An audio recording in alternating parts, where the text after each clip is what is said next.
Good! Numbing. Hello, YouTube. Hope you're doing well. We're back in Genshin Impact for the last Nod Cry patch. Crazy that we're at this point already, but we're here, Lunar 8. As you can see, I stumbled into the cutscene by accident for the event. I was wandering around Fontaine trying to find a good spot to roll for Sandrone, and I just happened to notice Farina and Chidori here too late.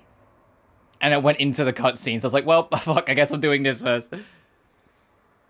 Oh, this is the only line you missed.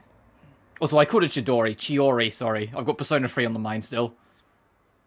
My plan for today is, like any big update, my priority will mostly be on exploring. But I obviously do want to roll Sandrone. I've been saving up basically since Bina for Sandrone. Reunite the wives. I also do want to do this event, because this event is basically Sandrone's story quest. And I also want to obviously do the world quest, which is voiced, so it's like it's going to be very exciting on all angles. Xavier! Oh, and Chiori and Farina too. Happy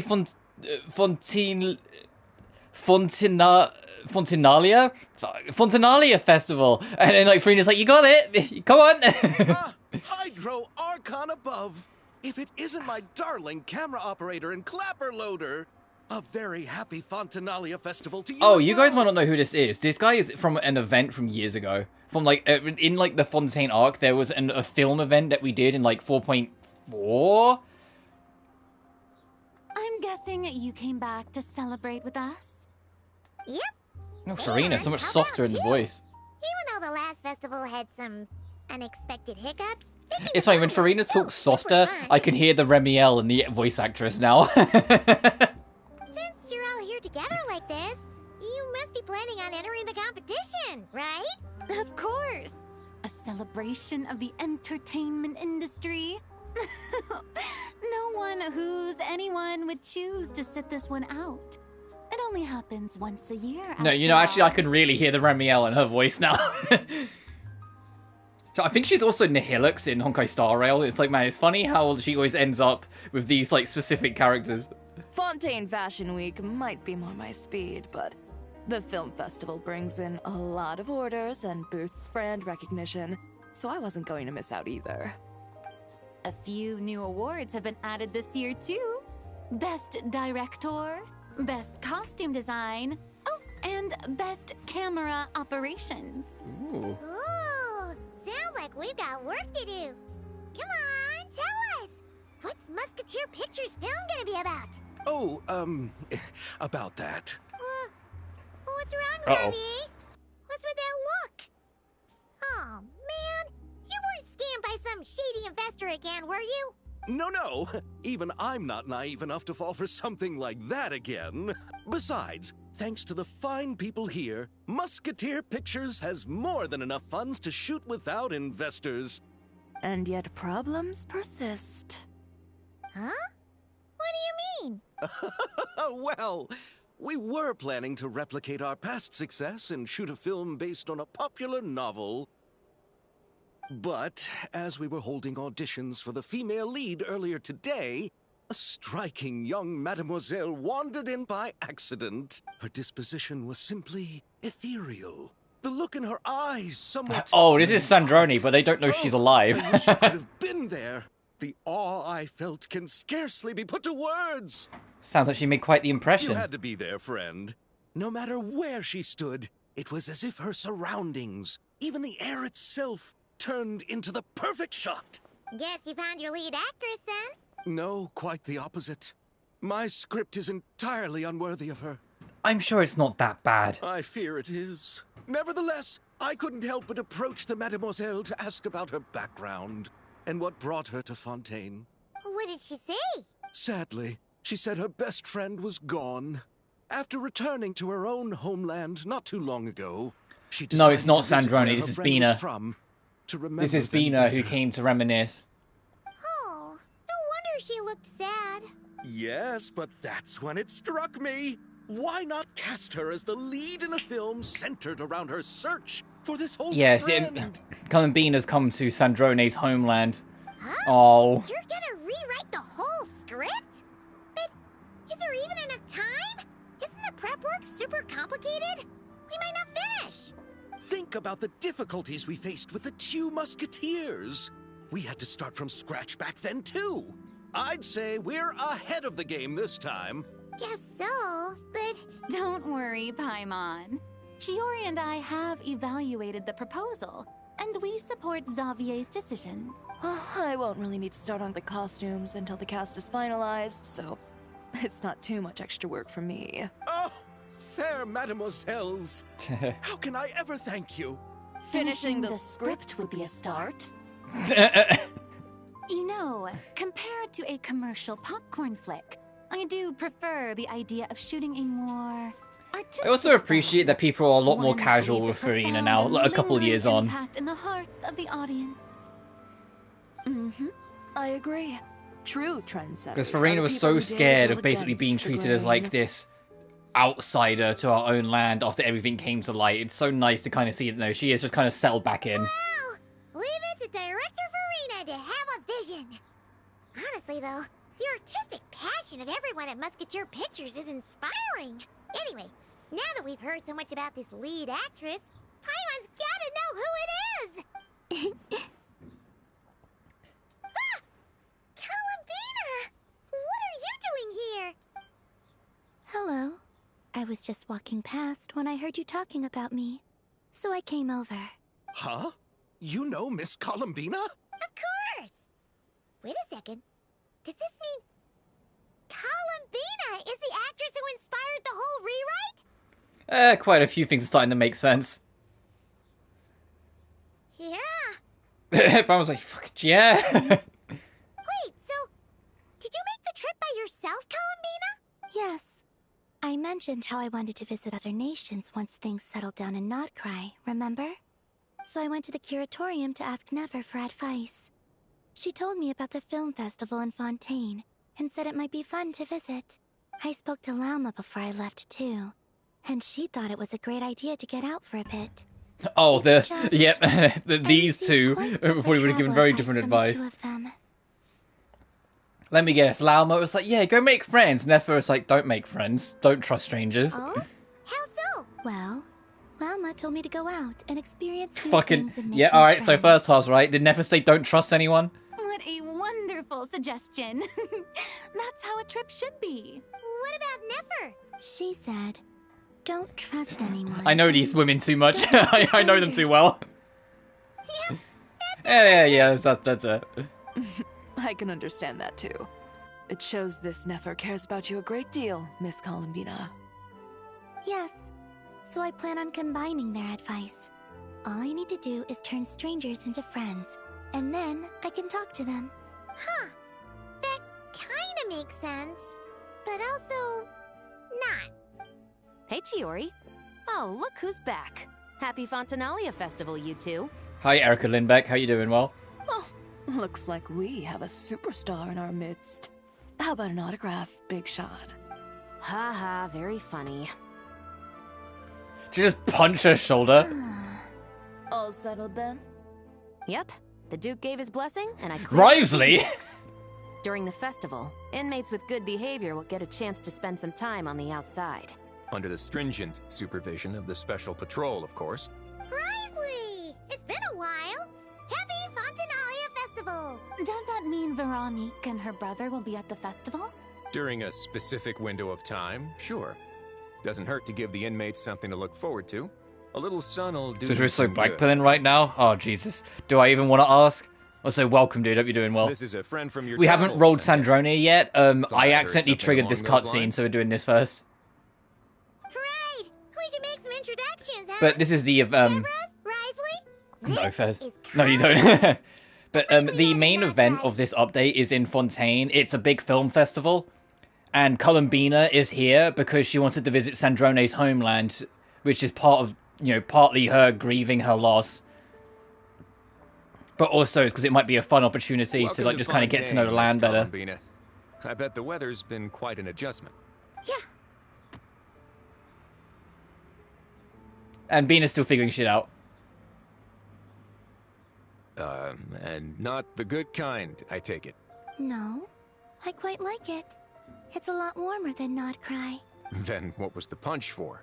Oh, should I not have done that? The flowers that bloom here are so vibrant, and the people are so That was kind. cute, yeah. I Yeah, just wanted to Bina, the become problem is friends Bina is as still fast as Cullen possible. Bina. She does not understand social anything. She saw Chevreuse punch Shiori, but that's because those two are old, like, buddies that have known each other since they were kids. So, like, a gentle punch on the shoulder is going to be normal for them. Bina saw that, and in her own, like, autistic way, just went, oh, that's something friends do. And so, of course, she did it to Rivesley. Ah, so that was meant as a gesture of friendship. Is that right, Miss Columbina? Mm-hmm. Isn't that what friends do? Right. Might have been a bit premature in this instance, though. Your friend here is quite the Oh, character. absolutely. She doesn't get out much. She doesn't have that much experience with people. Good thing we said something. You weren't seriously gonna go around punching every single person in Fontaine, were you? No, just the ones I wanted to be friends with. That's not... what Paimon's trying to say is, maybe keep the punches to a minimum until after you're friends with someone. If you say so. You're quite the character, Miss Columbina. So, are we friends? Of course. Any friend of the Traveler is a friend of mine. Yeah. Alright, close enough. Lumine, don't join. God damn it! Rivesy's gonna be like, bruh. Rivesy can take it. He's so muscle bound. He'll be fine. Two girls gently punching his shoulders is not gonna fucking wound him. When it comes to friends, you sure know how to pick 'em. So Miss Columbina It's nice to see is the lead Fontaine actress cast, though. I've I've been missed hearing these so much guys. about. The whole thing about her aura is starting to make more sense. You gonna be part of the film this time too, Chevreuse? That was the plan. But now that Mr. Xavier has changed the direction, I don't think I made quite as many scenes. Oof, you've been benched. Brutal. It's all for the best, though. A different crew asked me to help consult on some of their musket work. Oh, sounds like our trusty musketeers. It's also nice to see Shiori in more stuff. There's always the trouble with new characters tied to a region introduced after the main story concluded. It's like sometimes you just don't see them that much. I'm just So going it's nice to actually like see a little bit more of I'm more her. than willing to help with Say whatever hi, this production Verena. Yep. needs as well. It's so funny when Farina talks. I can hear the Remiel from the voice actress now. Like, well, I've gotten used to like Remiel in Zenless. Like, I can kind of hear it. Ah, well, speaking of, would you happen to know if there are scenic locations around the court of Fontaine that other But yeah, the only reason I crews stumbled haven't into this booked? cutscene is because I was trying to find a nice spot in Fontaine to roll for Sandrone, and I got too The close. festival's pretty popular this year, so To there's this not event. a lot left. You might just have to talk it over with the other productions and see if they'll let you squeeze They in do here and leave it. there. I see. Having trouble finding a filming location? Yes, we made a last-minute decision to go down a different route. So But you've the been here during the indoor Zenless locations we streams. reserved are You can more kind of hear it, limited. can't you? And it looks like all of the best outdoor spots have been taken. You know, I might know a place. Good views, good atmosphere, and no production team has snatched it up. That sounds perfect. Where is it? You want me to reveal it just like that? Come on, let it be a surprise. As much as that sounds riveting. I think There's we that should sass from divide and Shiori's conquer. voice I know and love. You go do that, and Director Farina and I will take Thank you, Miss JPs, Columbina yes. around the city to discuss lighting and styling. Is that all right with you, Miss Columbina? Traveler? Let's go, Bina. It'll be fun. You can trust these people. Everyone here is our friend. So don't worry about a thing and just focus on enjoying your trip. Man, the reunion between her and Sandrone, I can't wait. All right, then the Traveler and I will go check out this potential filming location. It might even give me some inspiration for the new script. I'll leave this to the Oh, Duke. fair enough. Until later, everyone. Maybe we'll run into each other on set. Also, it's been a very long intro cutscene. I just wanted to roll Sandrone. Lead the way, Risley. Paimon's not built for suspense. Let's get this show on the road. Who said anything about roads? Huh? Should we meet again? Well, not for a while. I want to go explore the moon. And roll Sandrone. Take it easy. My target that I was thinking is this bench over here, because in Sandrone's trailer, she sits here, and in her mind, La Senora is sat next to her, so I thought it would be a cute place to do it. I'm still stuck in that Lunfez. But the new part of Nodcry is this tiny little fucking space, so this looks even weirder than it already bloody did. But in here is the spaceship that will take you to the moon later. So I want to go to Damun. But first, we've got a Sandrone to roll.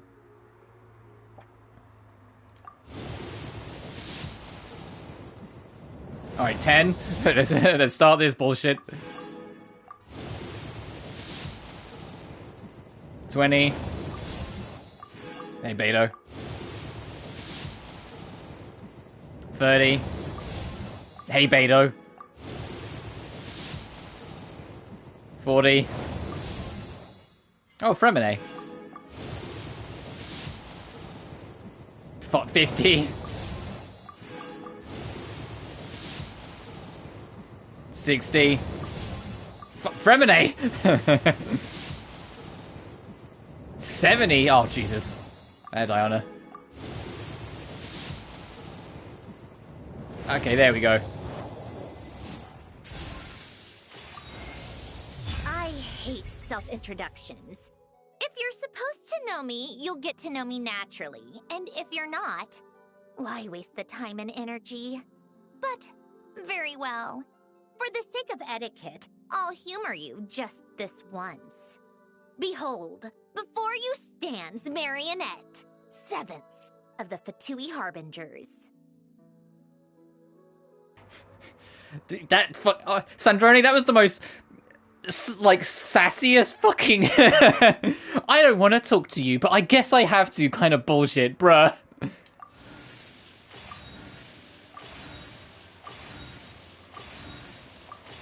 We're not done yet. I need to get her weapon. Oh, fucking hate for a minute. 2 50/50s! Oh, hell yeah. Well, 2 5-stars. Let's fucking go. Alright, so I'm guaranteed Sandrone next 5-star. Alright, let's try and get her weapon.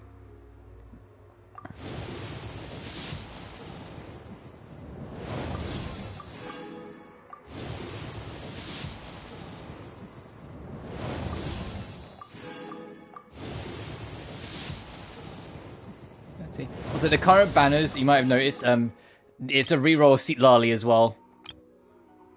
Which also comes out with her new pajama set skin, which I'll show off in, like, after this.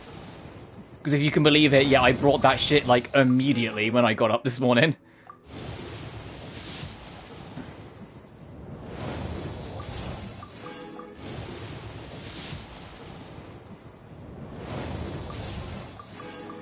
Come on.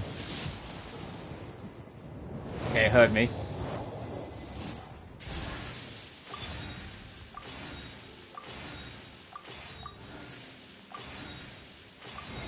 Hey, alright, so that was actually pretty fucking smooth, all things considered. We got the weapon immediately, we got a lot of rolls that we can burn trying to get constellations.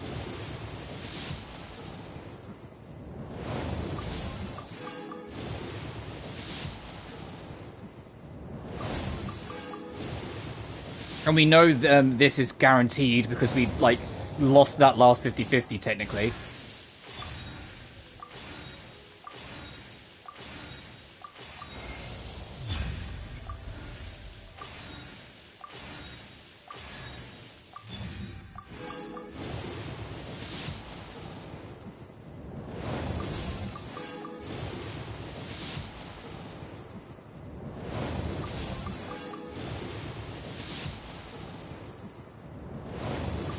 Just how much further will I get with this?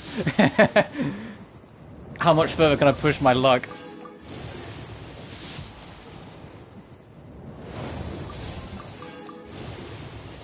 Just because after this, I'm going to save a little bit because Columbina's rerun is next and I want to get her last constellation.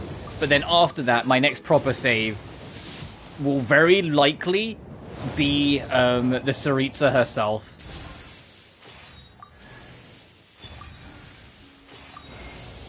Oh, fuck. Hey, dear.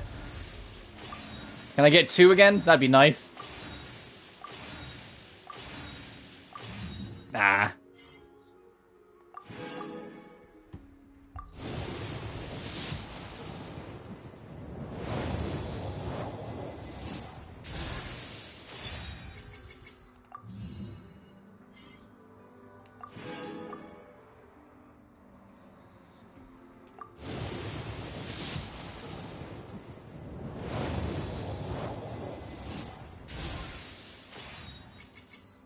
So I just went through a message quick.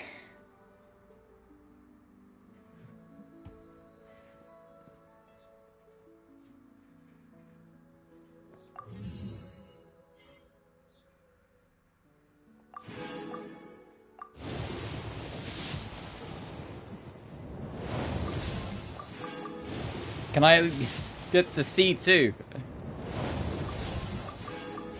You'd hope with off like the 300 odd rolls I had, I'd at least get that far.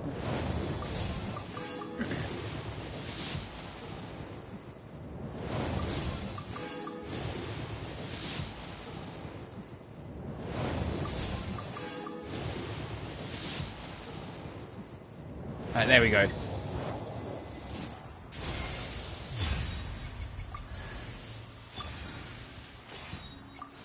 Can I get another?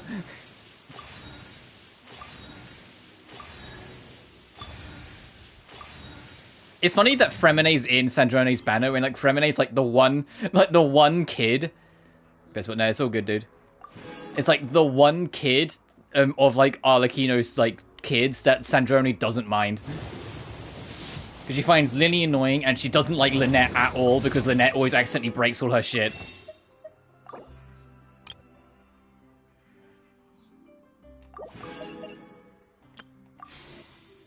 An extra Agent 47 rolls. I think C2 might be my limit. I don't know if I'm going to get any more, unless I get lucky.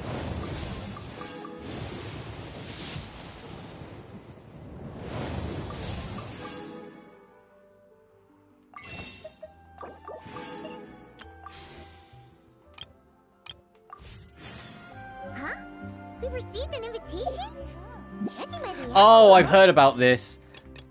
A lady's invitation quest. You get it if you go far enough in the event. But if you roll Sandrone, because you having Sandrone spoils the fact that she's still alive, you get access to the quest immediately.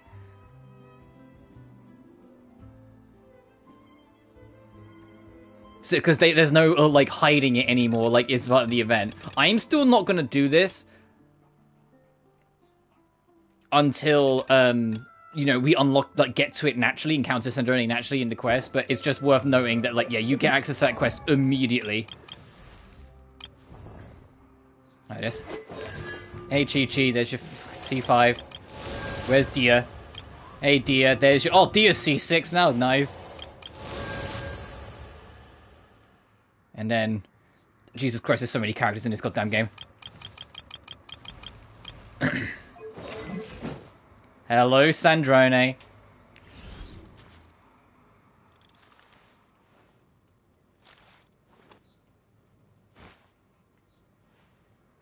Aww. Oh, it's a letter from Bina.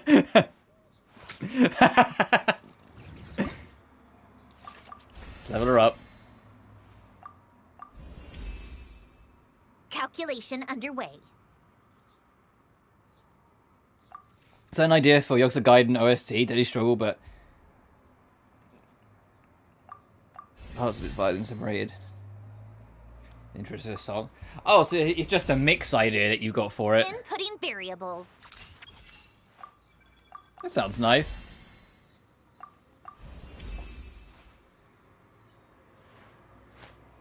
Oh, just another voice line for this one.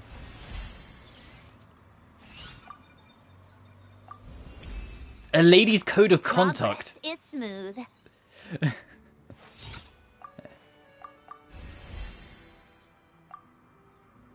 So these fucking sub-detection units you need for Sandrone, holy shit, they are so fucking annoying to collect.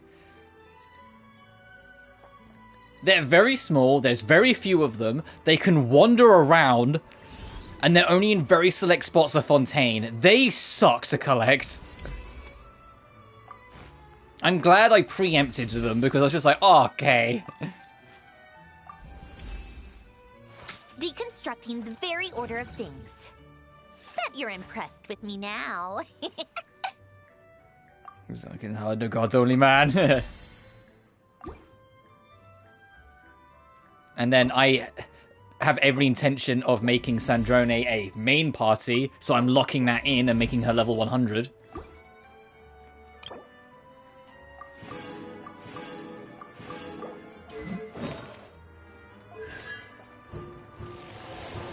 When decoding Fagio, pronounce it correctly. Don't say don't say how it's read because you'll get in trouble. When activated in decoding mode, Fagio's decoding power increases at a 50% lower rate, and all party members deal more stellar conduct. Nice. Increased crit damage and charge attack condensed beams by 40%. Also, each time a beam is fired, crit damage dealt by all condensed beams fired during the decoding mode period will be further increased by 20 the next 3 stacks. Also, if you want the laser beam, being in here too. If you want the laser beam with Sandrone, you need her C6. Essentially, Sandrone's charge attack is that she shoots 3, like... The easiest way to explain it is like shotgun blasts. But the 3rd shotgun blast will be transformed into a laser instead, if you have her C6.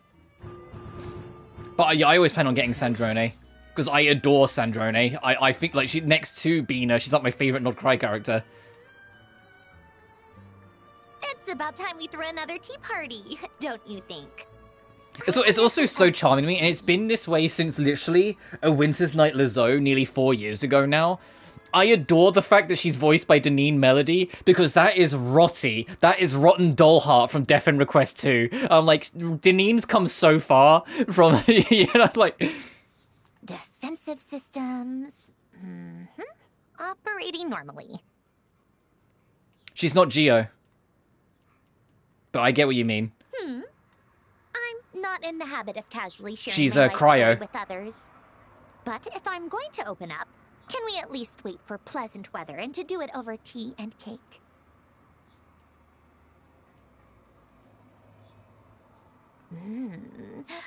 Oh, I'll do you a favor and listen to how you prepared this.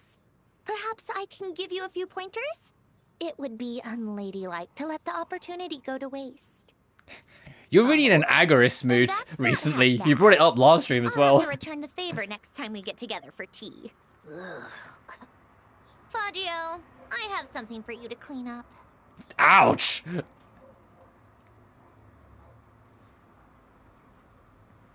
Oh, hey, look, some of these you have to actually do the event. Also, this event is permanent. So don't worry if you don't do it on time. Like, that's why, like, there's some things like, hey, beat that event to get how she sees what Seat Lali. But Elaine, oh, her dad. Saritza, Jester Captain, Dottore. Oh, I bet she's got nothing fucking nice to say about Dottore after everything that's happened. She'll be like, that motherfucker. Columbina annoying, Columbina life. Aww.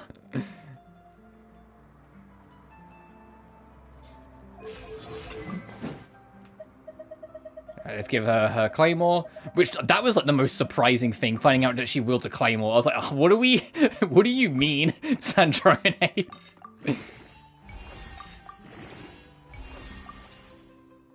Oh, what the fuck's this? Oh, is this new? Oh boy. Favorite horror villain. Oh, Dottori's great.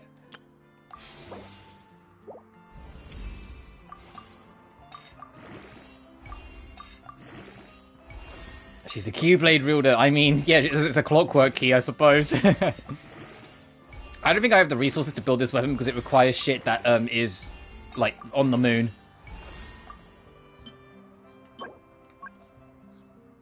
Dropped by the Precursor Secret Source Matrix of Overseer Network. Yes, on the moon. Okay. So if you can believe it, we're not going to be using Sandrone today because she is not prepared. Also, her artifacts, I don't think... I know this is her recommended. Crit damage, crit rate, attack percentage, and elemental mastery. Also, she's very easy to build up then. But I don't know if I have the resources.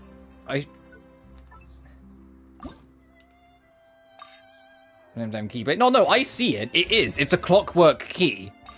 Because her whole gimmick is that, you know, she's a clock, and he said glockwork. Yeah, she's a gun. She's a clockwork mechanism. She's literally a clockwork robot with a soul. Which is what makes the romance between her and Sandrone even cuter. Because, her and Columbina, sorry, even cuter. Because it's a literal god falling in love with not a human, but a creation of a human.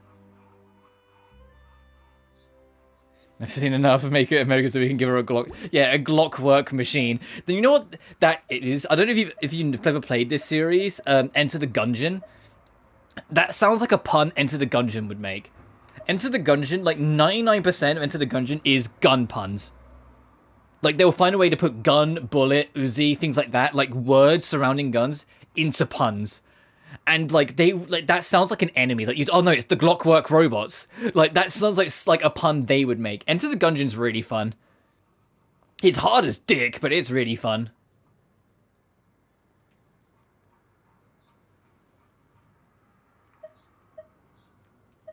It sits next to Binding of Isaac as like a top tier classic roguelike. And I mean proper roguelike. There is an ending, not a roguelite.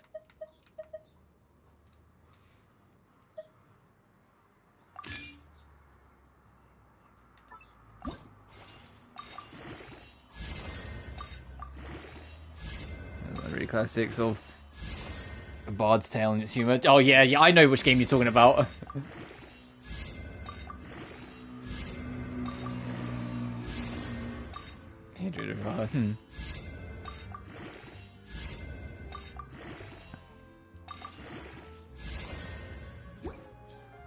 Yeah, because if it's a roguelike that is, or roguelite, roguelike, fucking Jesus Christ, my brain. A rogue-esque game, just to save my brain, that doesn't have an ending is basically just a survival game with extra steps at that point. It's not rogue.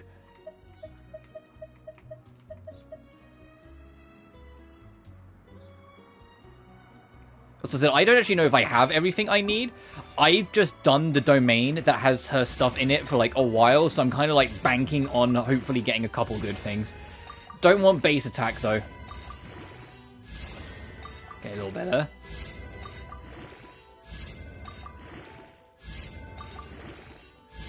Don't want base attack. Kind of hoping we get like crit damage and crit rate balanced out. Fucking don't want defense either. Can I re-roll this?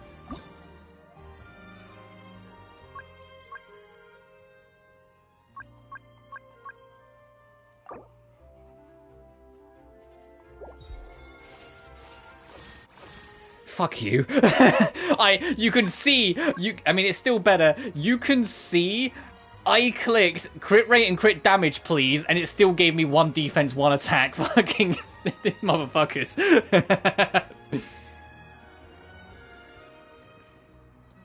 I'm not reshaping it again. I'm going to live with it. What do they recommend? Oh, just straight up attack percentage. What do they recommend with this? And then crit damage or crit rate. Oh, they recommend attack percentage with this though, so this isn't even like good enough or like what I should be getting. I'm gonna unlock that then. I did it as a roguelike. Yeah, but devs are always going to do that.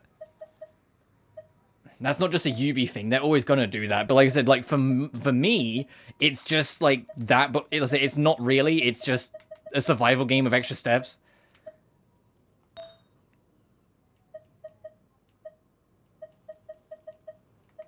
Okay, I'm going to leave it as is. I'm going to take that off of Sandrone. Now I know that that's the wrong main stat. I didn't realize.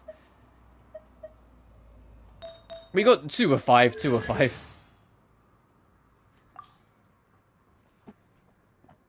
No, Bob knows invented the game. Chair. Well, because I've played Rogue, so I know what's a rogue, like what plays like Rogue and what is a rogue. I don't recommend playing Rogue, for the record.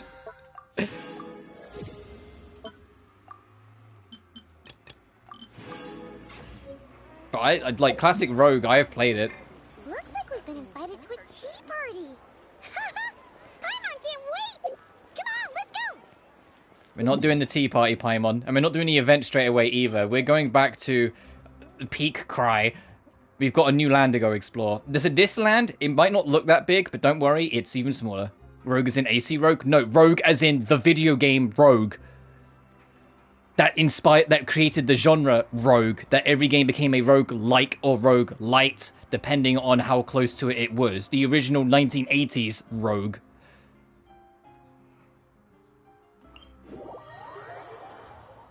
Never heard of it? Yeah. Rogue-like are literally just games that are like Rogue. And Rogue-light are games that are Rogue-inspired, but not quite the same.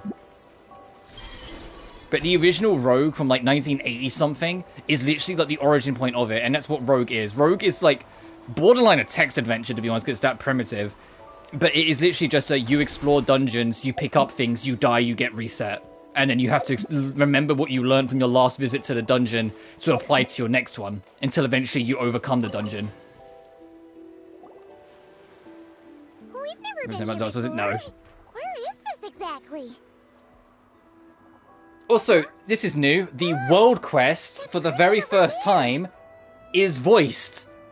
World quests, or quests that you find within, like, exploring the world, have never been voiced up to this point. Why is she here?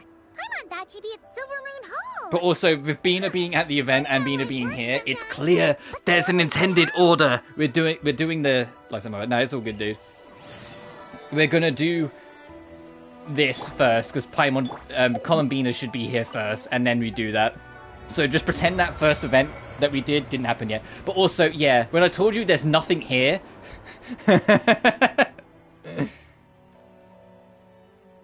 No, there is a little bit more. If you can tell by the fact there's how much water space it is, similar to this, there's shit under the water.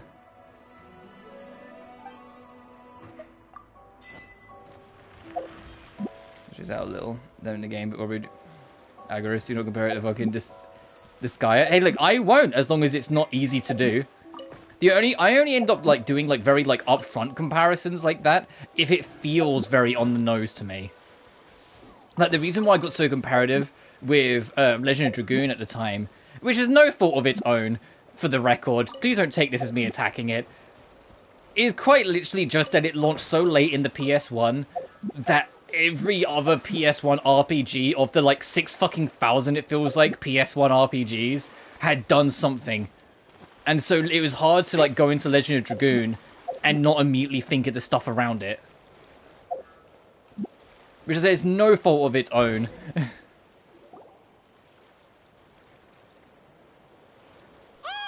And if it's, you'll probably be fine, because I genuinely can't remember much of Disgaea. It's been way too long since I even, like, glanced near that direction. So you'll probably be fine, because I won't remember shit. Does she have something to do? Let's follow and take a look. Yeah. Paimon doesn't think she'll run into any trouble, but... But if the world quests are voiced, you know what that means? Let's go. Freedom. I'm not gonna burn out my voice having to do all of it anymore.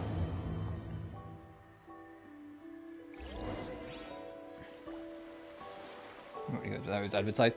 Yeah, which is insane even at the time. Like, in retrospect, it's hilarious. But at the time, even then it was insane. Because, no, even Square Enix were absolutely bewildered by just how much Final Fantasy VII popped off.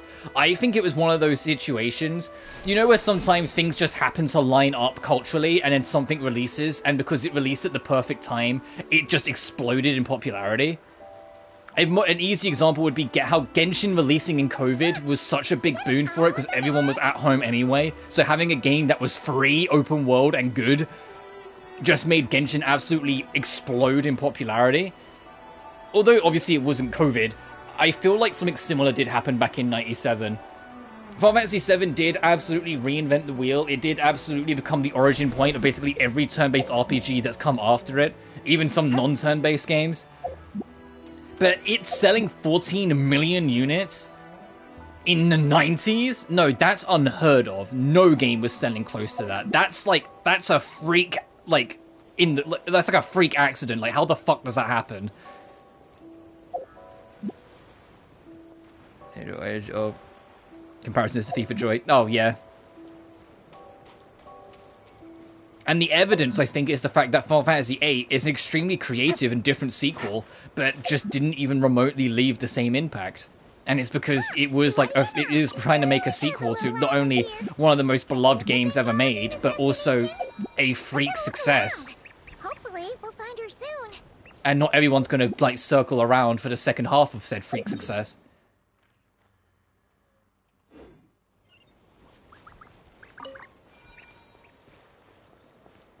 Where are those Kohenki going? The Misty Lake. Come on, let's follow them. I see treasure. Wow, here's a pretty little lake if Paimon's ever seen one. Is this where the rocket's hiding?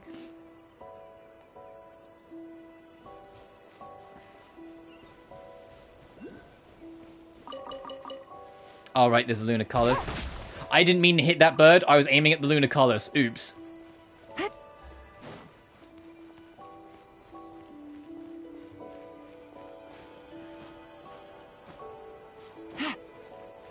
Let's play the original. I think it's a damn shame considering how damn good the remakes are, but I also get, like, if they're not for you, they're not for you. I'll cover OG7. I don't know if I'll cover it before Final Fantasy Revelation comes out or not, but I'll cover OG7, and there'll be a point when you're watching where you'll sit there and go, what the fuck drugs were these dev teams, was this dev team on? Because they just go for it. They really, really do in OG7. And it's why, like, the remake didn't come out as one game. It's been split into 3 packages over the span of, like, 7 years. It's because there was no way in hell they were ever going to put it in one. I do think they overexpanded Midgar in part 1, because I'm going to be real. You know that whole, like, the whole of remake that takes place in the city of Midgar? Do you know that's, like, the first 3 to 4 hours of the original game and that's it? Not, you know, a whole fucking 60-hour adventure? Like, they heavily expanded Midgar. You do the bombing run, you go back town, talk to Tifa, you sleep the night, the next morning you go for the second bombing run that goes wrong, you fight Airbuster, you meet Aerith, you go to the slums, you do, like, the cross-dressing thing, you go to the sewers, you go through the train graveyard, everything explodes, Jesse, Biggs, and Wedge die, you then go proceed into Midgar, like, the Midgar main tower, Shinra Tower, you then fight Genova. Well, you don't fight Genova, you experience Genova, and then you, like, do the motorcycle leave. Like, you're done in, like, 4 hours. And remake, like, you know, let's make it a whole fucking game. Yeah, I saw FF16 is completely free, and that's, like, that's such a fucking steal for such an amazing game. Not a perfect game, but an amazing game. The boss fights alone make it worth it. It's got one of the most boring open worlds in Final Fantasy, because there's literally fucking nothing in it. But when you're actually in the core, like, action levels and you're doing the bosses, it's so good. I can easily recommend 16. And the side quests are kind of whatever. The side quests are too focused on expanding the world over telling interesting stories that it ends up, unfortunately, circling around to just being kind of uninteresting. Like, 16 does have faults, but where it shines, it roars.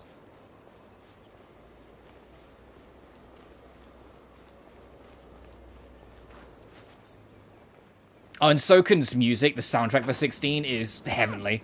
Why do these rocks look kind of floaty?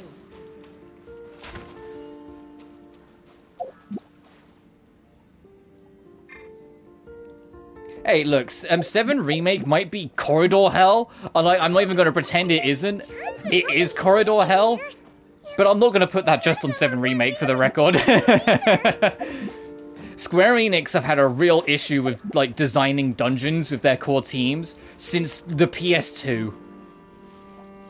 When I eventually cover Kingdom Hearts, you'll see it. Like, Kingdom Hearts is also fucking Corridor Hell a lot of the time.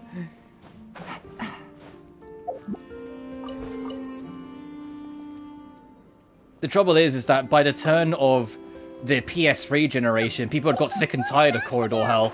Which is why, well, among many other reasons, people got really fucking fed up with Final Fantasy 13, because Final Fantasy 13 is 99% Corridor Hell.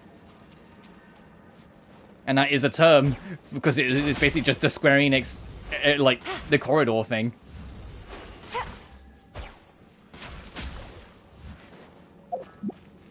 Remake. I think that's a real shame. I'm not gonna sit here and be like, you're wrong. It's just, I think that's a real shame. Because that game gave me so much life, it genuinely made me, like, cry like a bitch. I genuinely loved everything for it, and to hear that you just couldn't find that is like, that's just a shame for me. I was like, I wish it could have hit you the way it hit me. Because it genuinely was such an experience I will never really ever get again. Rebirth came close, but I also knew what to expect with Rebirth, because, you know, I'd played Remake. So it wasn't as much of a surprise as Remake was. I liked 13's corridor health. Fair enough.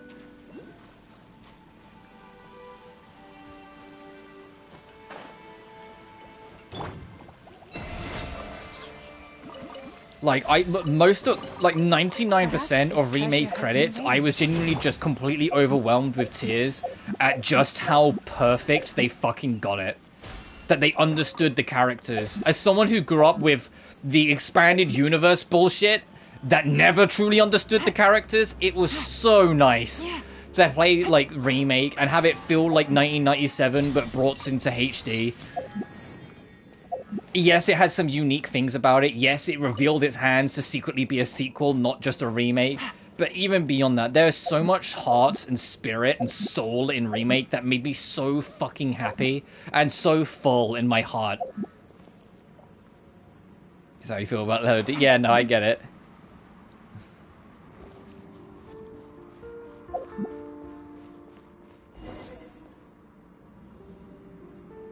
Oh, these look like ruins. Huh? What are those rings? Looks like they've fallen onto the ground or something. What kind of device, I'd say. It's like, as someone who grew up with the alphabet Final Fantasy VII, as I always used to call it with my friend, because it's AC, BC, CC, DC, EC, for all the spin-offs, like Advent Children, Before Crisis, Crisis Core, Dirge Cerberus, Ever Crisis. As someone who grew up with them, like, they did the thing. They weren't as bad as, like, say, the Persona spin-offs, but they definitely, like, neutered the characters down to, like, a select few tropes instead of them being them. It's why people love Crisis Core so much, is because Zack was the exception. Zack feels like a real human being when you play Crisis Core.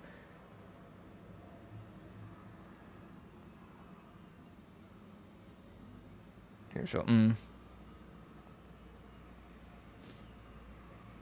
But, like, Advent Children, Cloud is turbo depressed because of all the death and dismay that happened in the main game, which makes sense, but he's also finally suffering the events of Mako poisoning, because all that Mako that they use to, like, power their soldiers, like Cloud, that makes their eyes glow and everything, it gives them super strength, but it eventually poisons and kills them. And it's called degradation, and Cloud in Advent Children has severe degradation. His whole left arm is numb, so he just doesn't use it. So it's showing that Cloud very much only has a few months left to live, really, even after saving the world. Like, after the world is saved at the end of Original 7, Cloud at most had a year to live before, like, it got to him. And Advent Children's based, like, 6 months after the end of OG7. So, like, he is, like, decaying. Which is what made Advent Children, even though it was kind of weird, kind of fun. But, like, everyone else, Tifa is just kind of like the tough girl, and that's it. Barrett's barely in it, Red's barely in it, Kite's barely in it, everyone's barely fucking in it. And the one scene where, like, Aerith gets a moment, where Aerith gets a moment, because, you know, Aerith's dead at this point, but she gets, like, one scene, like, near the end of the film to kind of be, like, a flashback memory. Boy, howdy. I was like, this is not this tough, cheeky girl that I remember from OG7. This girl that would call Cloud a bitch if she needed to. This is just the flower girl trope now. Like, she got reduced so hard, and I was like, oh. But they kept the flower girl perspective of her going non-stop for basically everything after that. And it only finally broke with Remake when they remembered that Aerith's supposed to be a character. That the whole point is that she's supposed to look and come across as a flower girl, but she's actually extremely fucking savvy and knows how to get around. If you only saw her as a flower girl, you fucking fell for it. You fell for the illusion, because she definitely knows more than she lets on and knows how to play around people.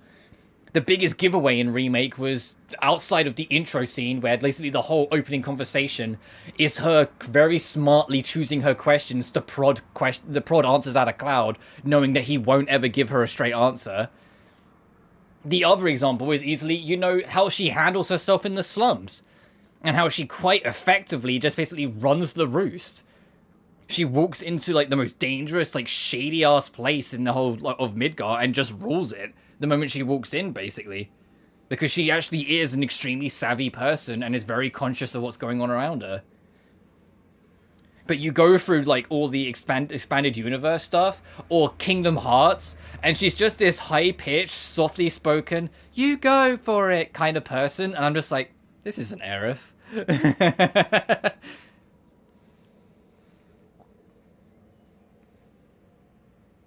Someone was like, oh yeah. Yeah, but that's Aerith.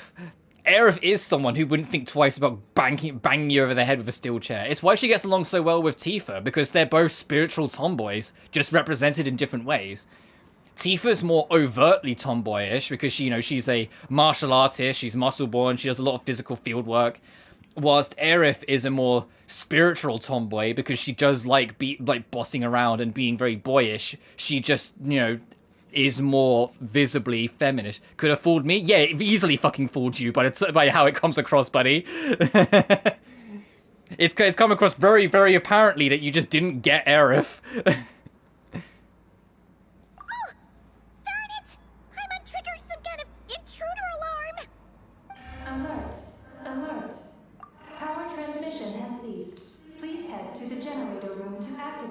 Oh, the only thing is that if I cover OG7, just throwing it out there, I'm not going to make them run up the stairs in the Shinra Tower. As funny as it is, Tifa whips out a slur in OG FF7. It was a different time, but she whips out a slur. I'm not taking the stairs to have the R-bomb be on screen in any capacity.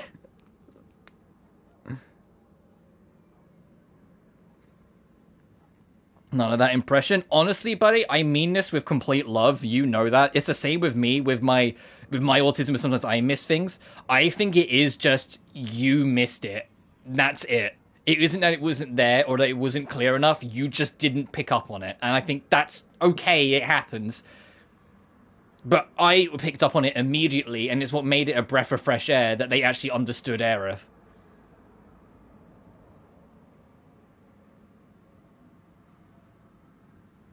Heard of me a million times. Oh yeah, of course we all have. Doesn't mean I want it on my YouTube channel.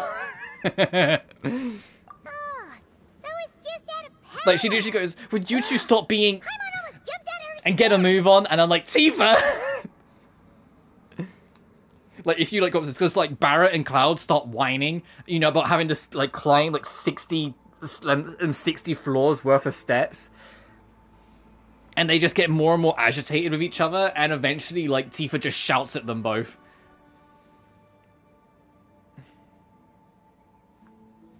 When you're hungry, Come on! Paimon's way classier than that. Let's go check that generator room out first. Also, speaking of that word, you know what else it was fucking in? And it was by some strange miracle, it never happened. Batman Arkham City. I was doing a challenge map, and Riddler said, when you're all done being... I was just like, Riddler, you can't say that! I was like, thank God this never popped up, like, actually, like, that random voice line was never said, like, during the game.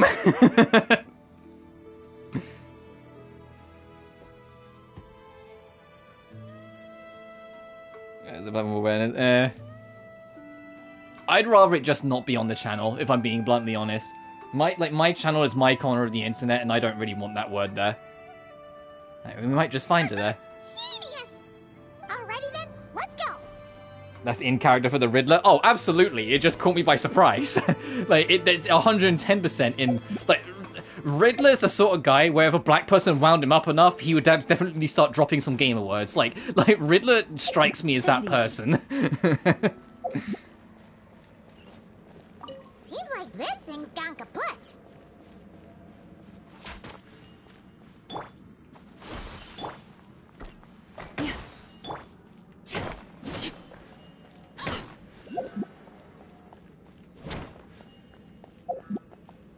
Yeah, like Riddler's pretentious, pseudo-intellectual. Oh, absolutely. It's what makes Riddler so funny. Like, in an ironic sense, usually. This must be the generator room.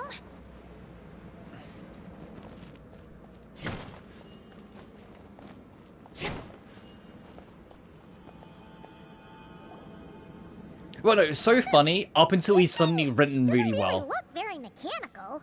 There are two exceptions, and what's quite funny is that both of them are in the last decade, where, like, people just, like, the people in writing rooms or whatever just decided to take a completely different approach to Riddler, and it made him super interesting. First was Batman Enemy Within, and they, you know what they did? They made Riddler old. Instead of making him an arrogant young man, they put him in, like, his mid to late 50s. And so, like, he had time to grow and mature while still be this, like, peak of intellectual. He was a genuine threat in in the Evil Within. He was so fun. Because, like, they made him, like, just, you know, some maturer, much more level-headed, much more focused version of the Riddler that just got shit done. Because he knew what he was doing, and he'd been there, done that for decades. And it was genuinely a really refreshing take.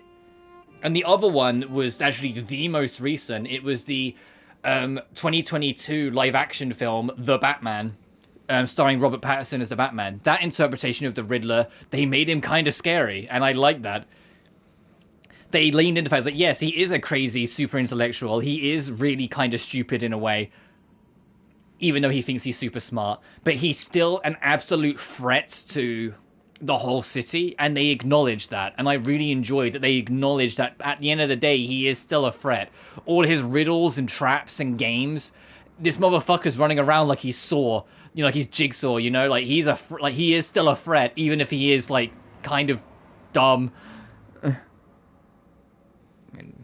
No, he's still Riddler through and through. He's still all games and traps.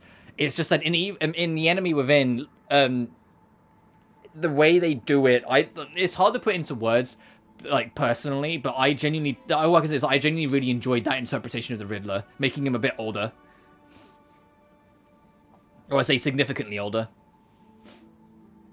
Power's been turned on yet. And that's super weird. Do you think Columbine has already been here? And Enemy Within took a lot of gambles, to be fair. That's one of the things I really respected about the Enemy Within, because they could have just played it safe, but they took a lot of huge gambles. The biggest one wasn't even Riddler, it was Joker, because he's not the Joker at a rip. He's literally just a John Doe who's in a bad crowd. And depending on how you handle yourself in the story, he can either become Vigilante Joker or just the Joker. And both of them become kind of tragic because they show that no matter what you do and how you handle it, this John Doe was always destined to become the Joker. You either try and take him under your wing as Batman and turn him into Vigilante Joker, but then he starts killing people anyway because he just thinks that's the ultimate way to preserve justice, is to kill the criminals. Which ends up with, you know, Batman and Vigilante Joker breaking free from each other. Or... am I high enough for this? I think I am. Or you refuse to side with him and refuse to trust him, and then you physically can't get through to him ever again when it comes to the later side of it.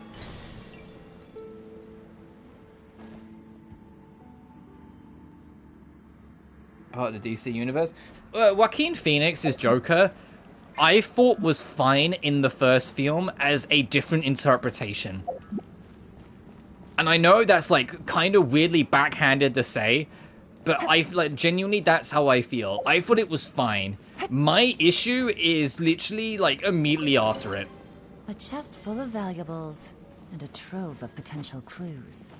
Joker the Musical, or Joker 2, made it very clear, and it's weird because at the end of Joker 2, if you've never seen it, firstly, good, trust me, good, don't fucking, but they kind of decanonize him as a Joker.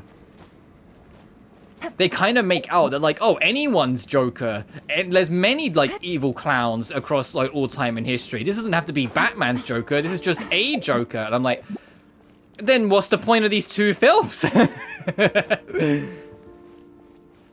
This film is just about a dude in a clown makeup that kills a guy. Then he's not even about Joker. But I still think, like, the first one is still a pretty fun film in its own right. But the second film was a gargantuan mess from start to finish, and in my opinion, not even remotely worth seeing, even ironically. It's not like a so bad it's good, it's just bad. You know, it's not like The Room, where, like, it's kind of... like, you know the film's kind of dog shit, but it circles around to being a really good time because of how funny, ironically, it is. It's not. It's just bad. Like, the second film reeks of pretentiousness, and it's just weird.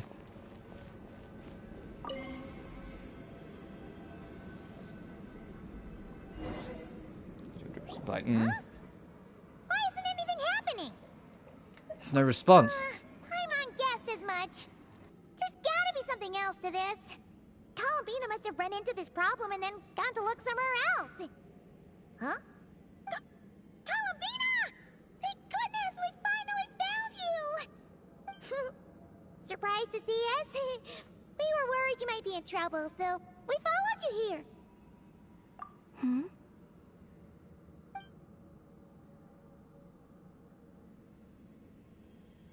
Huh?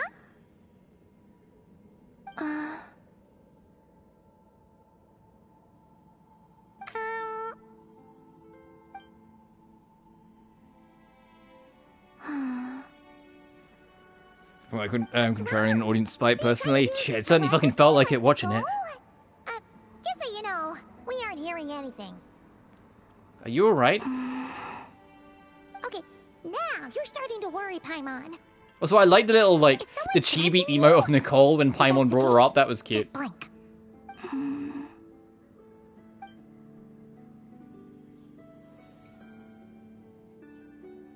Huh? What did you do? A mysterious sort of ancient moon energy that has similar effects to Kuvaki. It can change how objects may be acted upon. Characters who absorb an object filled with Archeolune energy will enter the moon vein sufficient state.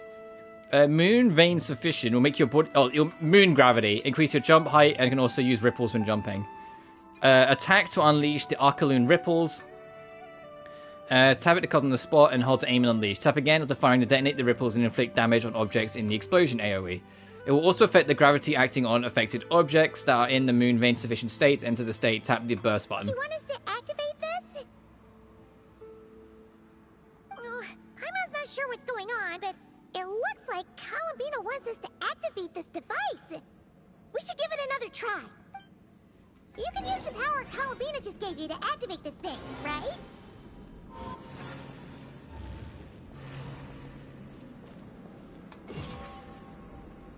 Oh, the device reacted this time. Oh, we need to seesaw the seesaw. They're for transferring energy, right? We gotta figure out a way to get them flowing again.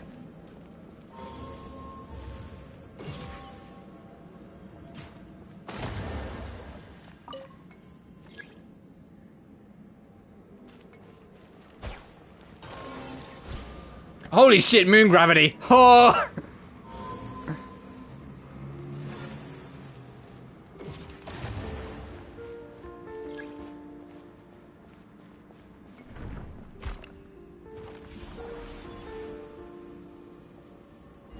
Didn't need a sequel, Jonas loved it though. Yeah. Awesome! The energy channels are clear! How did you do that, Columbina? I don't think Bean is actually here. I think she's somewhere else, and this is kind of like a projection. Where are you going? We better catch up with her. You dare fly.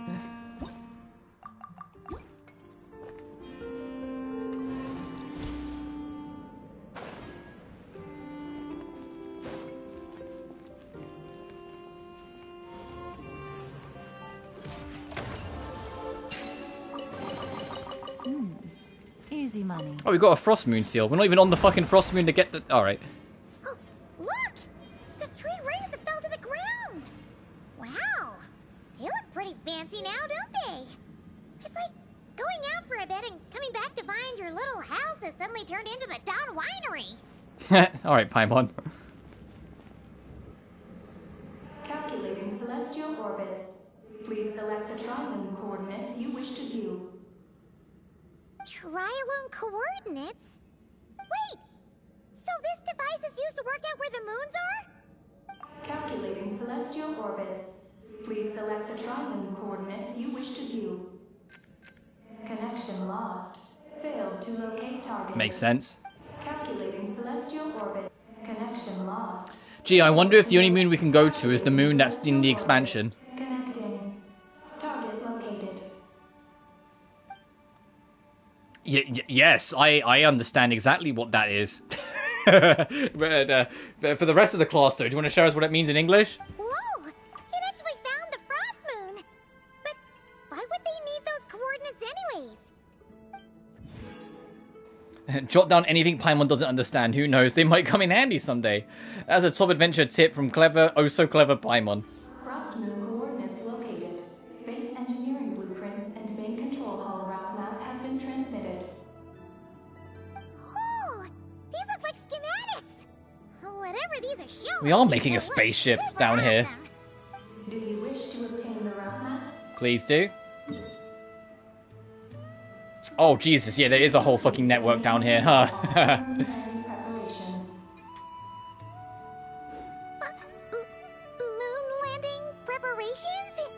Columbina, is this place used for getting to the moon? But Columbina has taken me to the Frost Moon before.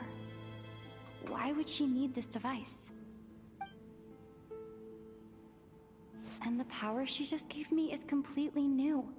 I've never seen her use it before.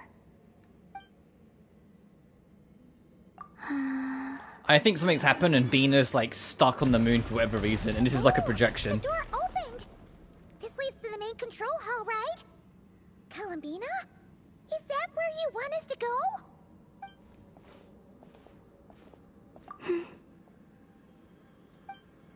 Columbina? Can you hold out your hand? Hmm? Place it in mine, just like we do in Silver Moon Hall. What's all this about? Yep. What's going on? Columbina turned into a black Kohenki! That's not Columbina. And Paimon, does it matter that it's black? What the fuck? It's 2026. What? An imposter? Let's go after her. What's going on? Why did that black Kohenki look just like... Stop bringing up that it's black.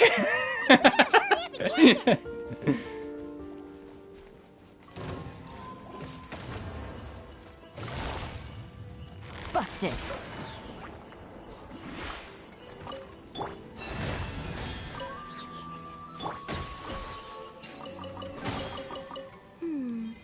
Did they run from home too?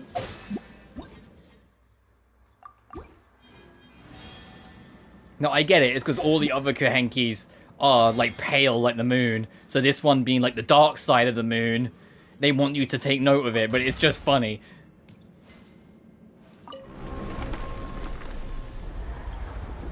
Oh wow, this elevator went from 0 to 100 real quick. What's that? Whoa, this is... Looks like something we saw in the blueprint just Damn, this is just... Oh my god, this looks sick. Look! There's the Kohenki over there! Follow the black Kohenki. Damn, that's a rocket ship. Bruh.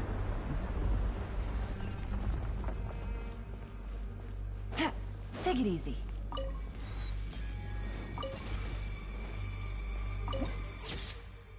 The moon-bound ship.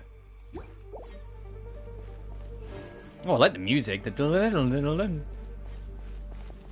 Cool. The art direction of Genshin is never not like P. They always hits.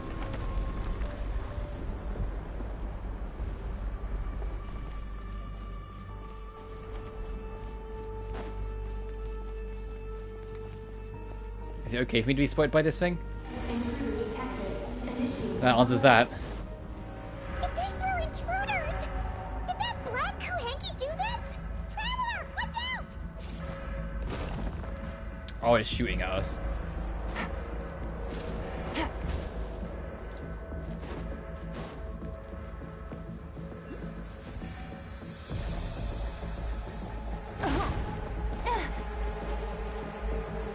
We're being targeted again! Take cover on the left!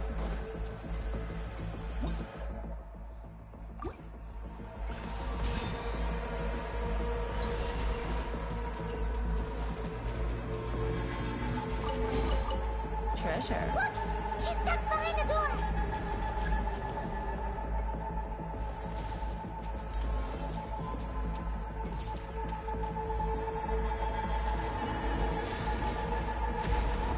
Going for it.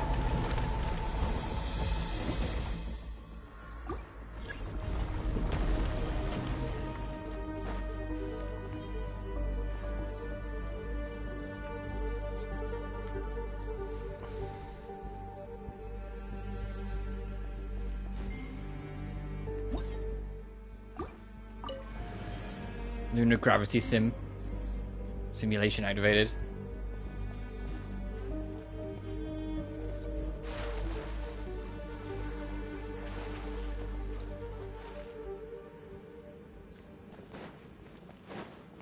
I love moon gravity. I was telling you about the energy pathways, got it. Oh! What's going on? How did you manage to jump so high? Paimon, I would have thought of all beings, you would be the one that would feel the moon gravity the most, considering you float.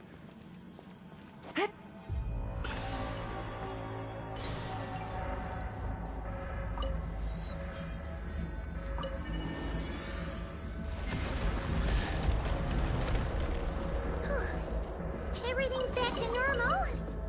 Was it simulating the moon's gravity just now? Looks like they really were preparing for a moon landing.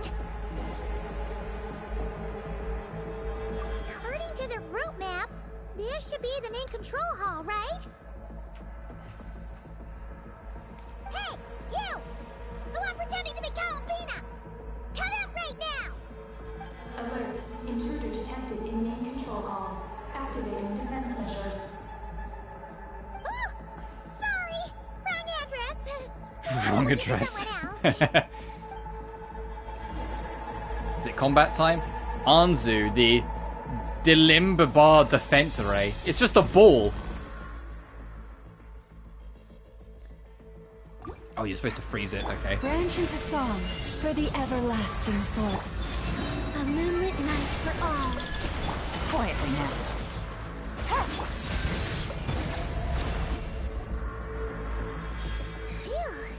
It was no problem for you in the end.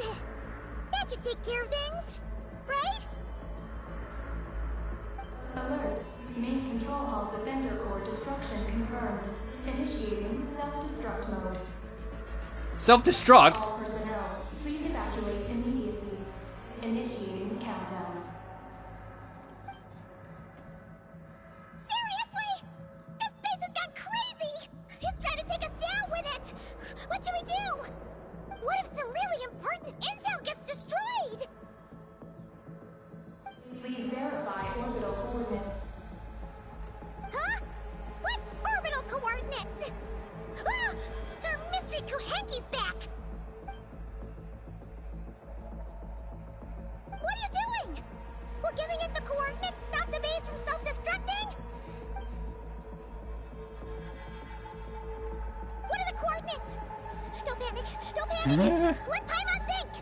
Please verify orbital coordinates.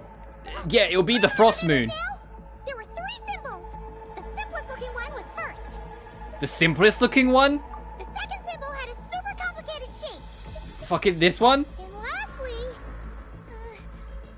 Paimon can't quite remember, but it was probably the same as the second one. Orbital coordinate verification error. Oh no! Did Paimon get the last one wrong? Please re-verify. One more time. First up, Simplest. second one's the most complicated. That one. And the last one is...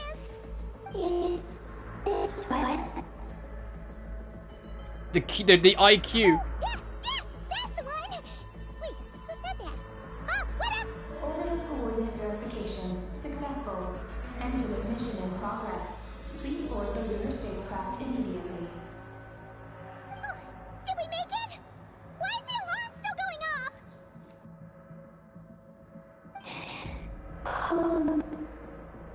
Was it you talking just now? Hey, were you about to say Columbina?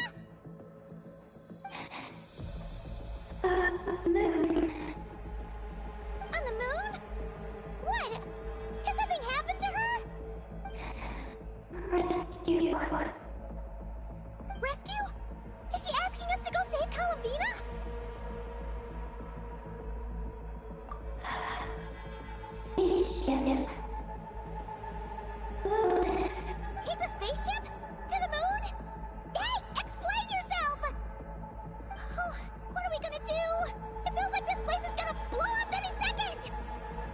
no time. Let's go to the spaceship.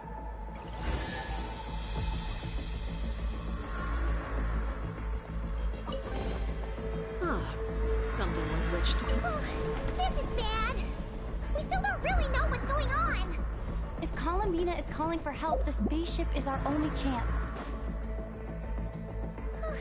You're right. And if this base blows up, we won't get another shot at going to the moon to rescue her. Oh, my guess is we'll just have to take a chance. Oh dear God.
Bro, this is cool. Oh, it's loading because we're going to the moon. That makes sense. What in the Star Rail? Whoa!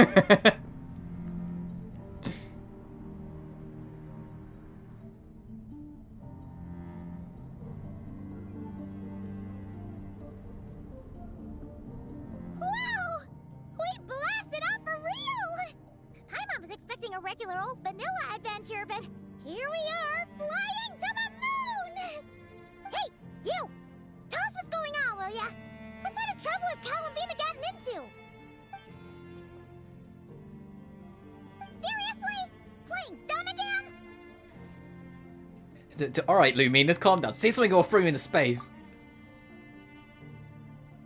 We definitely heard you speak just now, right? No, wait. You spoke through the base's systems, didn't you? Can you not speak yourself? Huh. That's weird. Then how about we take a look around the ship? Let's see if we can find something to help you talk.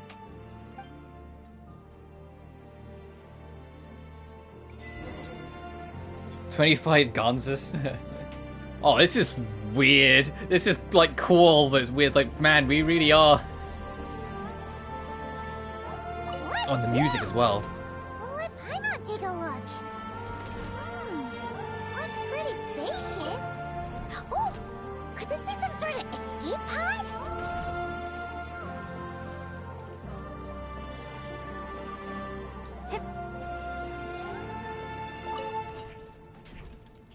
Oh, this one looks a bit busted. Huh. Is this escape pod broken? There's something glowing inside! Huh? She's here too? Does that mean there's something useful inside? But how do we get it out? What do you think? Nukuhenki slips into the pod. A moment later, she returns carrying an item. What is that? What is that? It's the spaceships. Archeoloon spectrometer. Whoa! Is that your voice? You can talk through this thing? Mm-hmm. Power of the ancient moons. Transmit messages. Huh? That sounds a lot like phlogiston. Could this be dragon technology? Not. Do you mean... no? No. Not wrong. Why do you pant so much when you talk? It's like the base and the spaceship were made by the dragons. No wonder we ran into their secret source automatons back there. But what does this all have to do with Columbina? Why did you turn into her? Columbina. Moon. Rescue. Did she run into trouble and send you to get help? Not Wrong? Not right. Can you take it from the top and tell us the whole story? What exactly is going on? Columbina rescued me on the moon. Huh? She rescued you? So, she hasn't sent us a plea for help? That's right. Then why did you tell us to get on this spaceship? I wanted to go back to the moon. Not you. Oh no! In that case, what does that make us? No! How could this happen? We're not that clueless, are we? Hey, you! You're leaving something out, aren't you? You said Columbina rescued you. That means you were in danger! Not Not what this time? Not wrong? Not right? Not sure. Bro! Paimon was just like, come on! Nerves. What are you? I'm sorry. I'm not sure. When I woke up, I was very weak. I forgot many things. She took me to a place of healing. It was called Silver Moon Hall. Oh, did Columbina tell you to stay there and rest? Then why did you come here? I must return to the moon. There lies my mission. What mission? I forgot. How could you forget something like that? So your home's on the moon? Oh, right. You keep talking about going back to the moon. So, you're not a local Kuhenki from Teyvat? Yes. I belong on the moon. Is Columbina there right now? Yes. If she hasn't left. Well, that explains it. Paimon's got it all figured out now. Columbina wasn't in trouble. She just picked this Kuhenki up while strolling around the moon and sent her to Silver Moon Hall. But our girl's got a little problem. She either doesn't talk at all, or has to pan her way to the finish line. And now the two of us have gone whoosh and flown right out of Teyvat. Like a couple of silly animal slimes hit by an arrow. Right, we're already in flight, might as well make our peace with it. You tricked us! And that makes you a bad egg in Paimon's books. From now on, she's gonna call you, Eggy! Oh, good hunter. Wanmin restaurant. Shimurith. Will we ever meet again? Only now are you fearing about how we're gonna get back? Bruh. I'm sorry. Hey, are those tears? Oh, maybe Paimon was a little too mean. Please don't cry. Psst, Eggy. Paimon isn't really this upset. She's just pretending so that the traveler might buy her more snacks later on. If you play along, we can split the snacks 20/80. Alright? 2080, Paimon. Snacks? Anyway, Eggy, you're the one who made us think Columbina was in danger. There's no way we could have sat back and done nothing knowing a friend was in trouble. So, You have to take full responsibility for the situation we're in right now. And we can head back once we find Bina. I can help. Then it's settled. Let's make this a surprise visit for Colomina. Who knows? Maybe she'll be really happy to have friends come and play with her. You cheered up quickly. Hey, Paimon. Well, Paimon suddenly realized that we'll soon be famous as the first adventurers to set foot on the moon. One small step for us. One big Paimon, step don't for fucking them. quote Neil Armstrong like... Start saying you've already been. Colomina helped you cheat, so that doesn't count. This vessel is about to enter lunar orbit. Please select a landing site. Oh, are we almost there? Let's go check it out.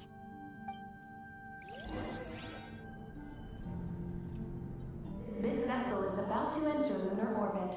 Please select a landing site. Oh, there are so many landing sites, but they all have super weird names. Which one should we pick?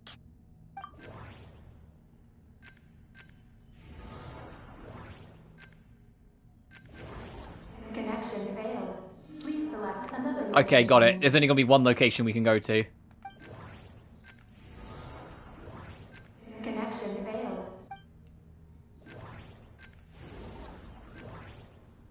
Connection established.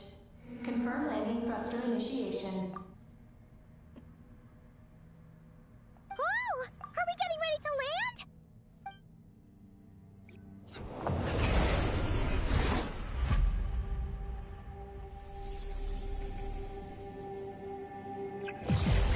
What's going on?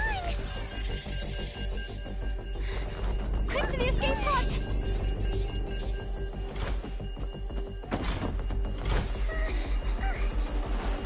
Don't worry, we'll be fine.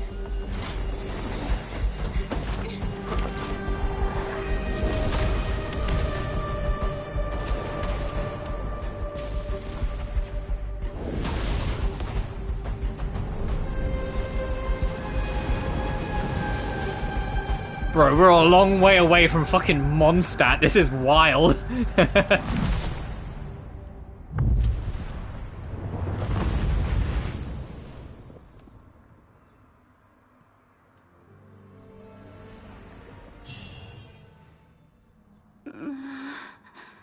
What happened? Nordcry really went out on every single possible There stop, was an huh? accident on board the spaceship. We got into the escape pods. But it makes sense. A series of patches called Luna should have always ended with the Seems moon. like I'm still in my escape pod. I need to make sure Paimon's all right. Escape the pod.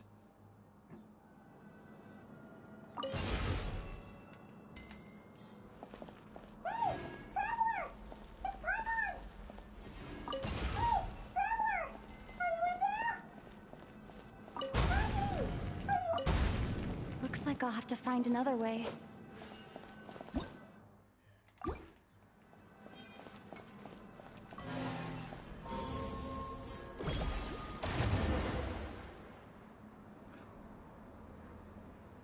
Oh! Let me just go wander. Oh, Paimon just knew you'd be okay. How you feeling, Paimon? Not good at all. When Paimon came out of her escape pod, I you see two- treasure already. Paimon was scared half to death. It's all good now that she's found you, though. Now then, let Paimon give you a quick once-over. Are you hurt or anything? I'm fine. Well, that's a relief. Who could have imagined that ancient ship would run into problems? Wait, no, we totally should have seen this coming. It was buried underground for who knows how many years, after all. It's a miracle that bucket of bolts could even fly. Whatever. The ride was kind of awful, but we still made Moonfall in the end. That's Dragon Tech for you. Paimon blames Eggy for distracting us. We totally neglected to give the spaceship a good looking over. Speaking of Eggy, where is she? Paimon remembers she got into an escape pod too. We have to find her. Yeah. Paimon hopes she's okay.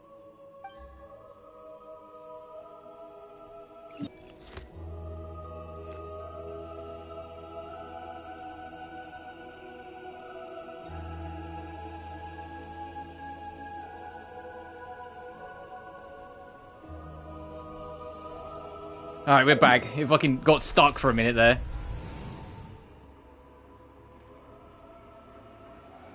The Lunar Highlands. Oh, there's a whole nother circle here, huh? Okay.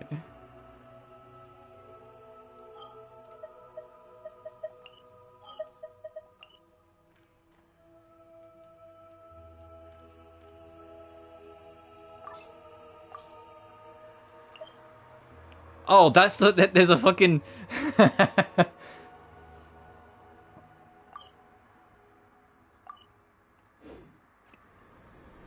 like tribe quest here. Okay, let's wee. Let's go look around.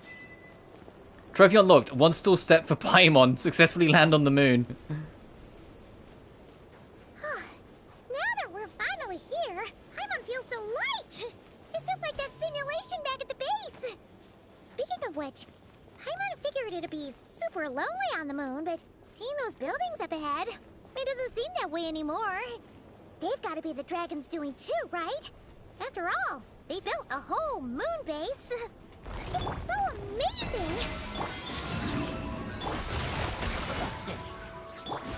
Overruled. Oh, yep, low gravity. It makes sense.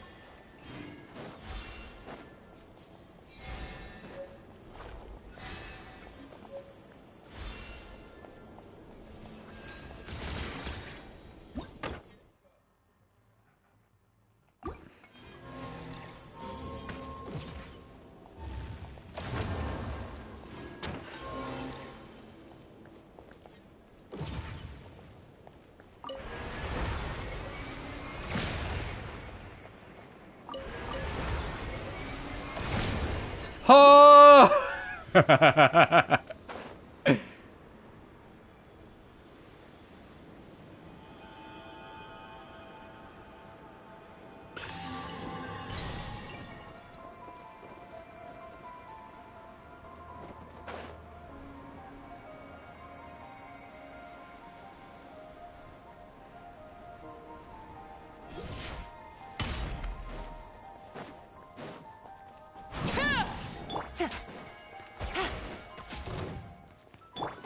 Come back here. With one heart, we Surge. Three moons converge.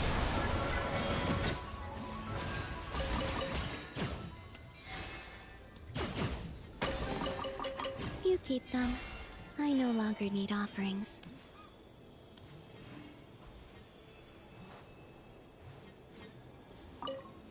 Teardrop of the moon. Oh, this is the collectible.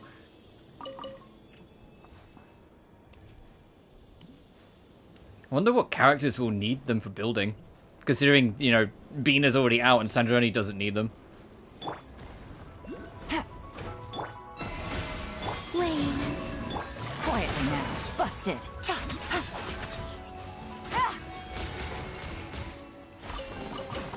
Treasure. One way to draw your target out of hiding.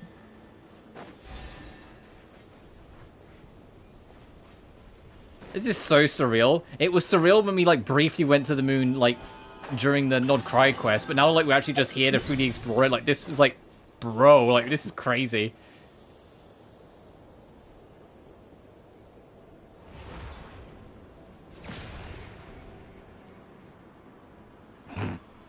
Okay. Take it easy.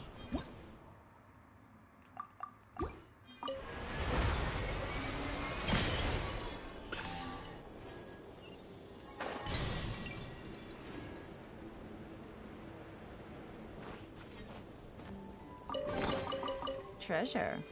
One way. Receive my... A new moon rises. Gotcha. Laid bare.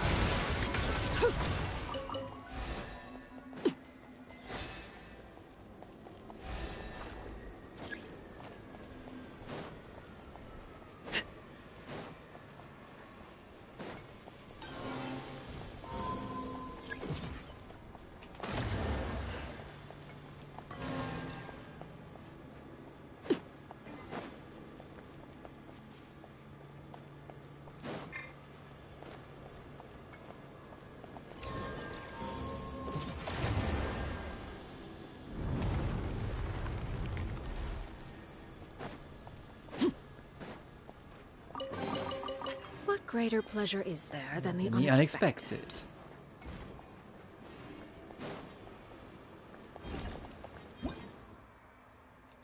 Oh, you already have to break these strong boxes, right?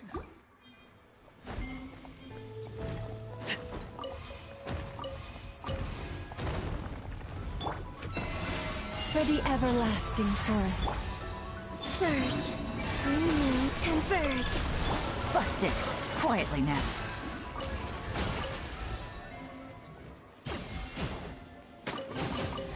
A chest full of valuables and a trove of potential clues.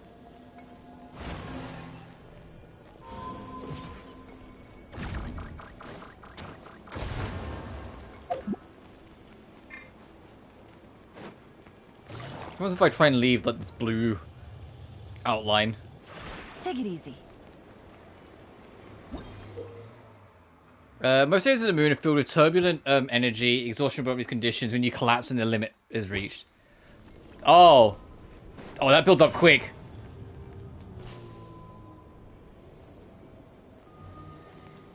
Okay. Take it easy. So until we can get like an equivalent of like a spacesuit, we can't do anything with that. A storm can form? Oh, okay.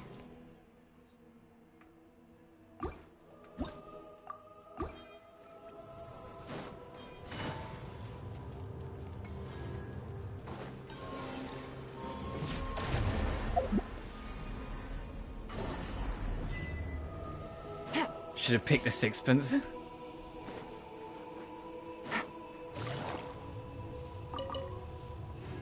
Take it easy.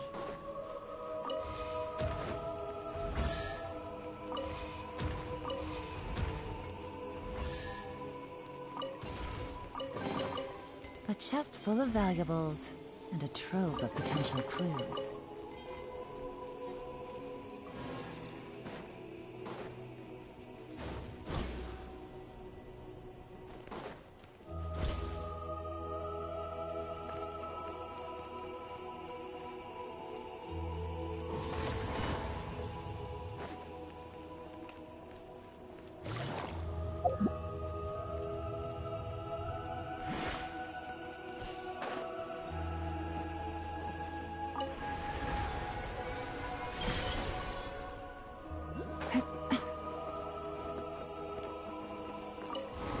Oh, and the teleport waypoints look different. Of course they do. We're not on Tavat, so they're not going to be Tavat waypoints.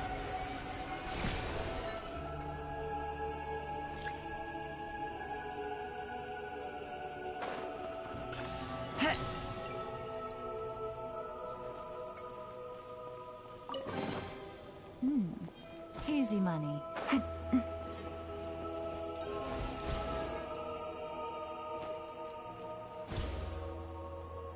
Is this so weird, like, to adjust to, like, having, like, the fucking moon gravity platforming? It's like Pragmata all over again.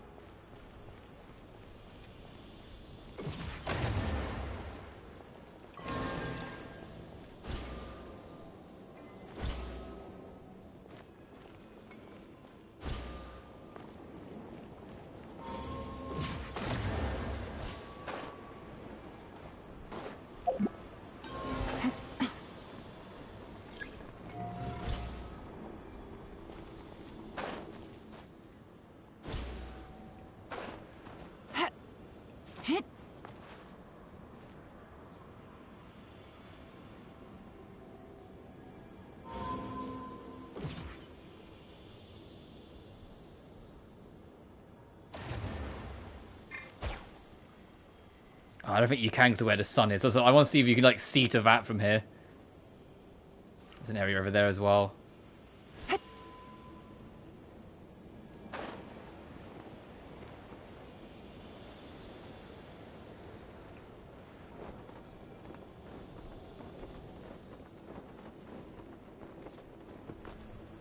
Oh, hey, barely any full damage despite a huge fall. Yeah, that makes sense.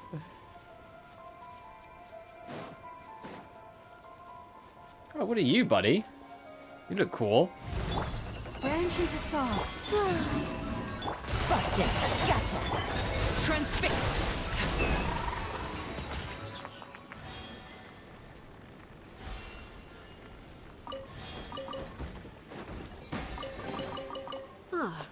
Something with which to commemorate this occasion.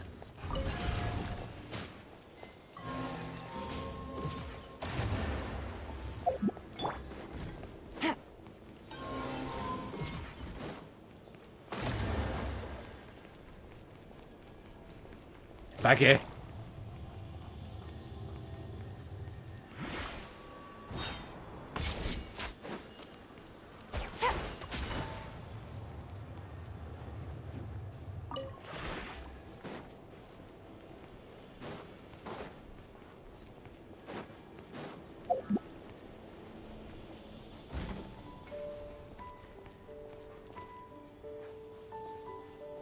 Bro, are you done? How far are you taking it?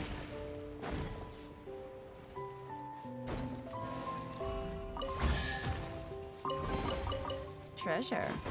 One way to draw your target out of hiding.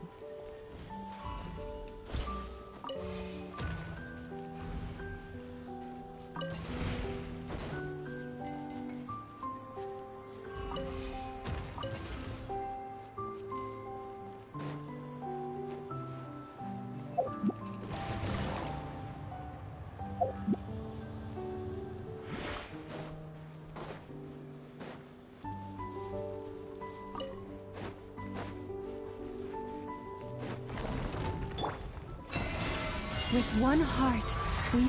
Wayne, a new moon rises. Busted. Gotcha.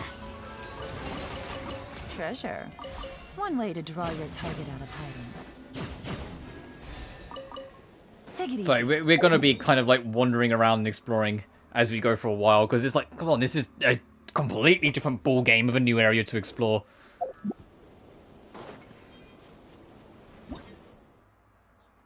Oh, okay, so make sure it goes on the thing.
Something with which to commemorate this occasion.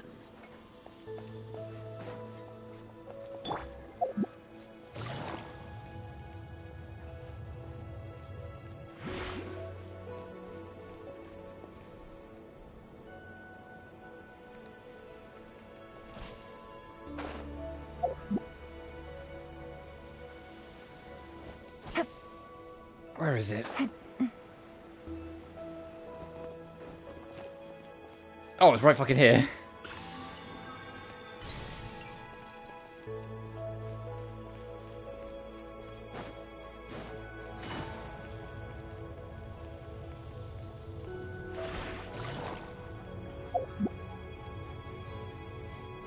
Take it easy. Lush as the moon. Game's up. Fun's over. Overruled. Everlasting as the moon.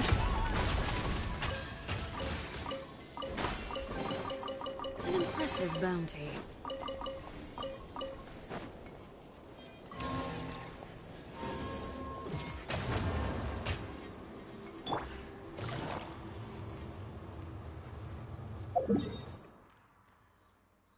Let's start heading over there.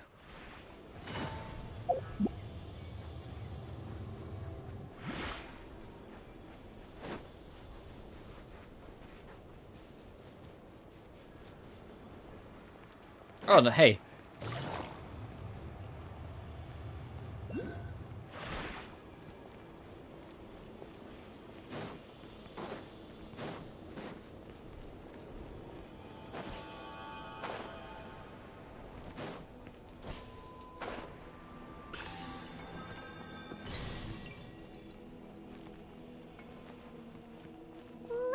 There's a big hole over there. You don't think Eggie's escape pod crashed underground, do you?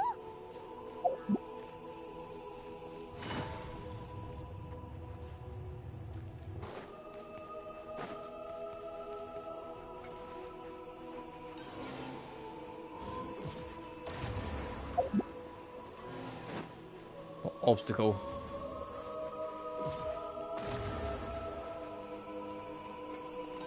Take it easy.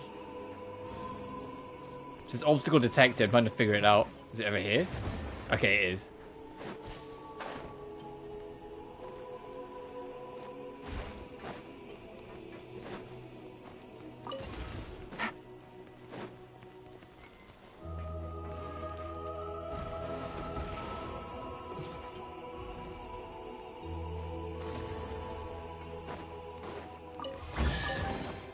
A chest full of valuables and a trove of potential clues.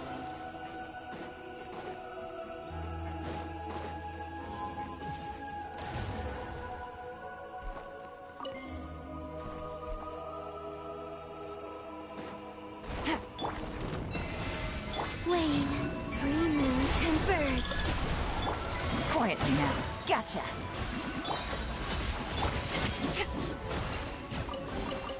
What greater pleasure is there than the unexpected? How are we doing with these for Sandrone?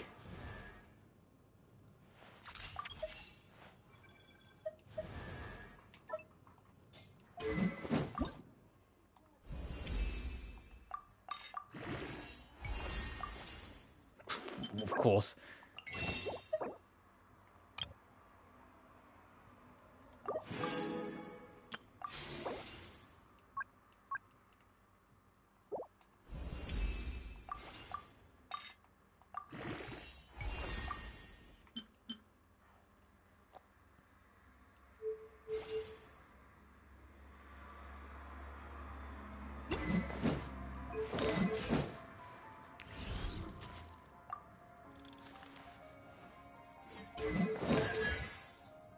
Oh, right, I forgot about this. Right, I need to, like, bump this all up.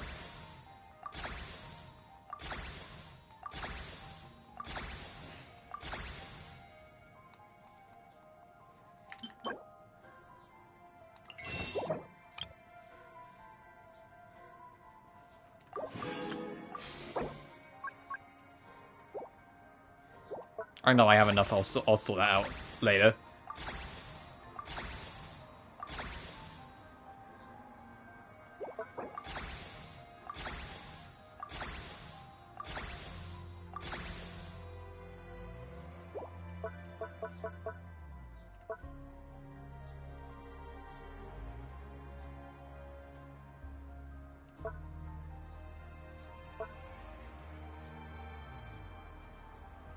Oh, that's cute. Because she makes...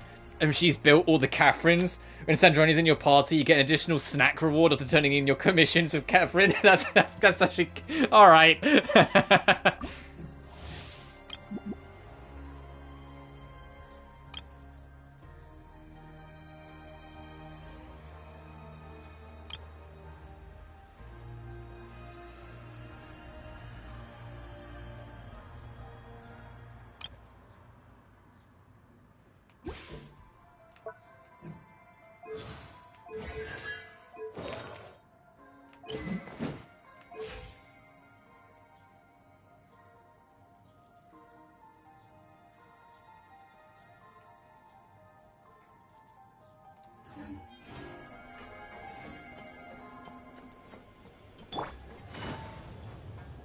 Let's go in here.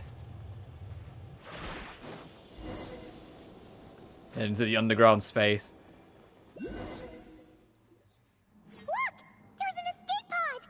This must be Eggie's one, right? But she doesn't seem to be in there. She must have made it out safely. Could she have escaped into this ruin-like place? We should go inside and look for her.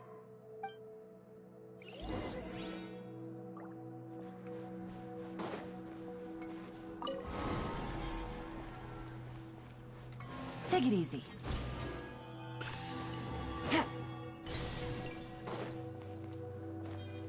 The terminal. Oh, it's just, hey, you can read shit.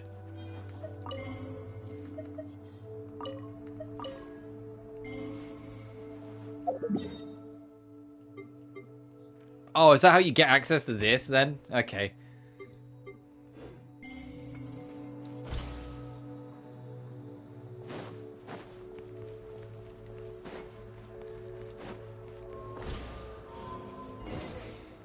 Help! Help me! Listen! Is that Aggie calling out? Her voice seems to be coming from behind that door!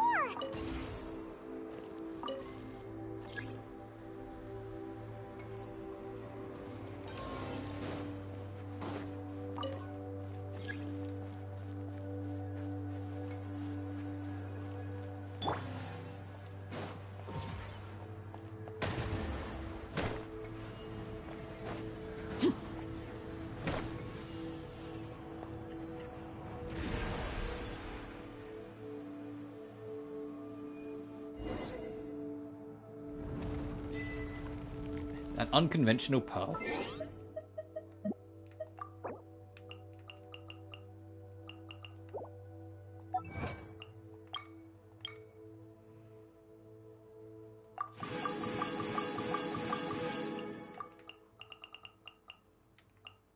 Oh, and the unfettered crescent for the... Yep.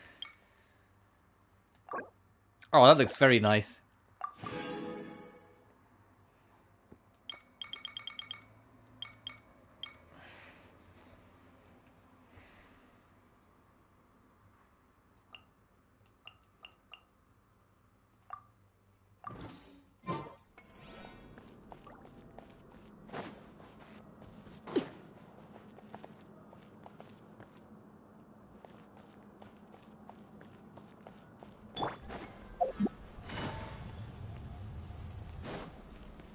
This feels like I'm in Halo. This feels like I'm assaulting the control room. Where's the elites? Speaking of, it's July now. That's this month.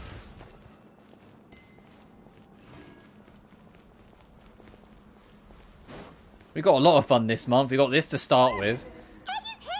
We've got Honkai Star Rail's current story arc finale in 2 weeks' time. We've got Black Ops 1 and Black Ops 2 remastered, which I've been thinking about. I'll wait. I plan on doing Black Ops 1 and 2 remastered regardless, but after BO2, I'll see if there's any interest in me doing the rest of the Black Ops games. The only one I won't do is 7 because of the fact that it's littered to the brim with AI, so on a personal level, I want no involvement with it. That the whole game is fucking Gen AI, and I'm good.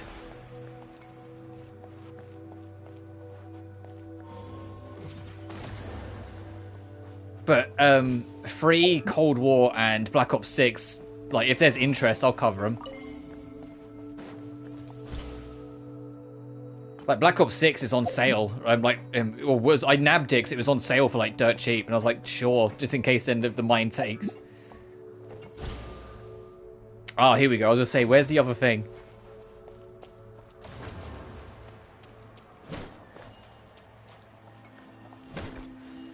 Because with the exception of Black Ops 3, which I know what I'm in for Black Ops 3, because that was one of the ones I played before I took my huge break from COD. I've never played Cold War or 6, but I've heard good things about both of them.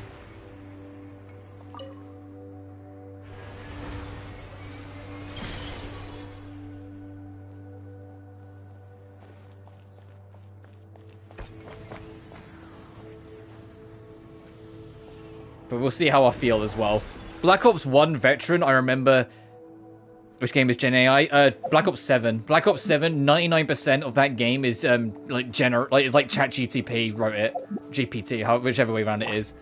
It's why the writing's all over the place, makes no sense, and resolves itself in 5 seconds. Because the entire game was rushed out in the span of 6 months to keep Microsoft and Activision happy. So they didn't write a story, they had the AI generate a story, and they just cleaned it up enough to make it somewhat competent. So people don't even treat Black Ops 7 as a Black Ops game. Easy money.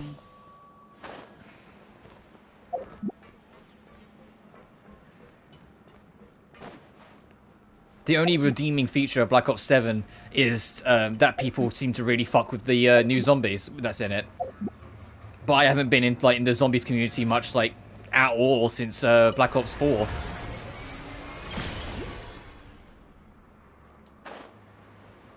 But yeah, to get back to my point, like if there's interest after Black Ops 1 and 2, because I do plan on covering both of them when the remaster drops this month, I will do Black Ops 3, Cold War, and 6.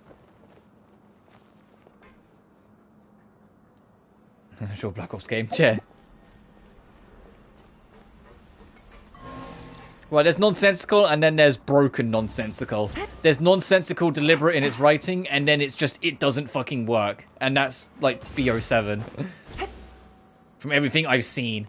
Also, the whole, I know Black Ops 6 also has to always be online for you to play it, and, like, I'll tank that when we get to it, if I decide to cover it.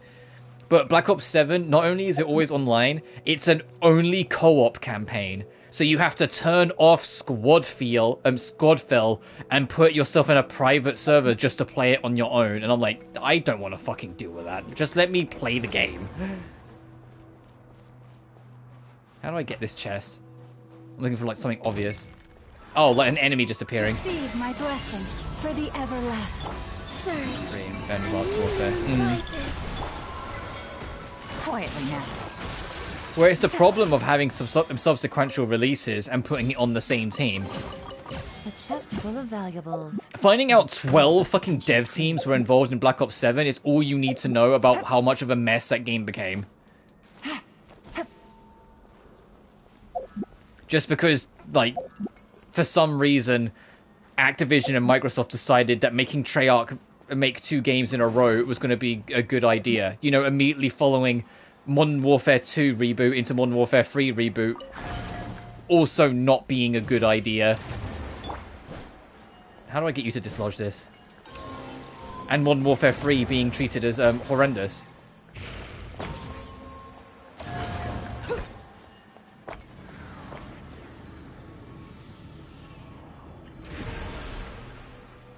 Okay, but yeah. But like I said, it really depends how I feel. The biggest test, honestly, is Black Ops 1 Veteran, because I always do them on Veteran. If you've never experienced Black Ops 1 Veteran, although it was around the time where they started getting more manageable compared to, like, MW1 Classic, especially World at War and MW2, it still has its fair share of, like, bullshit. Like, it's before, like, the Veteran campaigns became a bit more standardized. Like, it still has its moments where you're like, alright.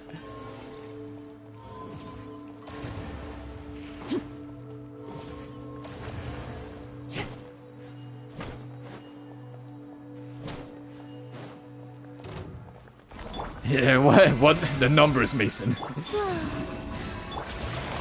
Busted. Transfixed. Who is Victor Reznov?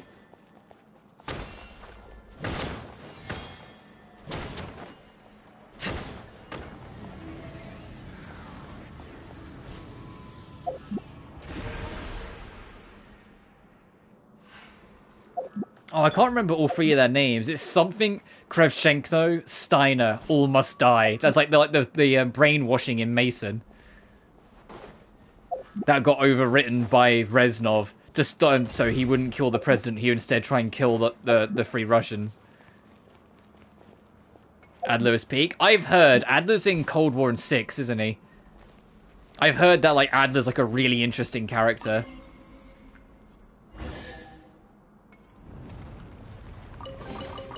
A chest full of valuables. And a trove. He's another like always has to wear a sunglasses wearing prick, which is so funny because Black Ops already had one of them with Hudson. Like, why do we have another one now? I said Hudson wasn't so much of a prick; he just did his job. It's just sometimes his job was definitely not what Mason and Woods wanted.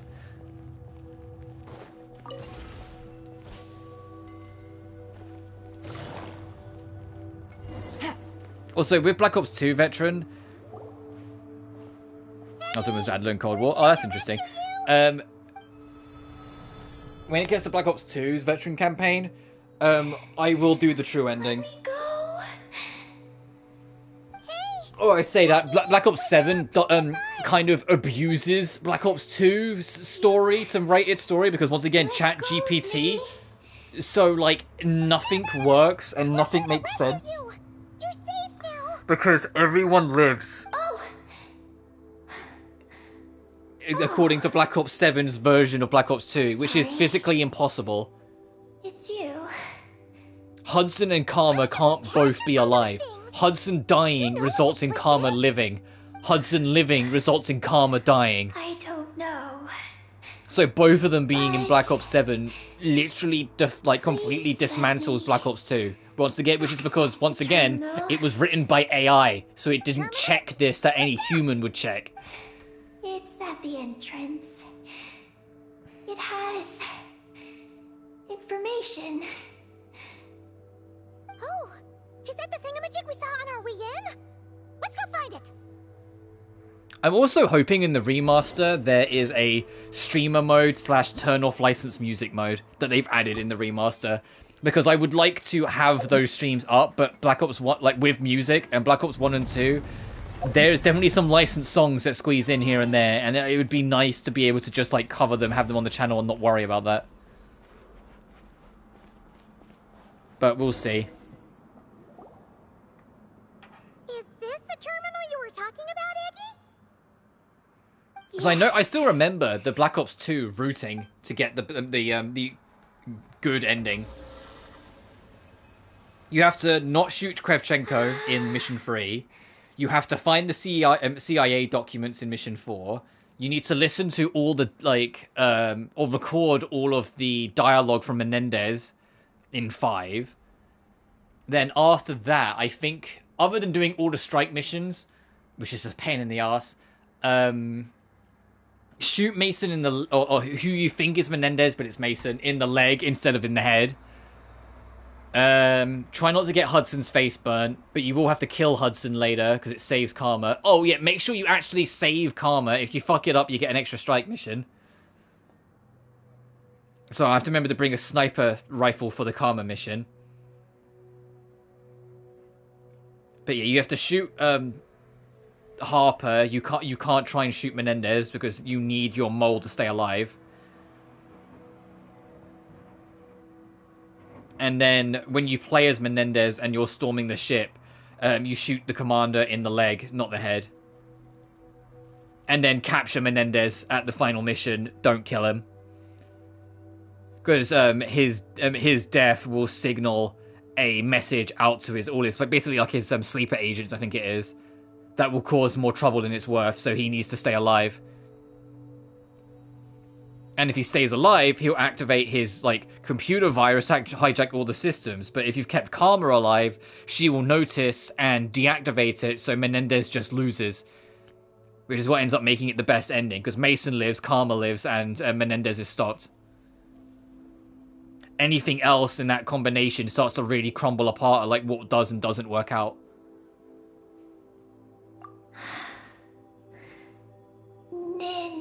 Nin. Sorry, what? My name. My name is not fucking Eggy. The terminal's got your name in it?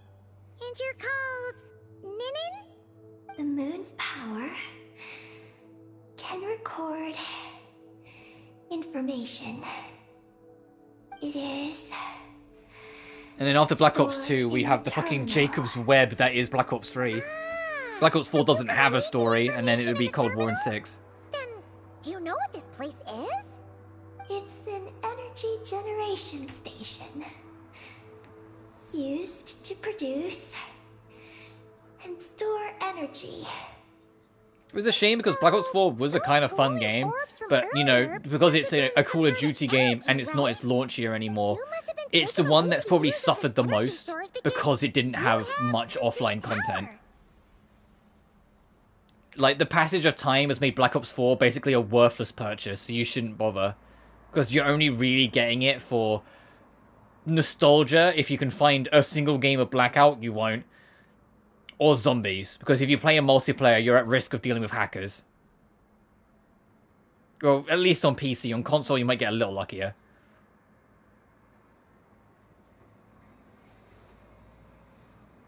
Fun fact, Call of Duty Infinite Warfare's multiplayer, you physically can't access it anymore because of hackers. Not as in if you click on it, it'll let you in, but, the games won't load or anything. No. If you click up, it will come up with only error messages. You cannot access the online of Infinite Warfare anymore. because it got destroyed by hackers. And Activision have zero interest in doing anything with it. So if you buy Infinite Warfare, you're technically being lied to, because the part where it says includes online multiplayer isn't true anymore, because they've never done anything to address it. To power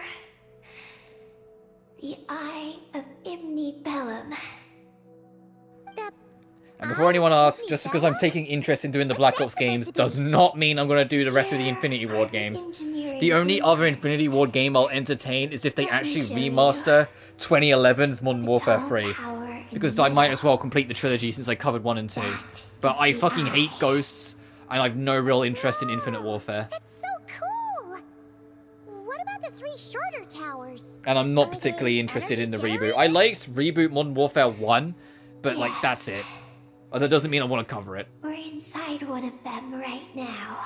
What exactly does this Eye of Ibn Bellum do? The work logs record that it is a lunar surface. The only other CODs I could see myself covering one day, and it entirely depends if they get the re-release treatment, is the classic trilogy, because they're interesting little games, and World at War, because World at War, it would be a laugh. It's a morbid, horrifically dark, murderously evil Call of Duty at times. But playing it on Veteran, it'd be so funny because of the grenade spam.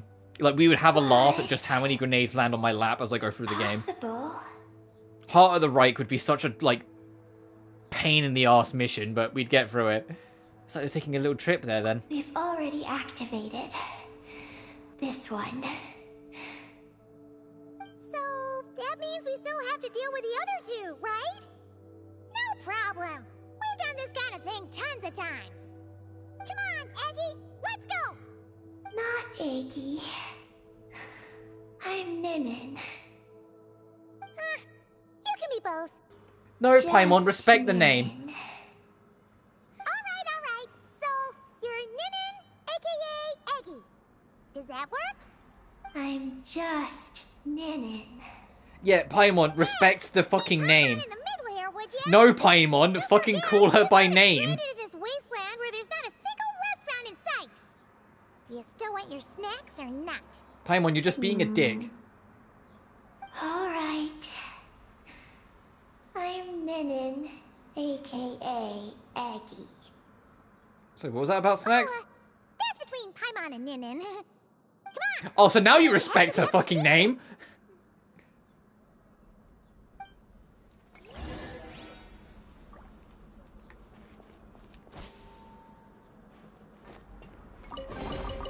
Treasure. One way to draw your target out of hiding. Is there anything in, like...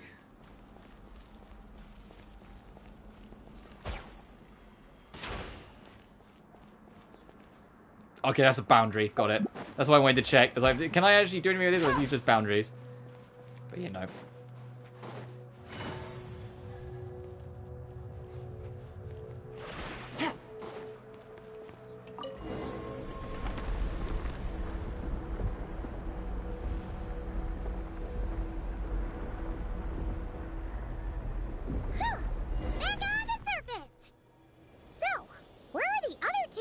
Generation stations.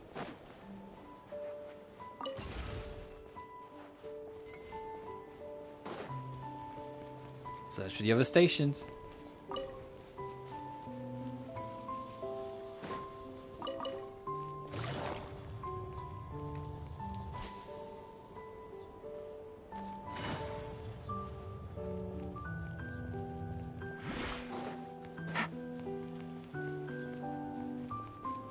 Oh, and it's more beautiful piano melodies, my favorite.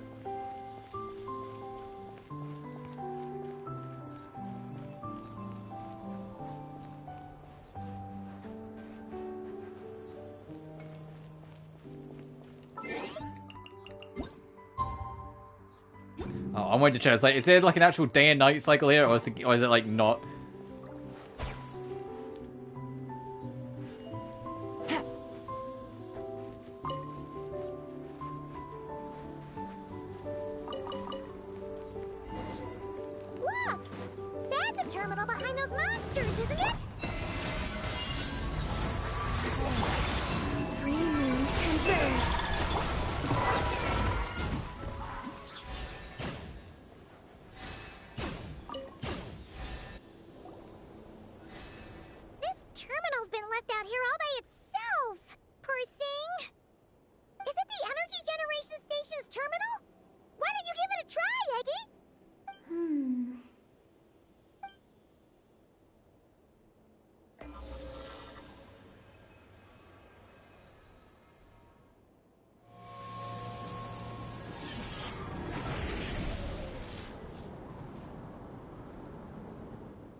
How's it looking? Any new intel? This is the energy generation station terminal, but I retrieved no new information. Even though we didn't find any new intel, we still managed to activate station number 2. Paimon would say that's a job well done. Wait. Signal locator malfunction detected. Energy cannot be transmitted to the Eye of Ibnibellum. Huh? What are we going to do? The signal locator is at the top of the tower. It requires manual adjustment. Then let's figure out a way to get up there and check it out.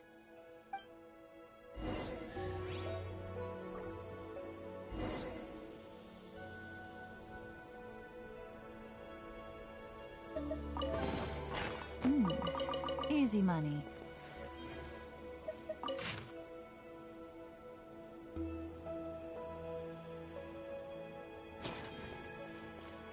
Okay, let's get up there.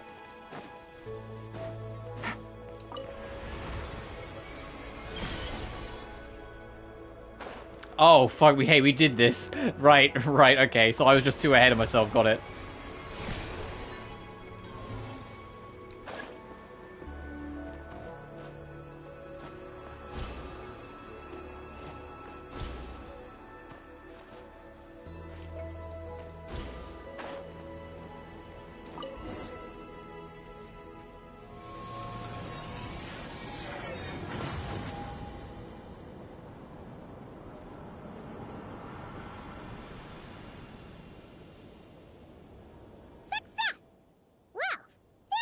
Than Paimon expected. But we still need to activate the 3rd station, right? Look. It's already active. Whoa! You're right! It still works! After all this time? Dragon Tech sure is reliable. Someone else must have activated it. Someone else? You mean... Columbina? After all, who else could it be? Why did she only activate 1? You don't think she found out something was wrong? Are we gonna run into some sort of problem? Hey, Aggie! You're not misleading us again, are you? This one's coming out of your friendship level. I don't know what my mission is, but I'm sure it doesn't include raising anyone's friendship levels. Aggie, you've changed. Did all that info from the terminals go to your head? Paimon, why are you being such a, dick to this thing? Let's go check out the Eye of, Ibnibellum first, shall we? Traveler. More rational. Reliable. Good thinker. A superior partner. Unlike Paimon. Let's go, Traveler. I'll walk with you. Huh? Okay, that's it! Paimon's deducting another 10% from your share of the snacks!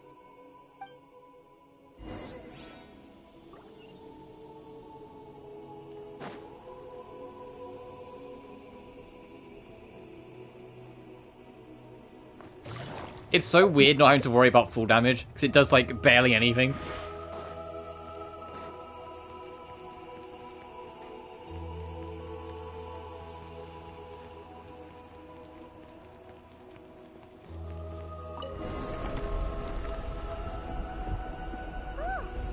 This is one tall tower!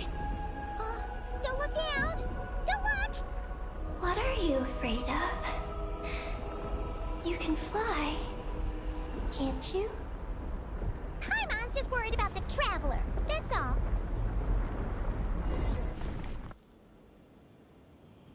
So, this is the Eye of Ibnibellum?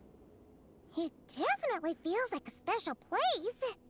Oh, the terminal's over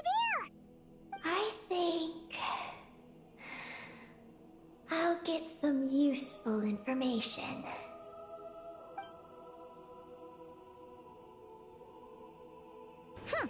Let's hope it doesn't puff your head up even more.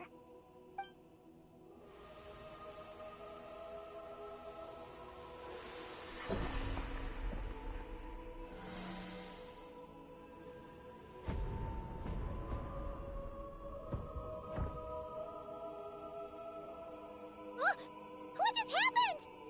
I activated the Eye of Ibni Bellum. Oh? Did it work? Can you find Columbina? In the facility known as Ungian Circle, the terminal has detected the appearance of an unknown individual lacking an identification code. Could that be Columbina? The system cannot confirm this person's identity. We'll have to go check it out then. We can't be totally sure, but at least we have a lead for now. So, how are we gonna get there? Let me help. Look. We can use this to get across. Wow! What is this? It's the entrance to the high-speed transit lane. It runs on the ancient moon's power. Through it, you can reach the next stop from the Eye of Ibni Bellum. Ungian Circle. The terminal records state that many species of creatures live there. It is a home for living beings. So, there are all kinds of creatures living on the moon? That's incredible! Should we head out now? Please wait a moment. Something in the terminal is still responding to me. Peggy, what's wrong? There is a hidden module. Project Moongazer. It responded to me. Any new intel? The module records the origins of this tower. Oh, hey, a lunar colors to get. It starts with a dragon pioneer named Ibni Bellum. The lunar vessel we traveled in was his creation. He was the one who led dragon researchers to the moon. Wow! That's amazing! So, this place must have been built to commemorate him, right? Not exactly. The terminal recorded this instead. After the pioneer landed, he began to explore the moon and circumlunar zone. Then, one day, while in the circumlunar zone, he received a mysterious signal from deep space. A signal from deep space? What was it? The researchers couldn't decipher the signal's meaning, but the pioneer believed it was a message sent back by their king who had journeyed out into the sea of stars. And that king's name was shit. Nibelung. The Dragon King? Did the signal really come from him? I don't know. Because the researchers could not enter deep space. So, they built this tower. This place. The Eye. It was originally a deep space signal transceiver station. Built to recapture that signal. And did they succeed? Many years went by. The pioneer passed away. But the signal never appeared again. His students gave up years later and turned to more practical pursuits. They renovated the eye into a lunar surface monitoring station to make it easier for them to conduct more practical lunar research. Oh, what a shame. Wow. Paimon feels like we just stumbled on something super important. And this is Project Moongazer? No. These are just the log entries I read. The real project file is encrypted. I can't open it. Huh? Didn't you say it responded to you? Shouldn't you be able to, open it? My data matches it. But maybe because it isn't enough. Sorry. What do you mean by isn't enough? It's like how snacks and Paimon are a match. But 20% of the snacks won't be enough for Paimon to eat. Hey! You're the one who gets 20%! Paimon's getting 80! Sounds like Eggy is a key mold of sorts. Some content is missing, so a key can't be forged. Yeah, Paimon feels like that's exactly it. Come to think of it, could this Project Moongazer be connected to Eggy's mission? It responded to Eggy's message. In fact, it feels almost like it was waiting for her to show up. I don't know. But I want to open it. Then let us help you. If there's not enough information, then we just need to go find more terminals, right? Paimon noticed that with every terminal Eggy absorbs, she speaks a little more smoothly and gets a little more full of herself. Well, Paimon could certainly do without the attitude. If this is Eggy's mission, then Paimon's gonna help. Oh, Paimon the Observant. Well, Eggy did help us look for Columbina, didn't she? Don't worry, Eggy. Also, I don't think she's getting more full of herself. I think she's quite rightly getting more sick of Paimon's shit, because Paimon has not been particularly nice. Thank you, Paimon. I'll try my best not to puff up. So, should we head to the next stop now? Yeah, let's go. Yay! Second stop on our super awesome lunar adventure, the Ungi Circle. Let's go! It's Ungian Circle. Ungi Circle! Ungi Circle! Act 2.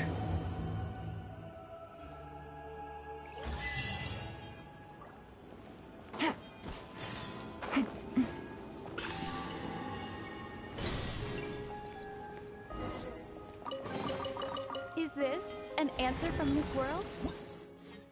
Whoa! Alright, let's go. High-speed transit lane! Here we go! Oh my god, they were going up like to the Pragmata final boss route. Man, Pragmata was such a good fucking game.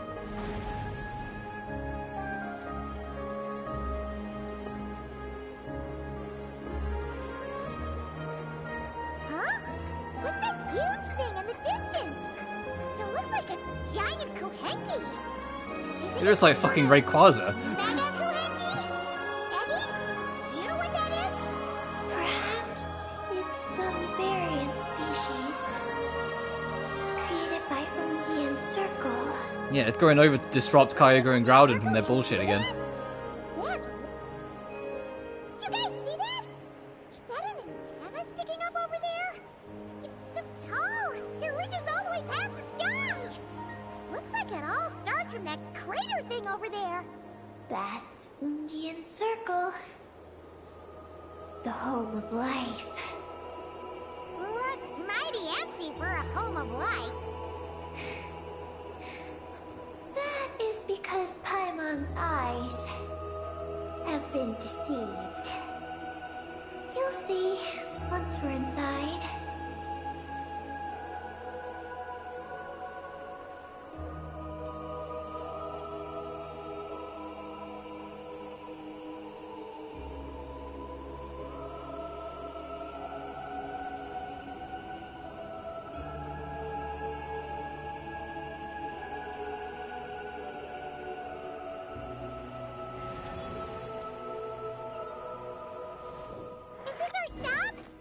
Yoongi Yoongi Circle should be just up ahead, right? Looks like we'll have to walk.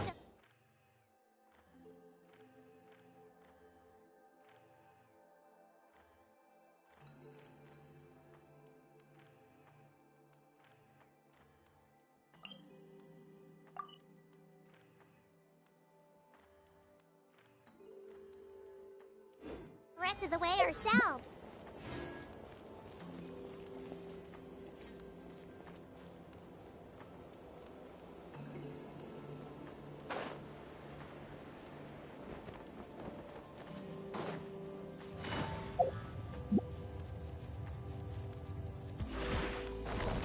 Receive my... Quietly now. Cha!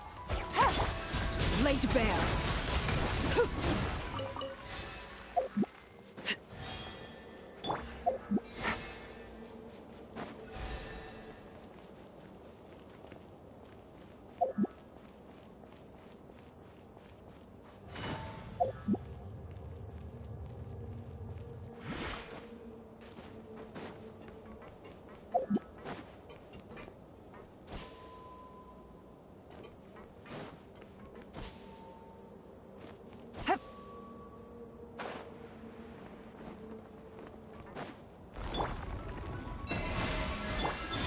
A moonlit night for all. Overruled.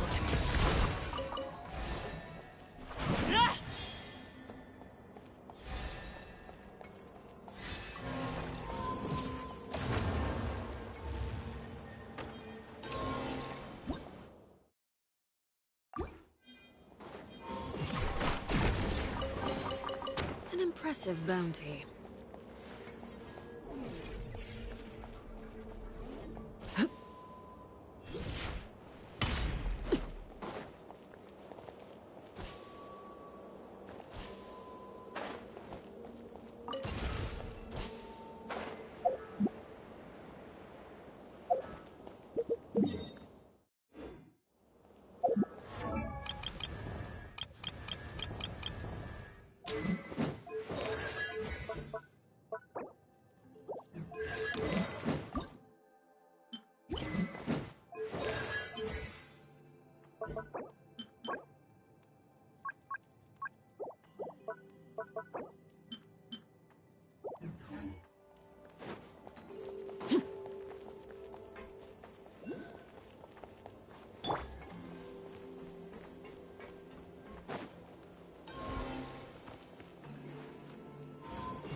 Take it easy.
Easy money.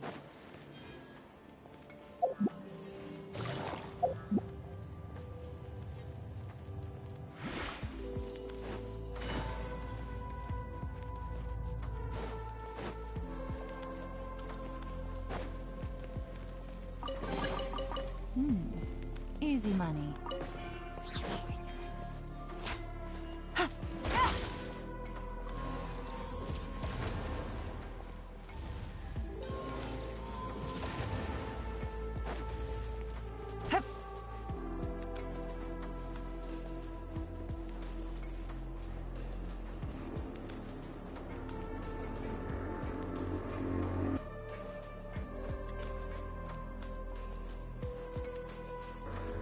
Are we good? Are we in? Is this enough?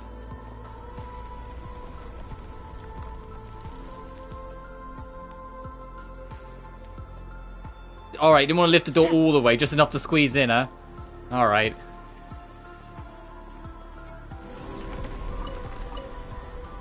Where are we going?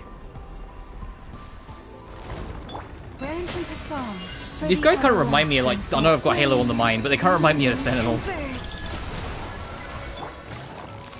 Gotcha.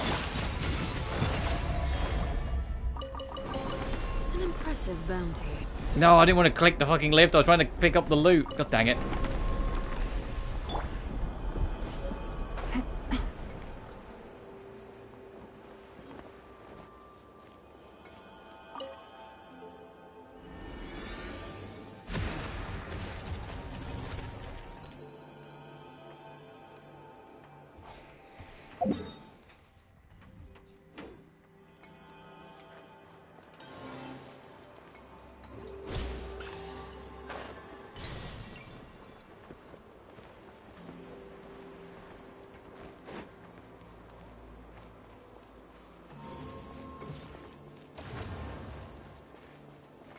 Oh, and it's just to get back out.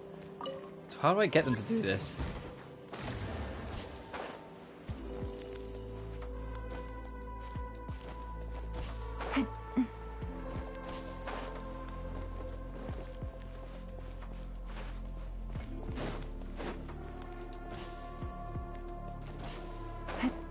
Can I read this? Like, interact with this?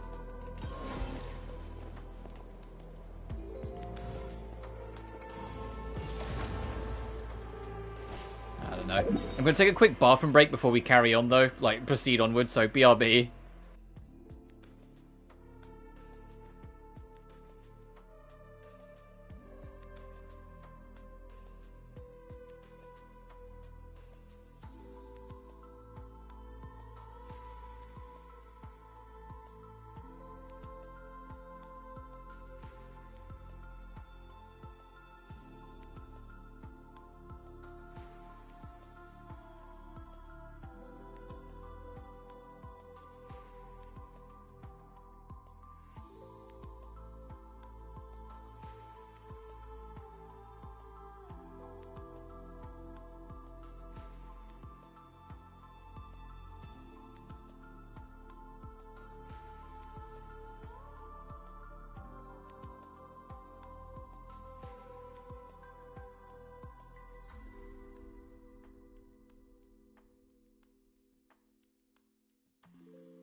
I'm back.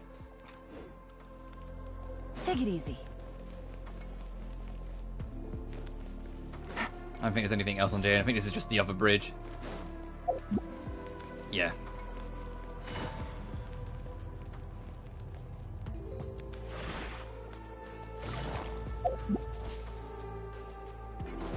God, this music for this area is such a vibe. I love it so much. Lush as the moon. Surge. Quietly now.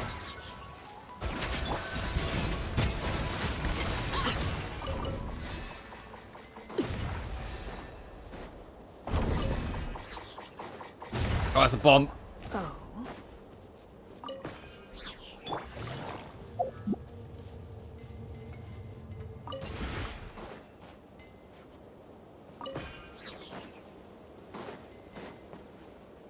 Take it easy. Whoa, Eggy!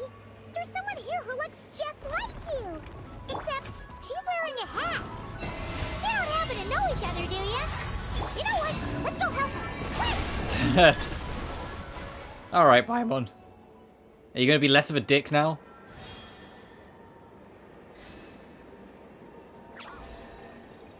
Huh, it looks like they're talking to each other. Yeah, yeah. Our guy's probably explaining to the other one, hey, Lumine's alright, Paimon, don't. No. Don't stay away from her. Girl who walks like she's floating. That must be Columbina! When did this happen? It was a few days ago. That giant creature we just saw was beside her. The Mega Kuhenki? With Columbina? That means she must still be here! She hasn't left yet! Come on, let's hurry inside and take a look! Let's follow the giant life form first. It will lead us into Ungyen's circle.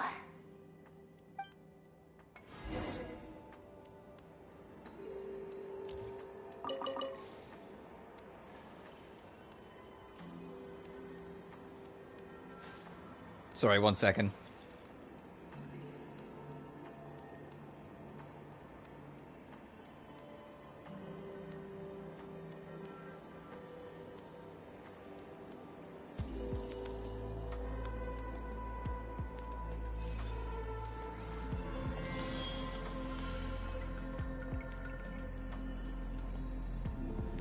No, Bina, it's only for a second. You don't need to take a nap. Get up.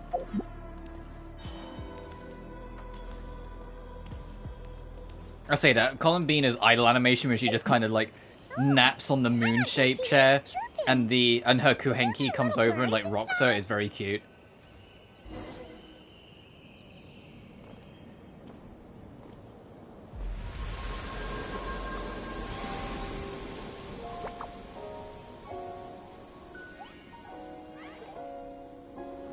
Oh wow. And the music's changed again. All these piano tracks just spoiling me, game. Those newer to the channel might not notice, but the piano is my favorite instrument by quite a margin. So I am getting treated here.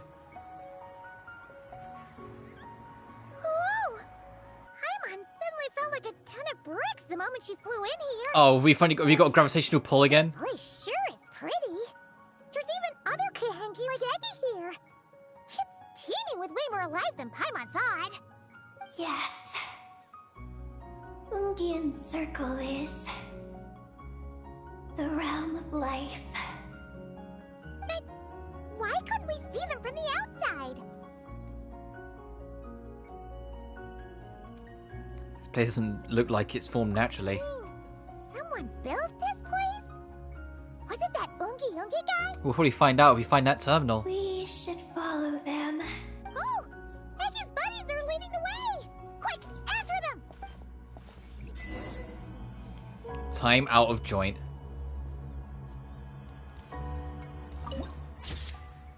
Sanctuary of Life.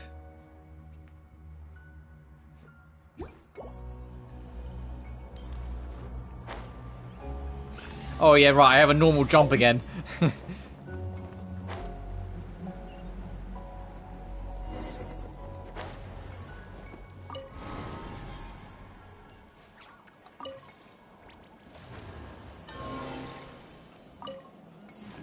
Oh yeah, this is like a whole like envirodome.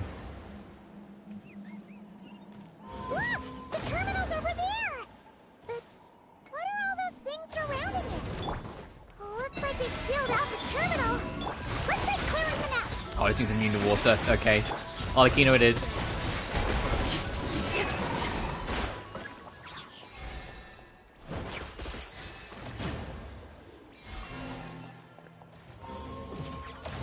Can't we get rid of them? These are knotted moonlight vines. I've seen information about them in the terminals. I can show you how to clear them out.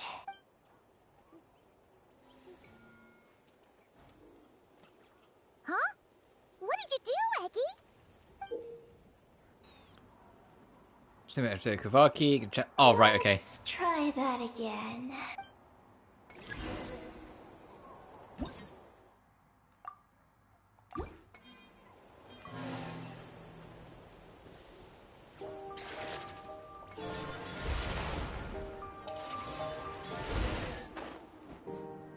Success! The terminal should be The grass had working to now. render in for a second there, but we're good. Eggy?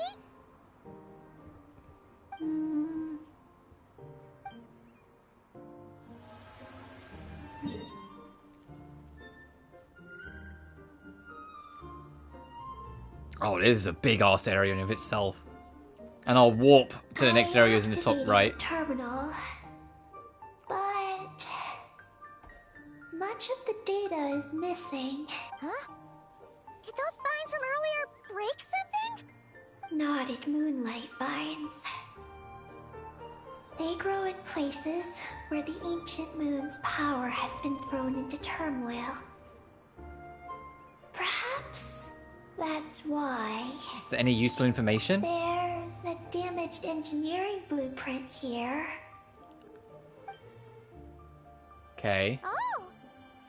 Oh! You can barely make it out now! So, any news about Columbina? The terminal shows that a young girl entered this place, accompanied by a giant flying creature. That matches what your buddy said! Look!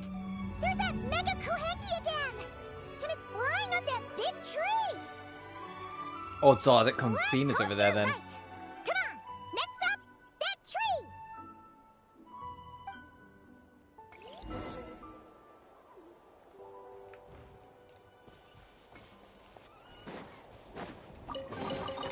Ah, something with which to commemorate this occasion.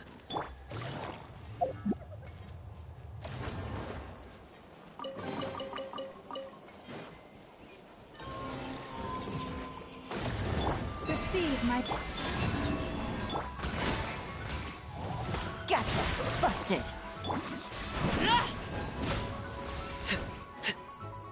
What else? Oh.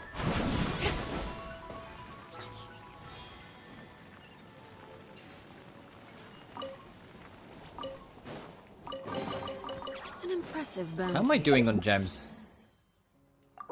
So have I got enough for another 10? I do.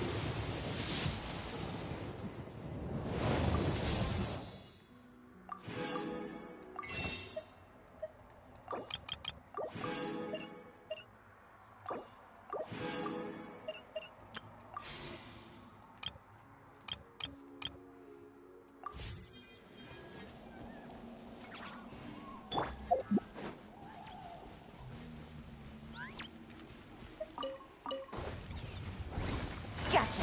Quietly now. Could tell by the way it was reacting that something wasn't right.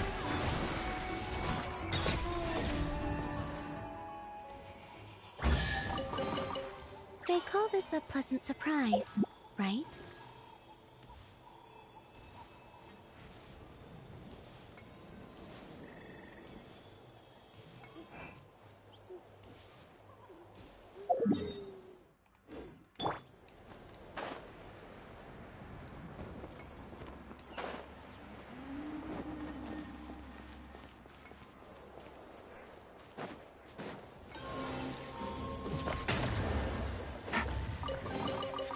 like, let me in. Get everything out of here.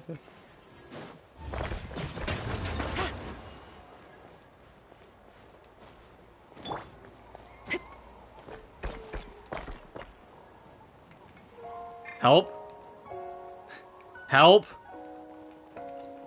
Help. Uh-oh.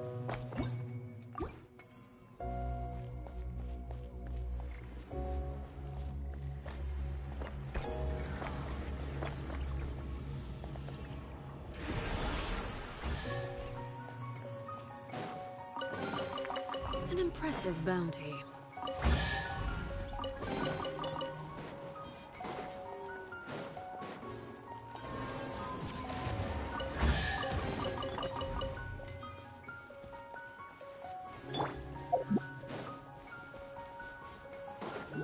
Gotcha. You poor lost lamb. For the everlasting. Wayne, a moonlit night for all. Witness my rise. Need to heal anyway.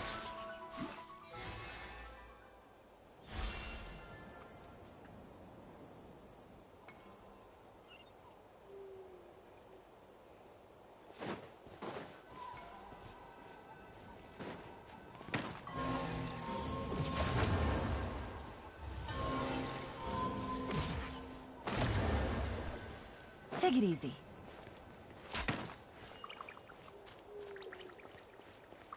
Oh, I have to like push. Okay.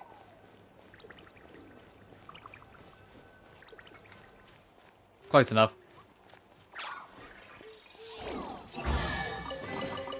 Trophy unlocked. The Moon Mist Treasure Hunter 1. Oh, it says the 45 chests.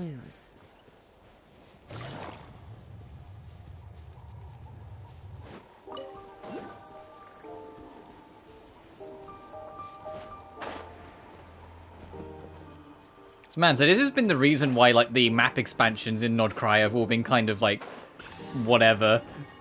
They were holding out on us. We had the fucking Space Temple on the Frost Moon, or where like, all the good shit is.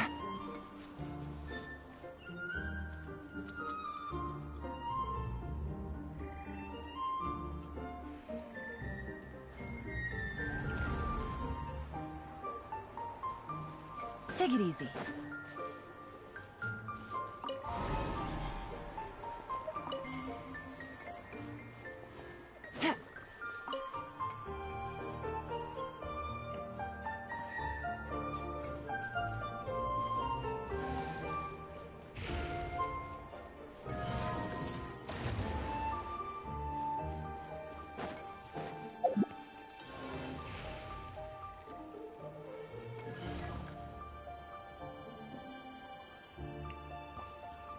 Oh, there's always more trouble.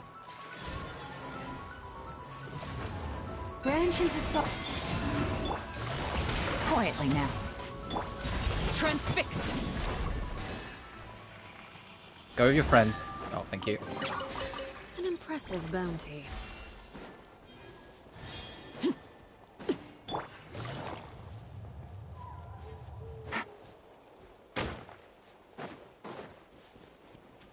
Need a power source.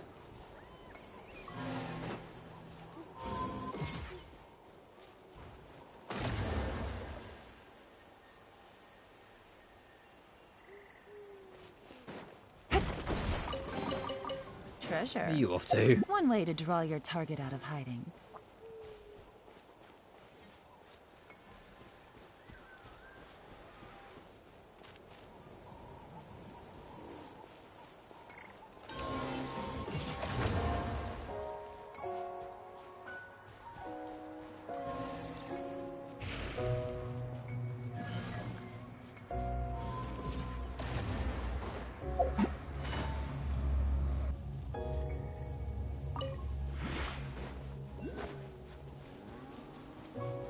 Trying to see if there's any more in the area that I can save to get them back over here.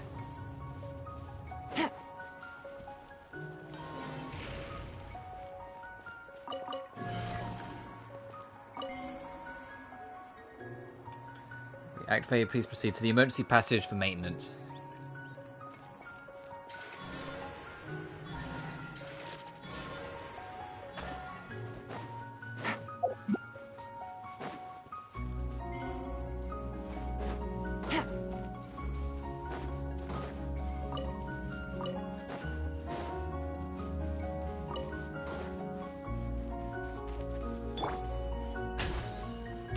Oh, you're not alive, okay.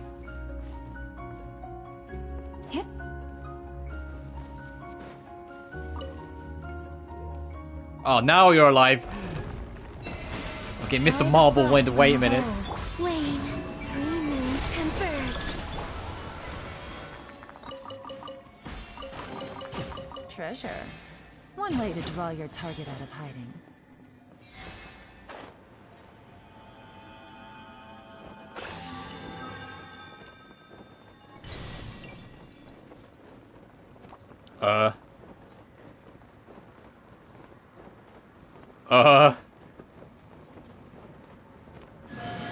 What was the whole upside down forest here? What the fuck is this?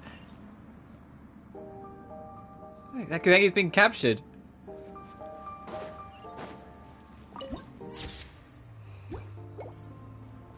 This is like Edge of the World shit from Dark Souls 1.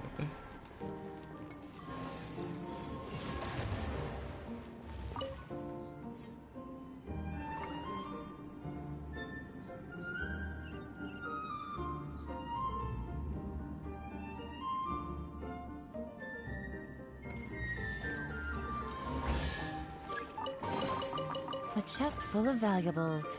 How they're going to get past the alarm and get to the mechanism.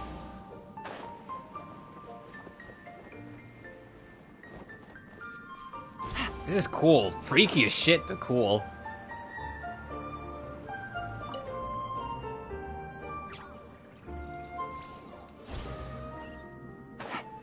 Oh, they're all gonna give me loot. Treasure. One way to draw your target out of hiding.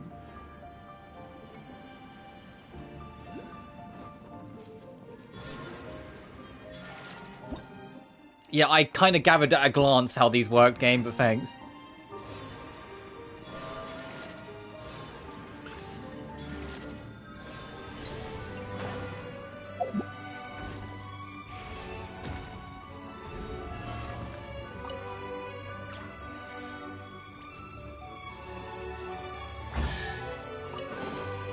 A chest full of valuables and a trove of potential clues.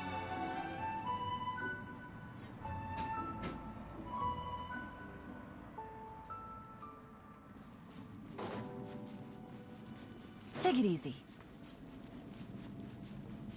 How do I convince that one?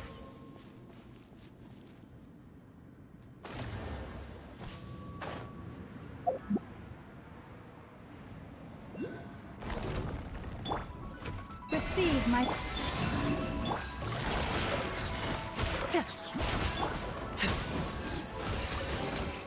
What greater pleasure is there than the unexpected?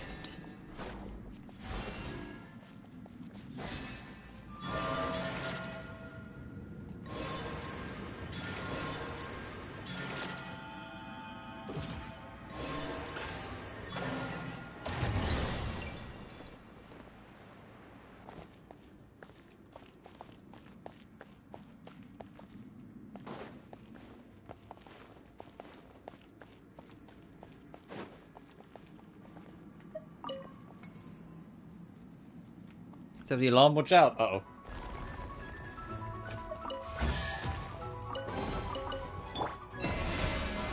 Surge, a moonlit night for all. Gotcha.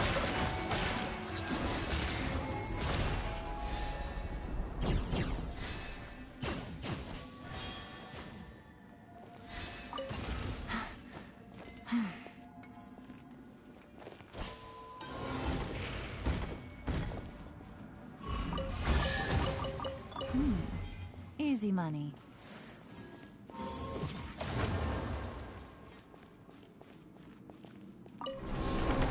Holy shit! We be going up fast.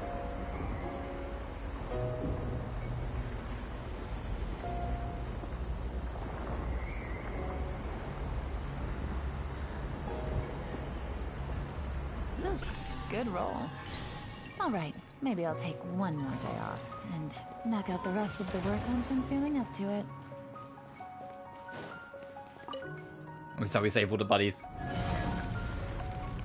That was a cool ass detour. Like, what the fuck? The upside down forest?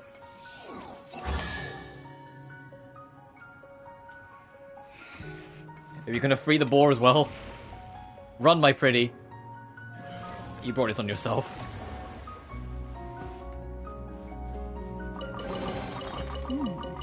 Easy money.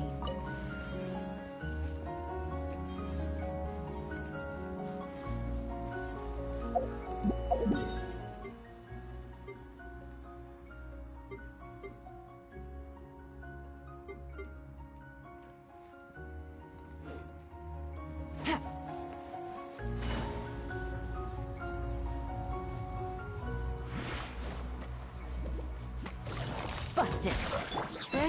I feel like we're being so spoiled, like being able to have so much exploration again, and it's not, and it's gonna like carry on as well because like, the next patch is Sneznaya, and if you haven't seen the beta, this first chunk of the map, you know, just 7.0. Oh, this is the shrine area. Okay. It's bigger than like the whole Sumeru Desert. It's bigger than all of Fontaine and all of Natlon. Like, it's fucking gargantuan. Alright, we found the shrine. That's good to know.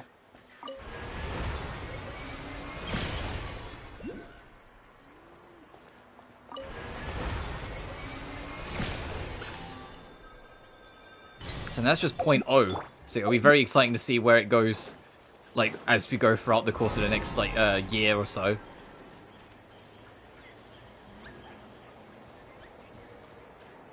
Take it easy.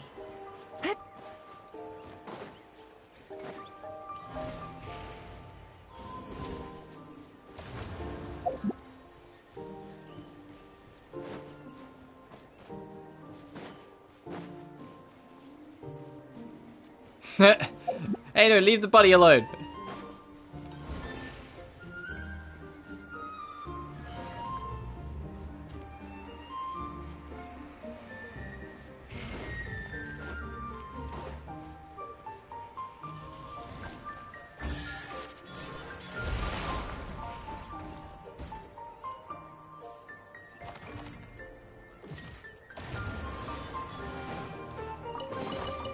Treasure.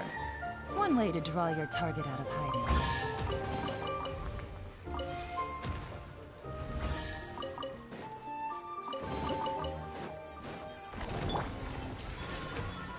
Receive my... A new moon rises. Quietly now. Gotcha. Ha!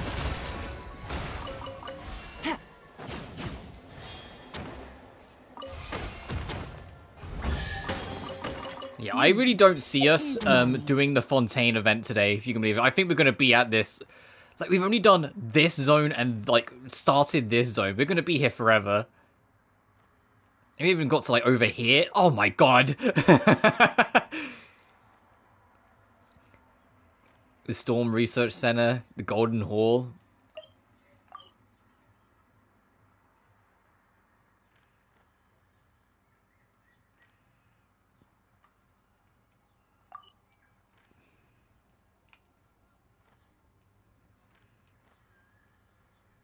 Traveler's Crater. Oh, hey, that's where our ship is.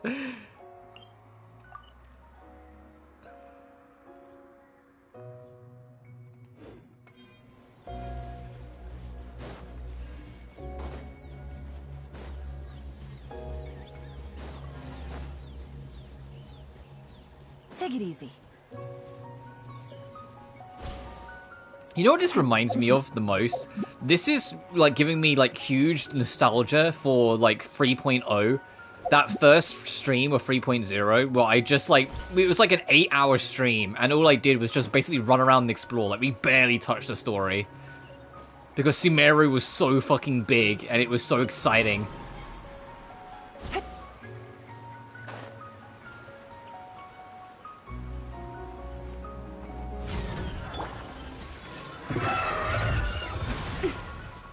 Lush is the flame.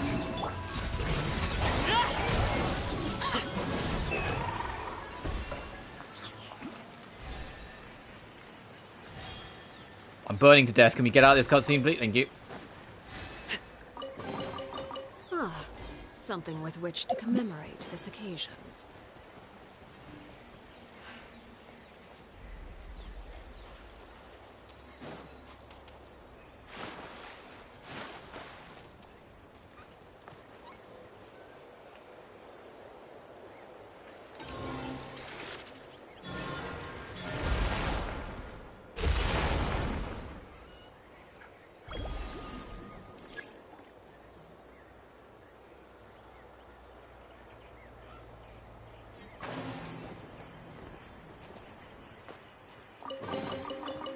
greater pleasure is there than the unexpected? Oh, this is cute.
Ah, something with which to commemorate this occasion.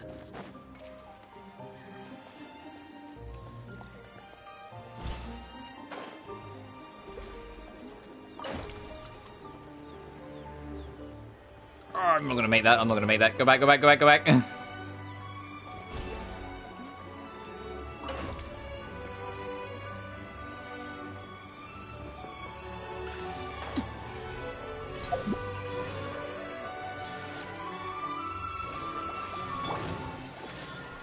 Branch into song.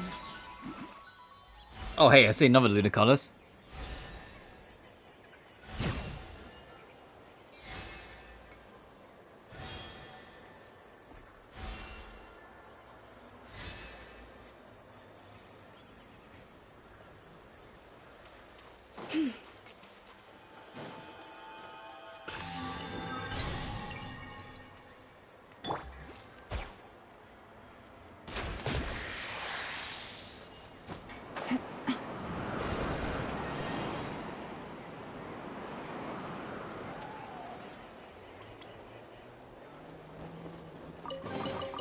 Treasure. One way to draw your target out of hiding.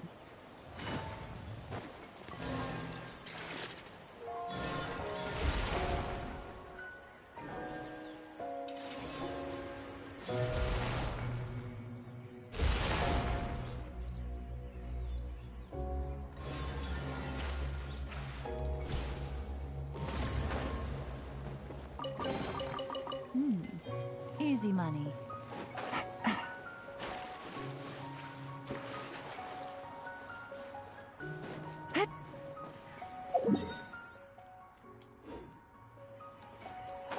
Oh no, I need like a natural proper jump. Hang on.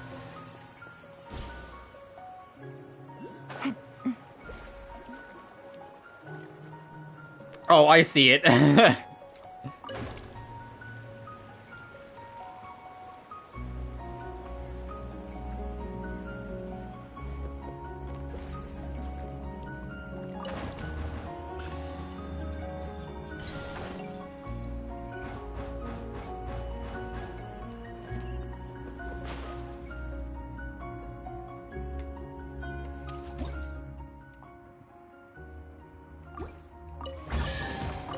A chest full of valuables and a trove of potential clues.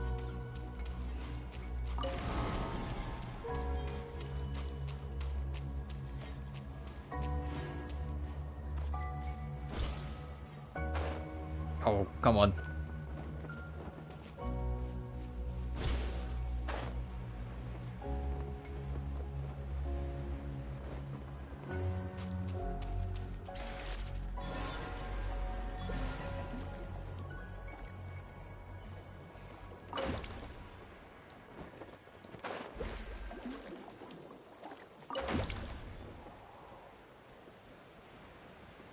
Big guy. Hello. Ibni, the blighted newborn. Receive my blessing by the frost moon of... Three moons converge. Busted. Everlasting as the moon!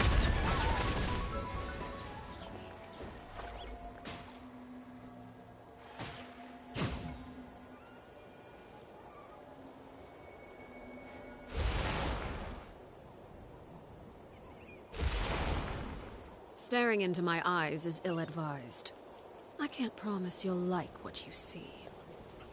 That was another little fun little detour. Ah, something with which to commemorate this occasion. Bro, I'm just wandering around and finding like things that lead into things that lead into things, and they're all great.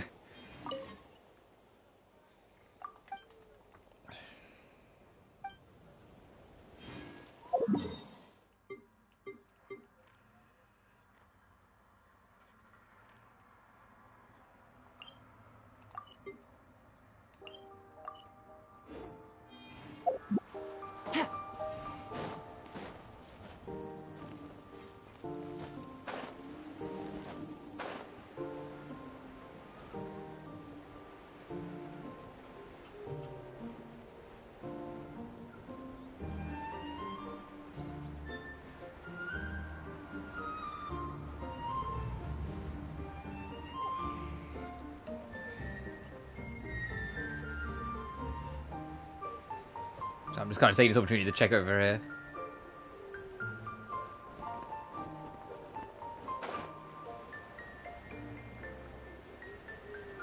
Aha!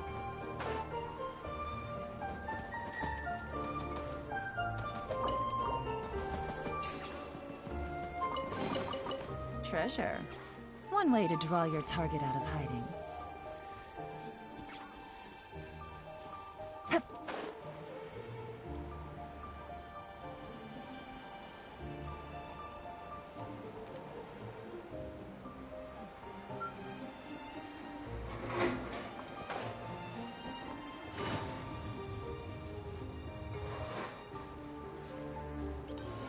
I'll get you out, buddy.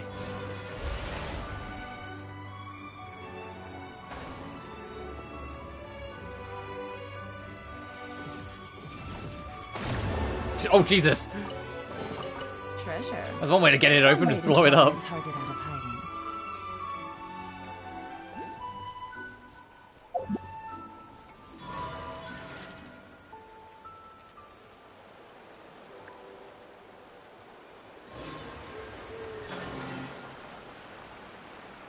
I see it.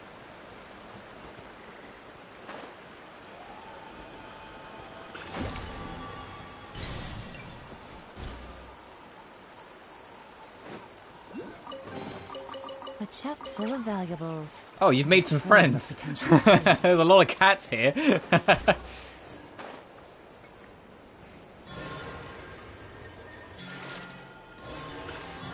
Take it easy.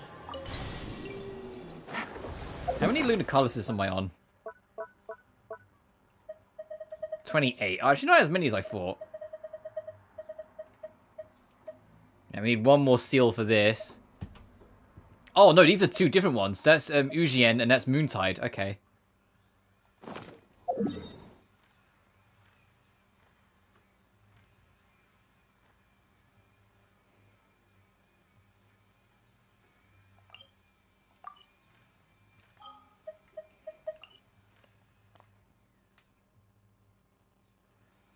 %100% complete? Yeah, I'm not surprised.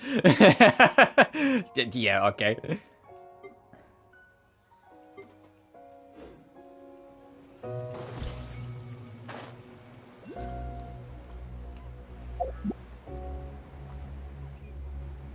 Oh, do I see a challenge thing down there?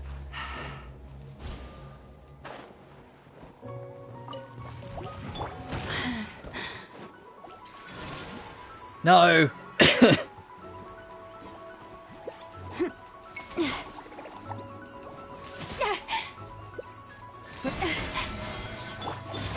A moonlit night for all.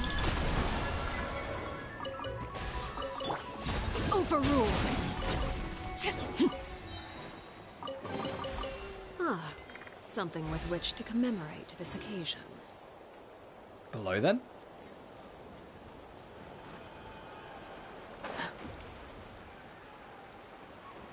Oh, I see it.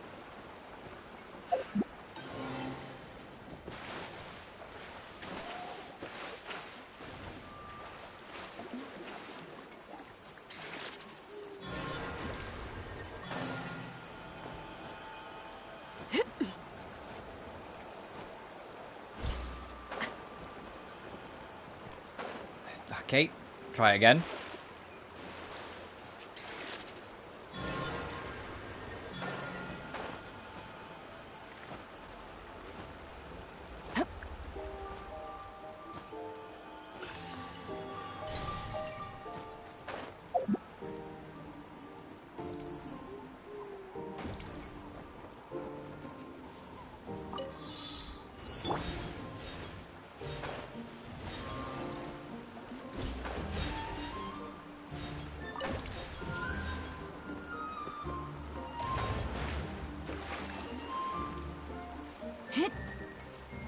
Need another one, buddy.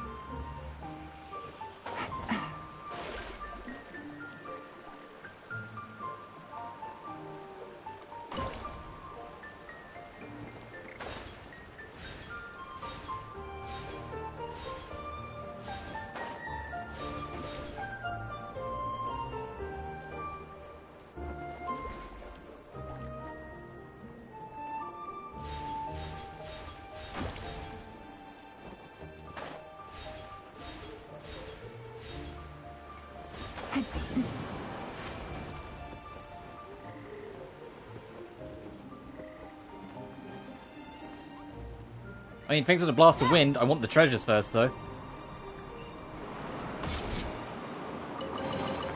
A chest full of valuables and a trove of potential clues.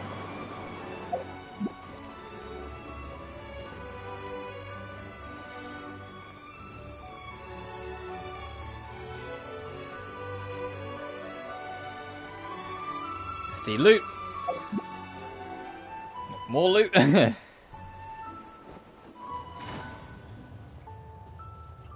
Oh, and a music coin. Nice.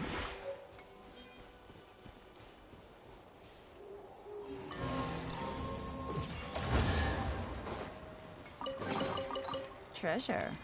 Oh, and your friend was stuck under a rock. Out of hiding.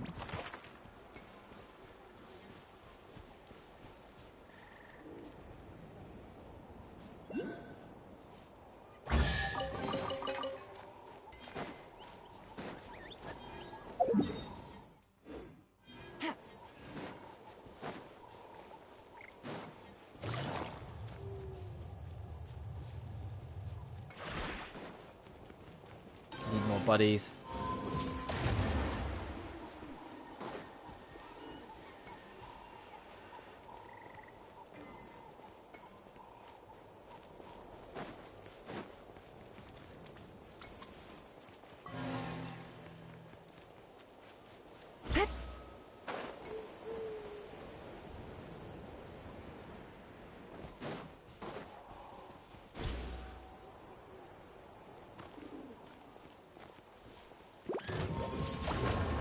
Lush as the moonlight. Nice.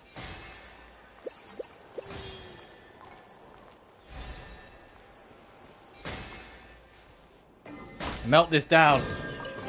Or whatever you're doing. Wishes you well.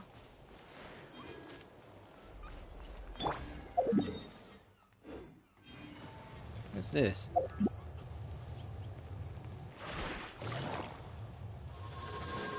Okay, I guess I'll go. Oh, you will let me through. Okay.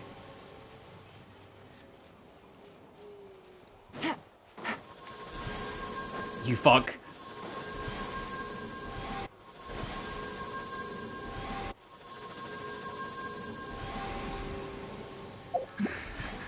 I was getting toyed with.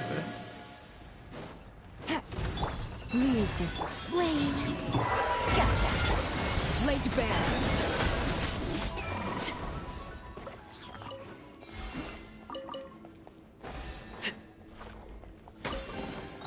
What greater pleasure is there than the unexpected? Storm hotspot. Okay.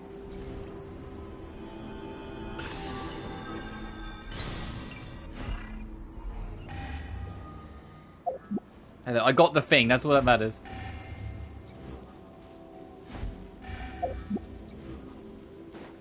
So I can't linger here because I'll be too exposed to the elements. Yep, time to go.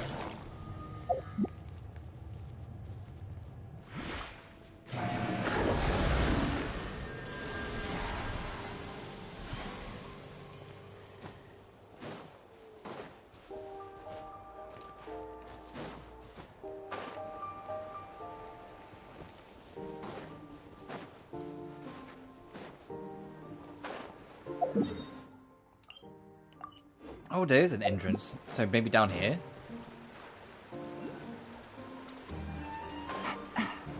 In the waterfall?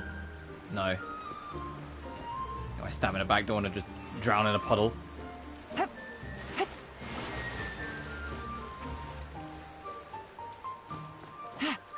Oh, I see it.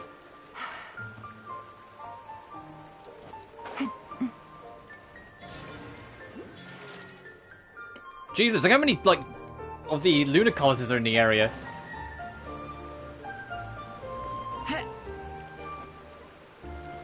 Take it easy.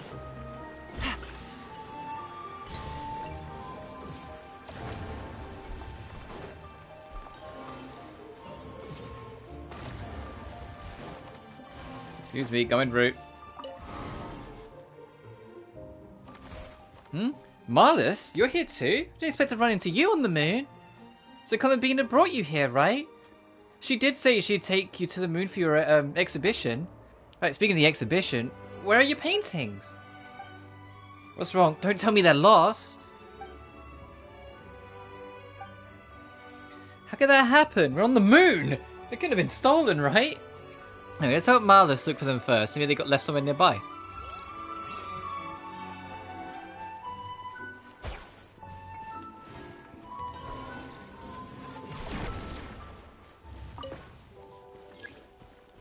Four more paintings. Oh, jeez.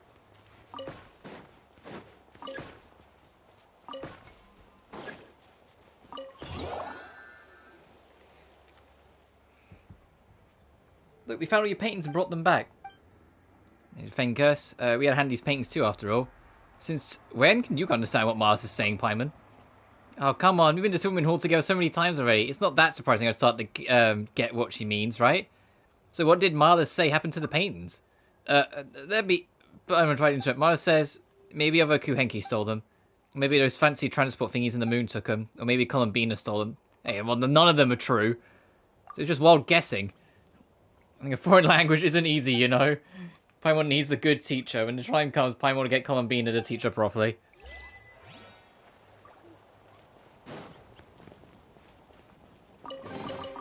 A chest full of valuables and a trove of potential. So Paimon, you're not translating. You're literally making shit up.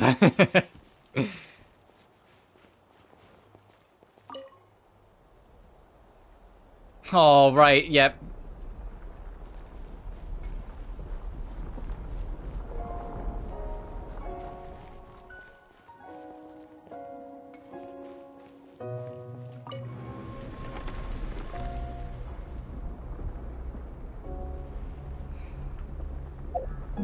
It's honestly crazy how the art team of Genshin, like, constantly kind of outdo themselves.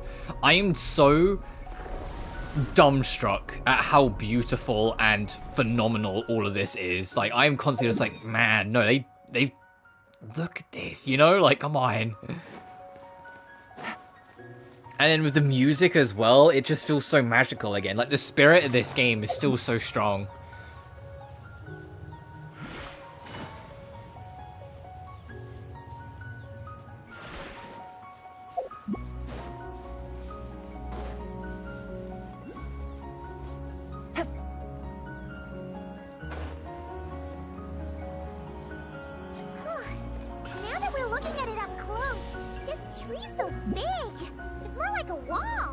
Yeah, no kidding. What's that shiny thing up there?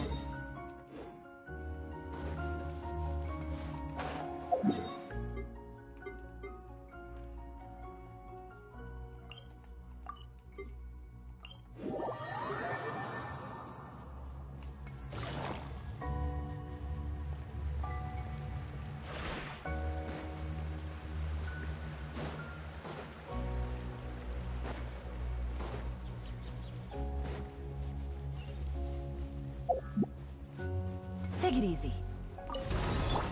Receive my blessing for the everlasting. Transfixed!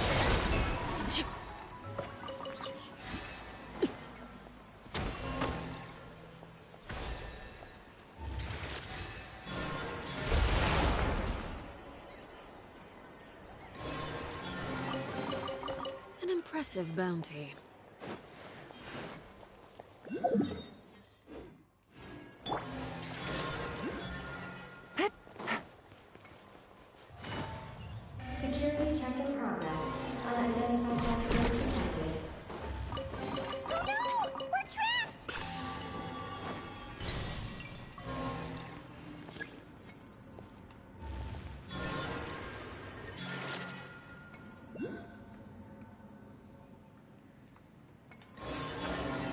Where the fuck were you aiming?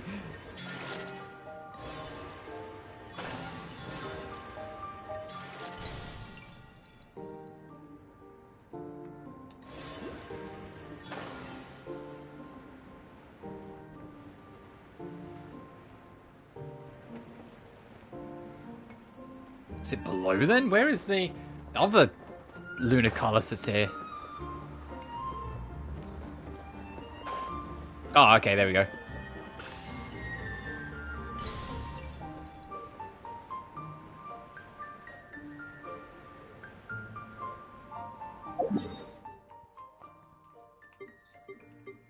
Let me go back here. We're not entirely done, like, checking around here. And I think that'll lead me back to, plot.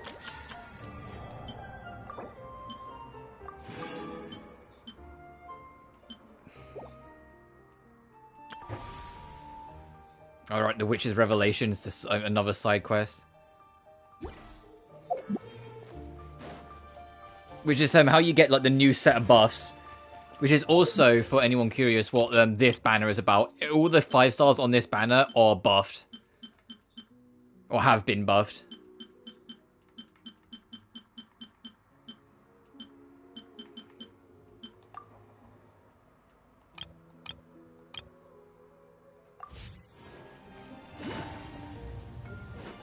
Oh, I need power source. Take it easy. Sure, I saw one around here. Oh, there's another. I'll get that in a minute.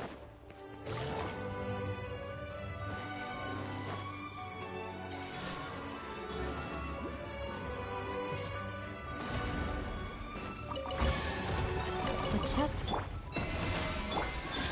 A new moon rises. Quietly now. Gotcha. Tap.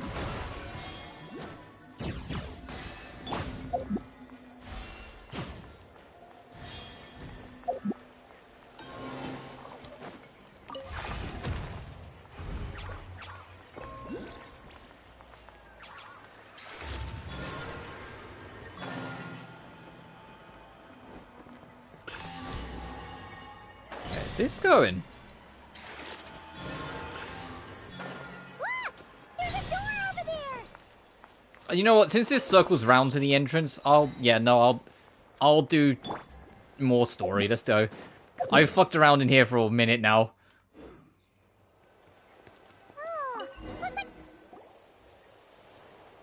This also gives me a chance to sip my water.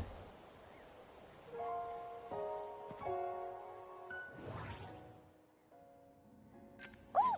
There's a door to the left of the pavilion! Seems like a back door. And where there's a back door, there's That back door is probably what we found first, to be honest. There's a little pavilion in the middle with these really tall struts on top. Could that be the antenna setup Paimon saw earlier?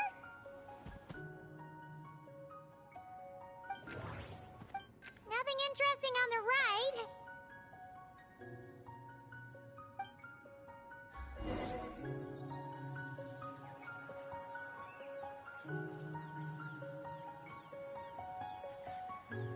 Alright, so yeah, go back around over here. Not zoomed out too much. And go in.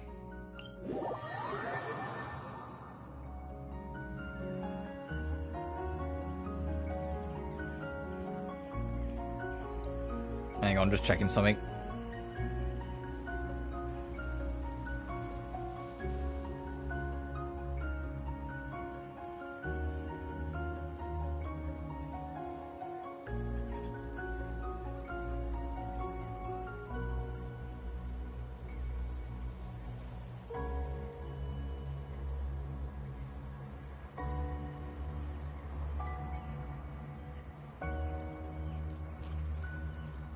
I got a new letter from an informant. Looks like the situation has changed again.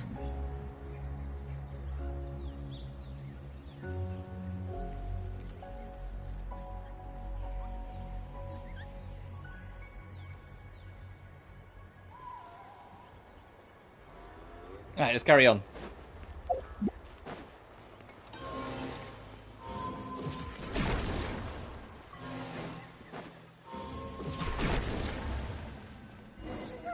Now that we're inside, this place sure looks like an elevator. It should be able to take us to the top, right? The Mega Koheki flew up there earlier. That means we might find Columbina there. Maybe. Let's go open this door, so... Nice. Oh, another Frost Moon seal was obtained. Nice. Oh, gee, that's a convenient shape. Is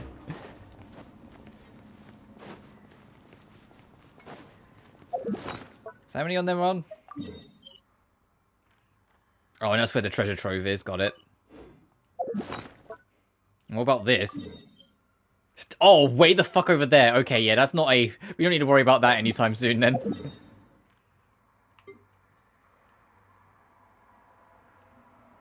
Oh, this is a different area. So that's Moontide Sea 0%. This is 52%. Okay. That's a different zone within it. I'm used to sub-zones only being one zone. Like, if I go through them... Like, Enkonomi is just one zone. Chasm's one zone. The Sea's one zone. This is one zone. Even the Temple of Space was one zone. So this being two zones kind of threw me off. But it also didn't show us how fucking big it is!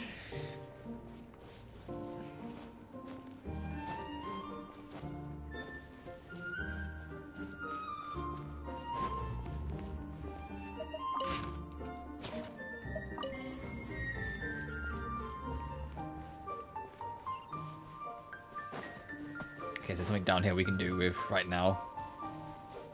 Alright, head back up.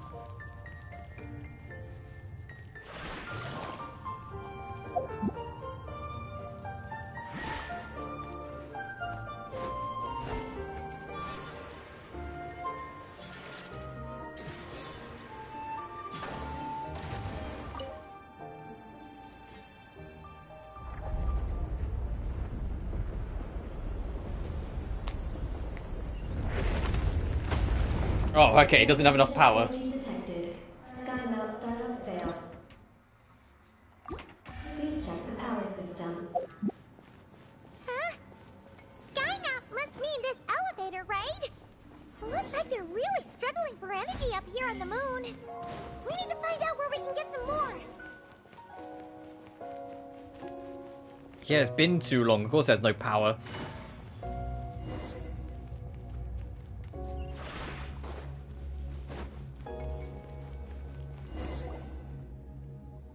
Well, what do you know?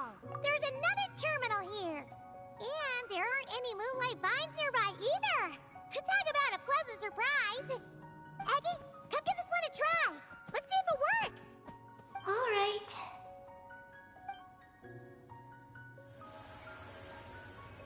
Terminal activated. Reading relevant information.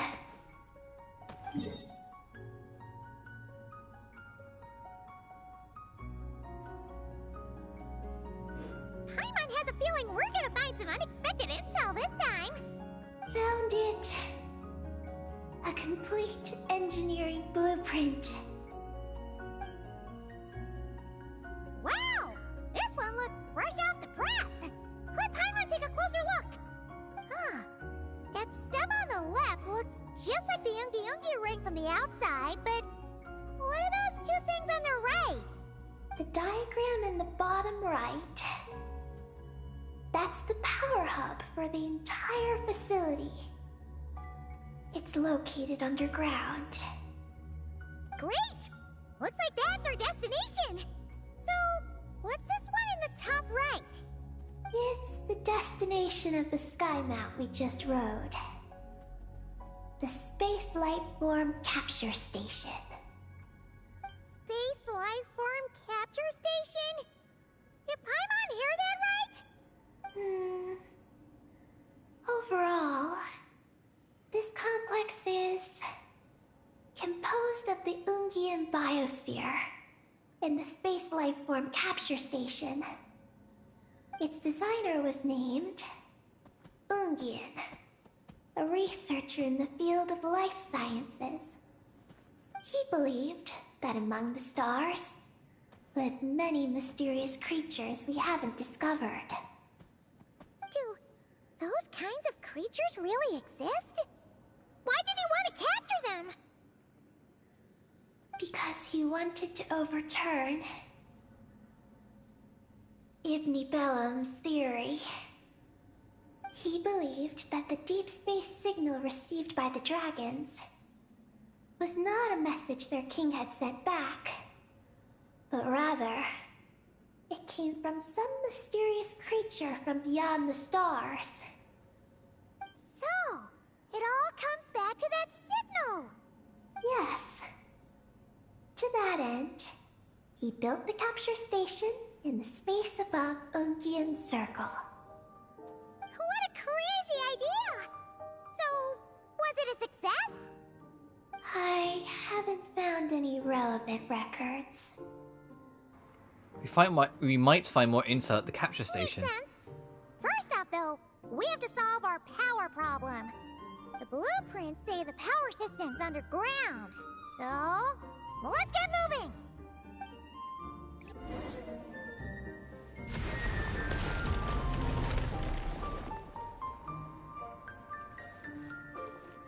Take it easy. Oh, this looks like a put Cool. for powering the elevator, huh? It seems to be in pretty bad shape. But at least that means we're heading in the right direction.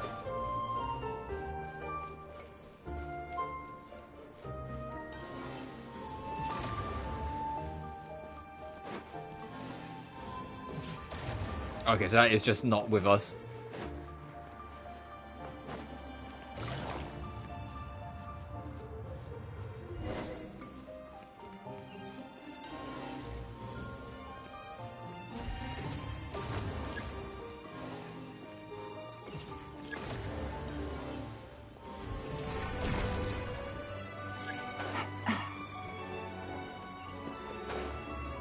Oh, that auto-procced. I didn't do that.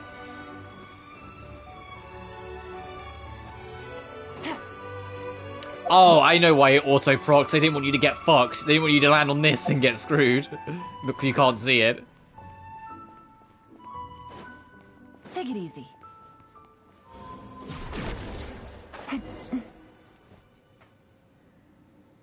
What's going on out there?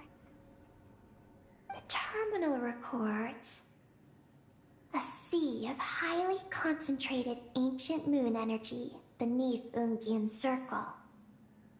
It provides power to the entire facility. But the leakage of this highly concentrated energy can cause storms that will harm living beings. But don't worry. This seclusion field can temporarily hold the storms back. So long as we don't exit the generator's range.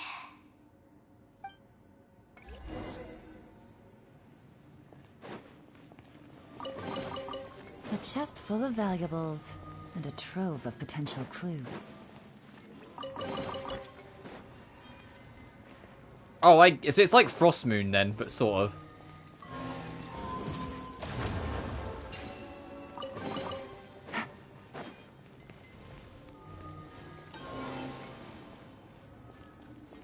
See if there's anything else we can get.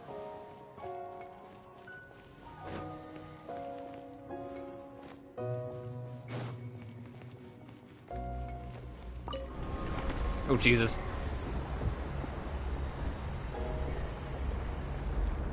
Back into the crazy upside down forest. Huh?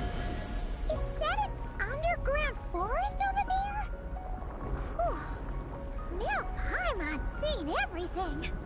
Are we still going down? How deep does this go?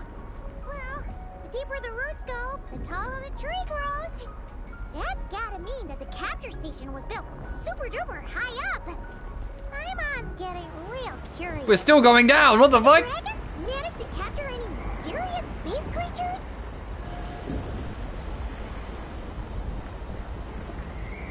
Where are we going? Whoa. What the fuck? The power engine? Yeah, what are we, in the core of the planet? Or the moon?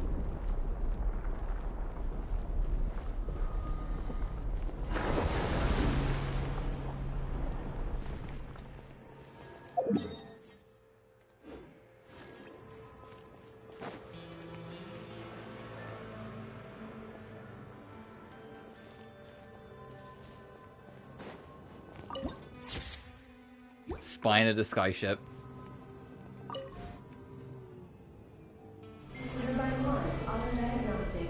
Operation normal. Turbine 2, auto-diagnostic. 2, malfunctions detected.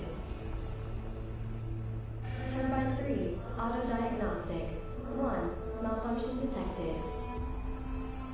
Turbine 4, auto-diagnostic. 4, malfunctions detected. Argumentative storm occlusion field activated. Please proceed to the malfunction points for maintenance.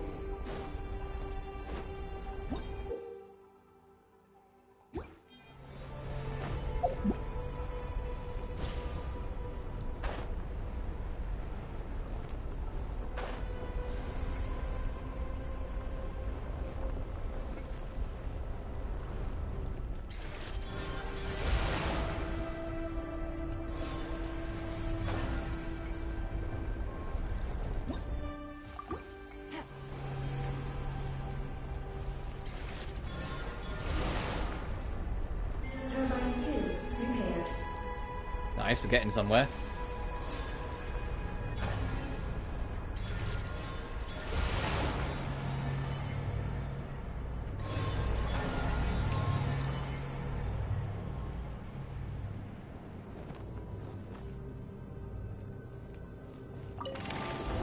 Turbine 3 repaired. The storm's raging out there! We gotta get close to the next exclusion field before we jump! Oh, right.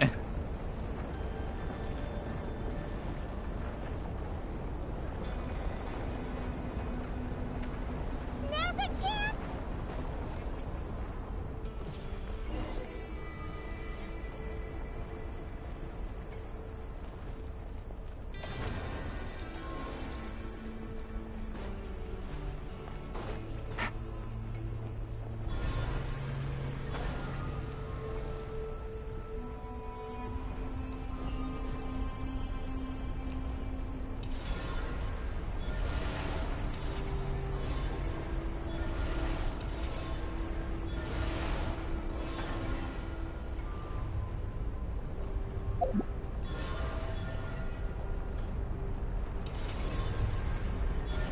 Is that all of them?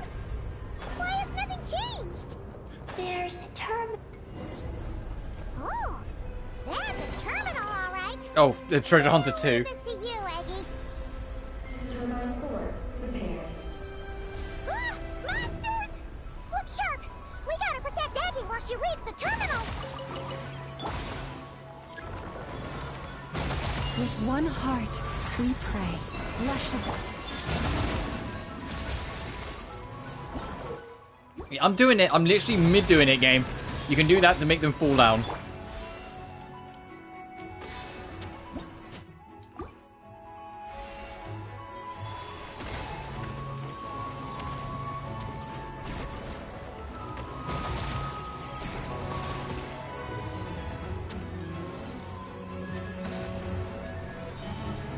Branch into salt. Quietly now. Busted.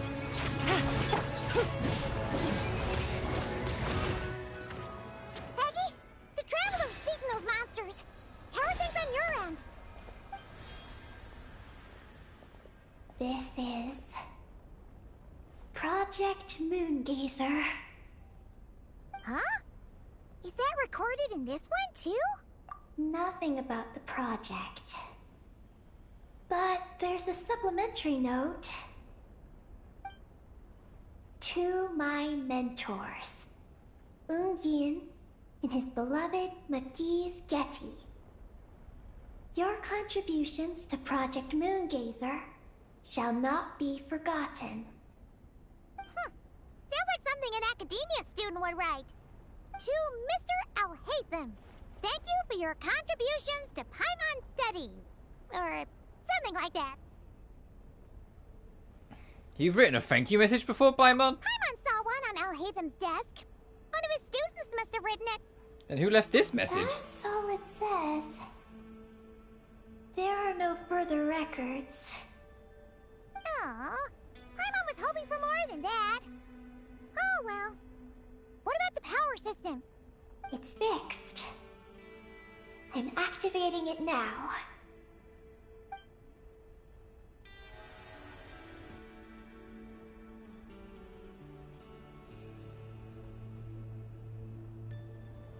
Oh, it worked! Uh-oh. Those big wheels are spinning so fast, they might suck us in! We gotta skedaddle! Now!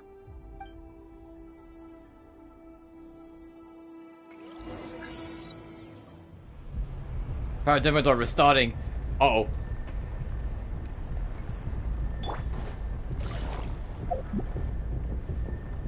Take it easy.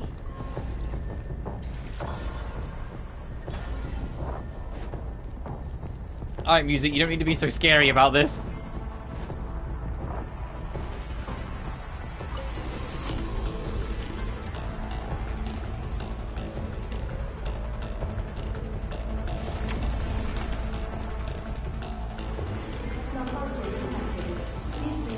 It's not that easy.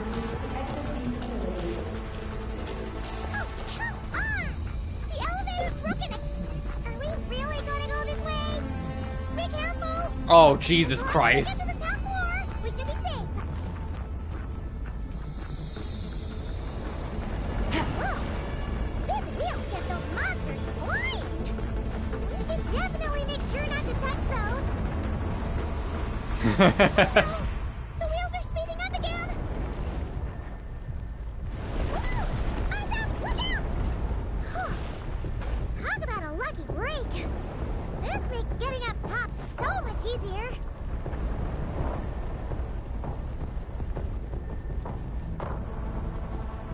That's gonna wake up.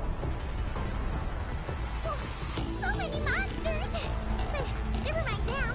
Oh my god, this is so sick.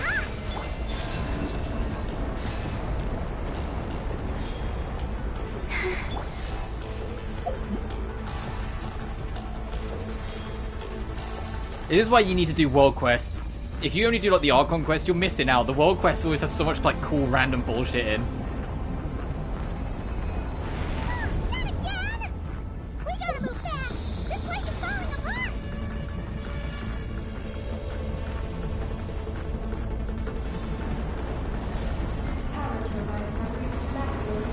Of course they have.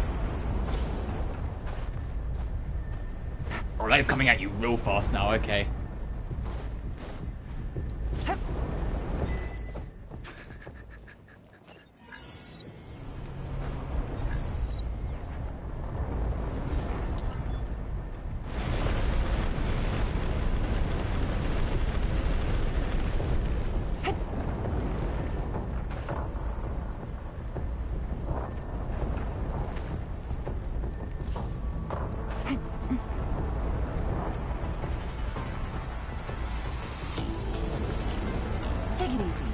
Go, go, go, go, go, go, go, go, go, go, go, go, go!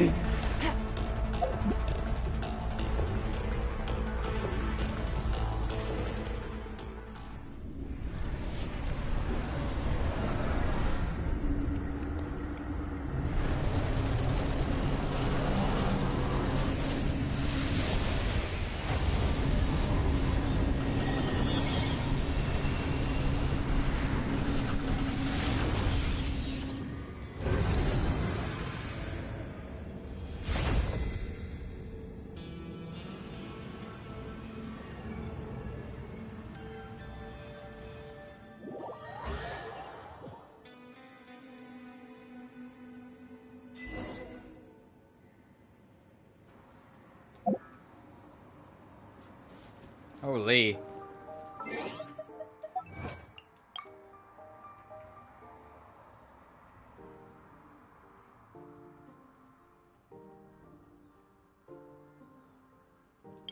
Oh, charge full tilt towards the engine. They use the term full tilt to an engine blade. That's funny. That was from me getting hit.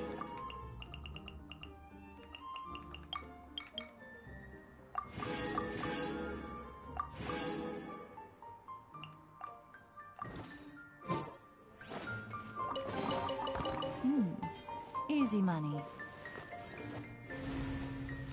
Take it easy. Ride the lift.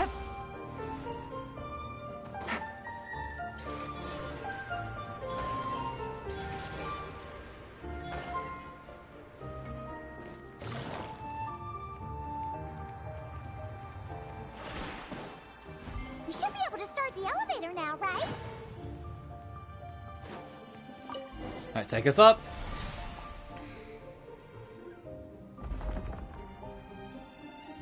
Okay, nice and steady. We shouldn't fall this time. Paimon's been wondering what this space life form capture station looks like.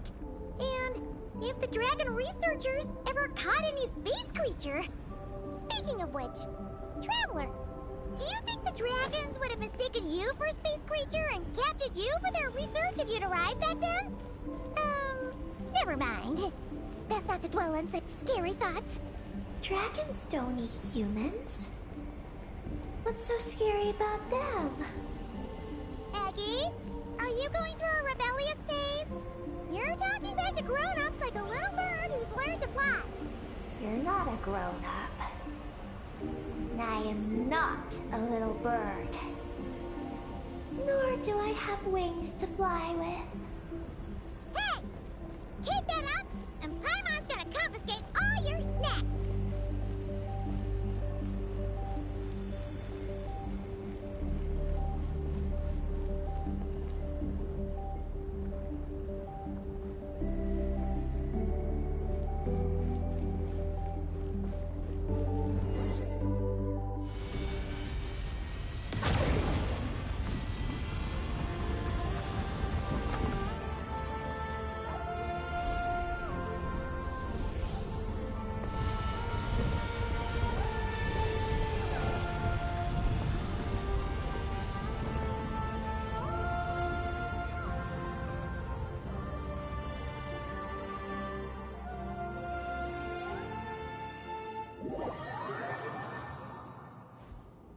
Why did it spawn me like in the ceiling to float down? Look!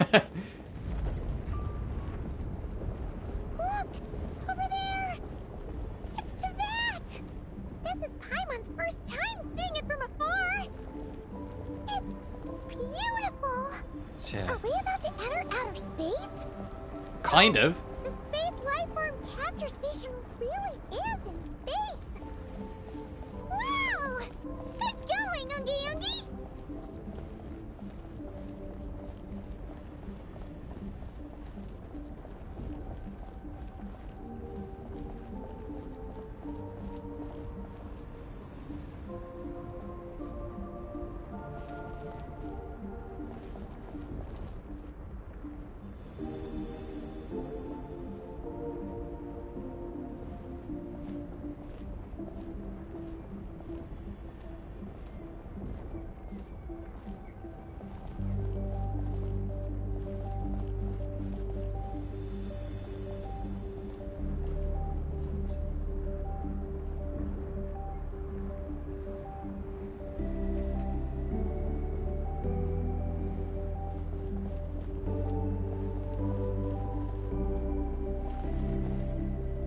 God, this fucking heard a space station.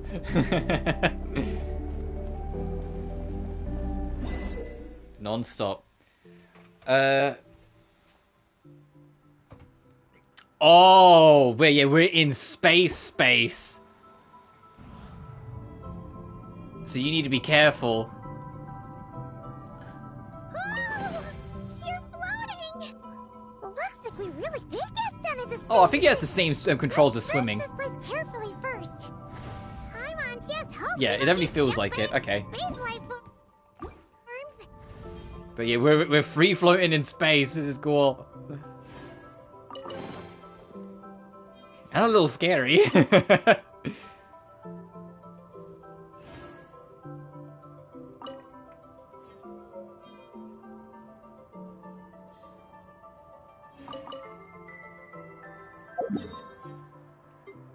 Oh, it still says we're here.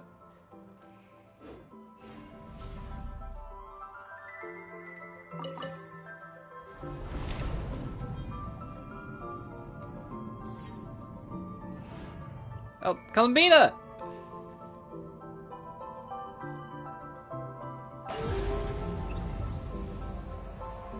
Maggie, how's everything going?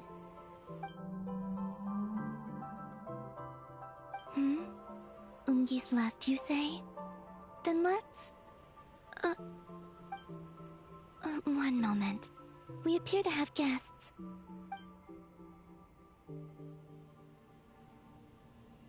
traveler, Paimon. How did you...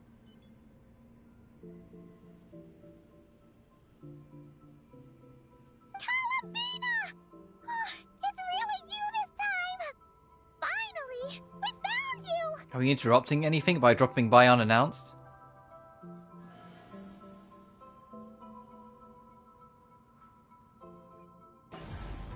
Of course not. I'm glad to see you. I'd go so far as to call this a pleasant surprise. What did Paimon say? Still, how did you get to the moon? Fucking... Oh, Bina. Is Bina accidentally wound up flying to the moon in a spaceship? I suppose that's the moon's gravity for you. It was even able to pull your journey into its orbit. Paimon wouldn't have stumbled into this situation if it weren't for Eggy being so confusing. Eggy? Is that your name now? My name is... Ninin. She's Ninin, aka Eggy. Please don't blame her, Paimon. I, too, am partly responsible for this. Oh, Paimon was just kidding. But why would you say that? What exactly happened between you two anyway? Let me see. After returning to the moon, I had an idea. I wanted to tidy this place up, and then invite my friends to come visit. So, you were going to throw a moon party! Yes. So I spread my power throughout the moon, checking every corner to make sure it was safe. Soon, I discovered some things I did not understand. Ninin was one of them. I still don't know what she and her kind are. Eggy? Isn't she a Kuhenki? You know, just a slightly different color. Well, a completely different color, but that's no big deal, right? I'd say their origins are different. The ones we see in Tevat are born from my Kuvaki. But the power flowing through the bodies of the Kuhenki here comes from a moon of an earlier era. Beyond that, there are other things hidden within Ninin's body which have nothing to do with the moon. Nothing to do with the moon? No wonder you said she isn't a Kuhenki. Maybe this is what caused her kind to develop such unique behaviors. What kind of behaviors? I discovered Ninin in an underground forest. She was very weak and unconscious at the time. I tried to heal her with Kuvaki, but to little avail. After bringing her back to the surface, I found that she began subconsciously consuming her kin. Only then did she slowly awaken. Wait! She ate her own kind? Yes. But the power that flows through Ninin does not derive from the abyss. I... consumed others of my kind? I... don't remember. You weren't fully conscious at that time. And perhaps I should use the word merge. They gave themselves to help awaken you. Yes. That sounds less like a horror story. Well, Paimon's still a bit uneasy. Yes. I had my concerns as well. So I brought her back to Silvermoon Hall to keep her away from her kin for the time being. So, you did that to isolate her?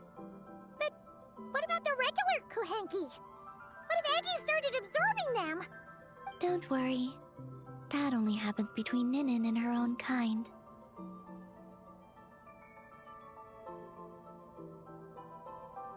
I lent her my power so the Frost Moon Scions wouldn't worry if they suddenly discovered a Black Kuhenki, but couldn't find me. Though, I didn't expect you to come back here. I am sorry, but I must reclaim my mission. I don't know what your mission is, I'm afraid. But if the moon's gravity has brought you back here, perhaps I can help. You said that she can absorb the power of the ancient moon from the terminals in the ruins. That seems like a safe approach. Oh yeah! We ran into other Kuhenki like Eggy on our way here too, but we didn't see any of that eating her own kind stuff. Could it be because the power of the ancient moon in the terminal was enough to keep her full? That sounds likely. That said, Eggy couldn't absorb anything from the terminal at the entrance to Ungian Circle because it was being affected by the moon's power. Was that your doing, Columbina? No. That's due to the upheaval in the lunar sea. It kicked off an Archeoloon storm, which in turn spread highly concentrated ancient moon energy all the way here. As it happens, I'm on my way to take care of that. Otherwise, this power will cause harm to all living beings other than Kuhenki. That won't do! Paimon still wants to attend your moon party! What's the matter with the lunacy? Maggie. You mean the Mega Kuhenki we saw earlier? Mm-hmm. Her name's Maggie, and the lunar sea is her home. It's thanks to that high concentration of energy that she's taken her current form. She has a companion there as well, named Ungi. Oh! So, there are 2 Mega Kuhenki? Yes, but Ungi's been very irritable lately. He got into a fight with Maggie, the aftershocks of which stirred up the lunar sea and caused the storm. Oh dear. Companions are supposed to get along, not fight. Take the Traveler and Paimon, for instance. We never fight about anything. I care for the young. I respect my elders. Alright, touche. And you are great teachers. I've learned a lot from you about getting along with friends. In that case, leave this to us. We'll get those Mega Kuhenki to make up. That alone won't be enough, unfortunately. The Archeoloon storm has already formed. So I plan to extract the ancient moon's fount at the center of the lunar sea, which lies at the heart of the energy storm. Oh! And that will not only calm the storm, but also prevent further problems, even if they start fighting again? I believe so, yes. Alrighty then! When do we head out? The sooner we solve this problem, the sooner we can help Eggy. Paimon really wants to know what her mission is. I had been monitoring Ungi's movements before you arrived. If we want to avoid hurting him, it might be best if we wait for him to leave before retrieving the ancient moon's fount. Then, we can look to help him and Maggie mend fences. Maggie told me that she can't detect Ungi's energy fluctuations at the moment. That means he must have gone somewhere else. Huh? Wait! Aren't we wasting time dawdling around here then? Not to worry. We can still make it in time if we leave right away. Please, wait. I want to ask her a question. Maggie? Sure. But she might not be able to answer you very well. Maggie. Hello. My name is Ninin. Is yours McGee's Getty? Maggie's Getty? Wait a minute! Isn't that the name from the terminal just now? Ungian's lover, yes. So, she turned into a Mega Kuhenki? What's going on? Then the second one, Ungi, could that be? I don't know what to make of this either. But that's most likely Ungian. What's wrong? You look shocked.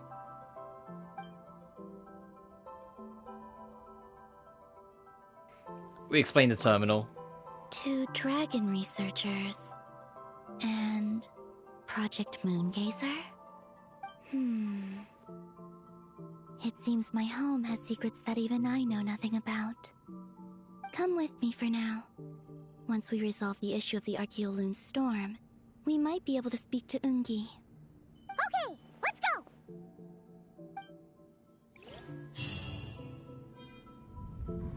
Oh, time to start free floating around again. Maggie, please show my friends the way.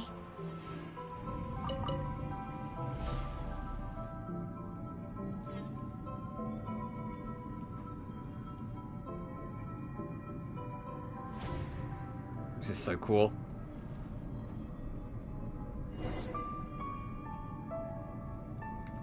Oh, we're just gonna go out into space? Oh, this is a little... Okay. Are we gonna fly straight down? Don't worry. I'll keep you safe. Oh, here's a ton of wreckage outside the Space Lifeform Capture Station. Yes. This place seems to have suffered a serious collision. So we got rammed? Could it have been a creature from space? A ship is more likely, I think. I haven't looked too closely, but it's just over there. You should be able to see it soon. By the way, the terminal you're looking for isn't inside this capture station. It might have been knocked into space as well.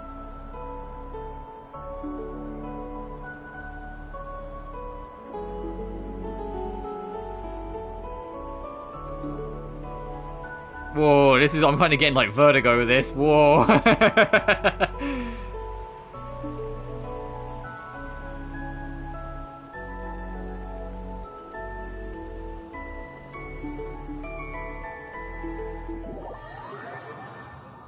Oh, we were standing on nothing for a second. We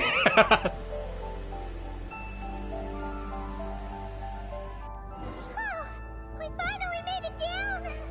That was even crazier than falling out of the escape pod! Stay close to me. We're about to accelerate. Ah! Not again!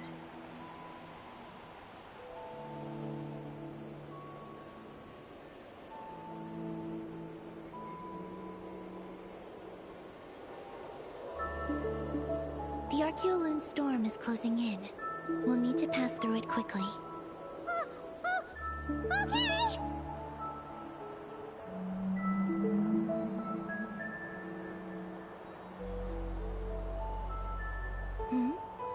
Maggie seems to have sensed Ungian's presence. What? He's back so soon? We'll need to be more careful from this point on. Oh, is this how we access the special sea? Oh, Jesus! Are we under attack? Is Columbina okay? Let's hurry over and help! Yeah, the Moontide Sea. So when do we get the car over here? Or I imagine this might just be like the world quest path, and then afterwards, like, you can just go explore.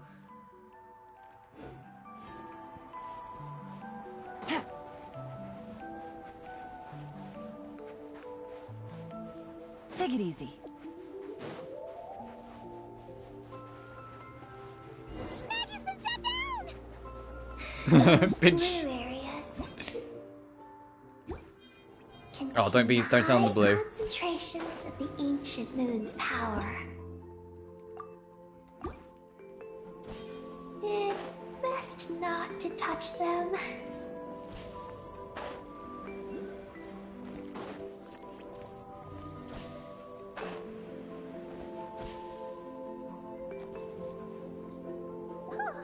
Are you alright? Maggie's hurt, but it's nothing life-threatening. Why is this happening? Aren't they supposed to be a couple? Is this what people call a domestic dispute?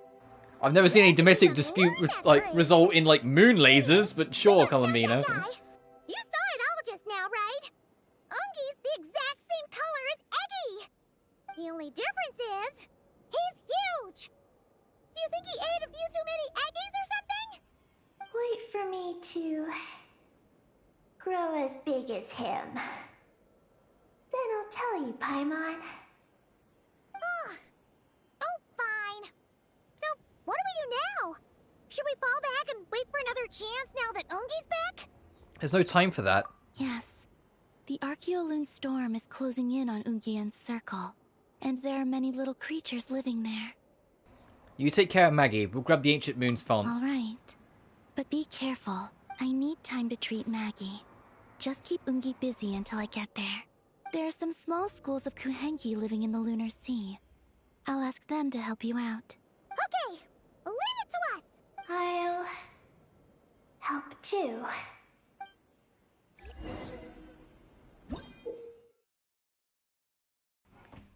One of the strange Kuhenki that live on the moon, said to have an origin related to the formation of the Lunar Sea. It typically lives in groups or others of its kind. It can use the Archeoloon energy to change its form.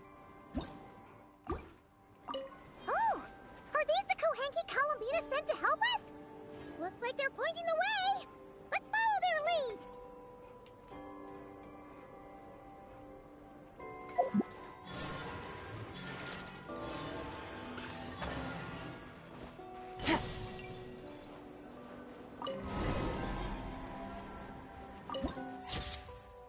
The Sea of Broken Skies.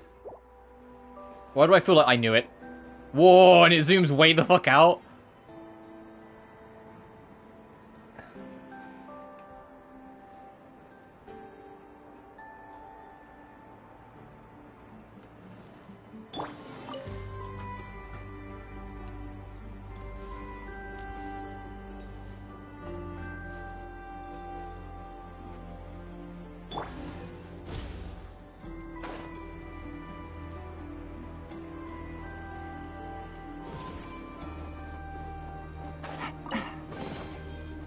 Uh-oh. Take it easy. We're good, we're fine.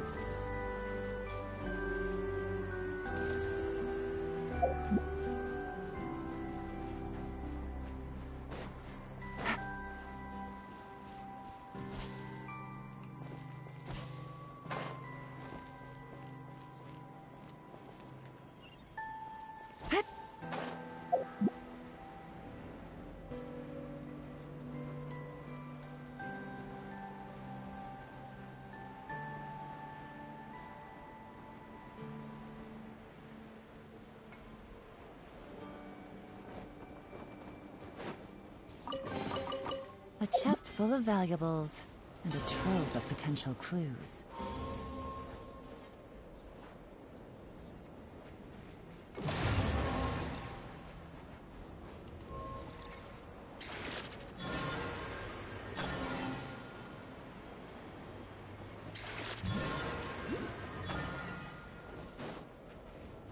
Why are they all crowding around here and not leaving? Their companions are trapped. We need to rescue. Huh. They're stuck together so tightly. It's almost like they're trying to imitate something. Treasure.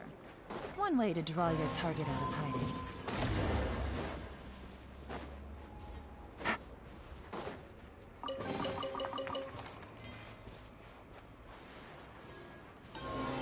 You're free, my friend. Go.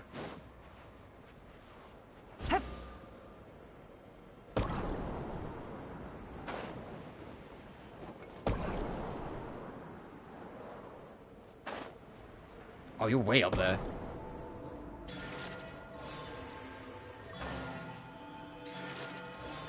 Oh, yeah.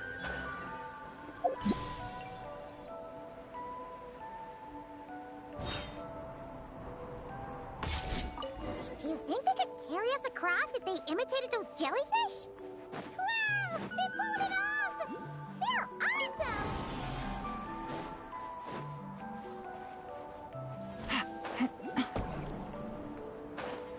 Oh, I see that.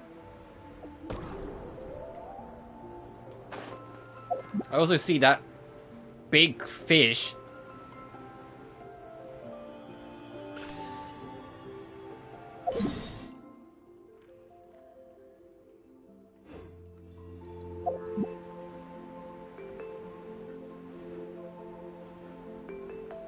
I wonder if I can get to this over here.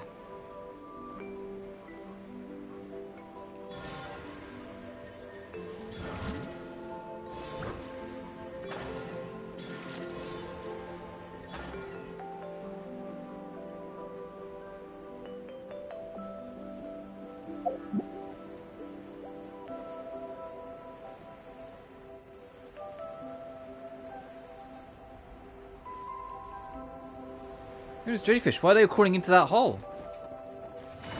I was kind of curious. Why don't we go check it out? A blackbody containment generation station? What is this place? No idea. Paimon's never heard that name before. But that doesn't matter. According to Paimon's super sharp guide intuition, a place like this has got to be stuffed with treasure. Come on, let's go find out.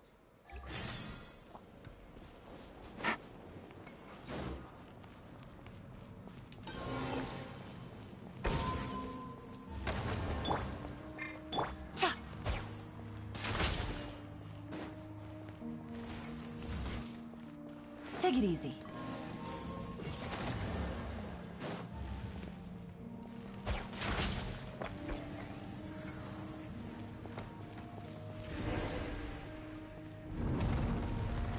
Guess we're doing this now.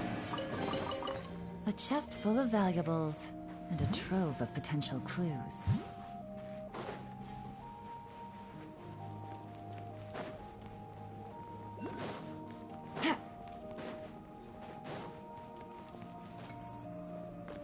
Take it easy.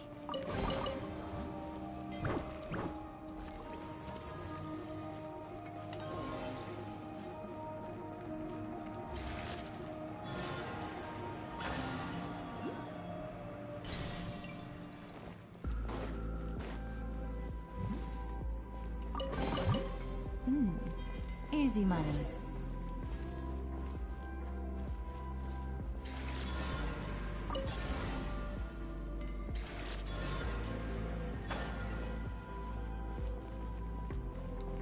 Okay.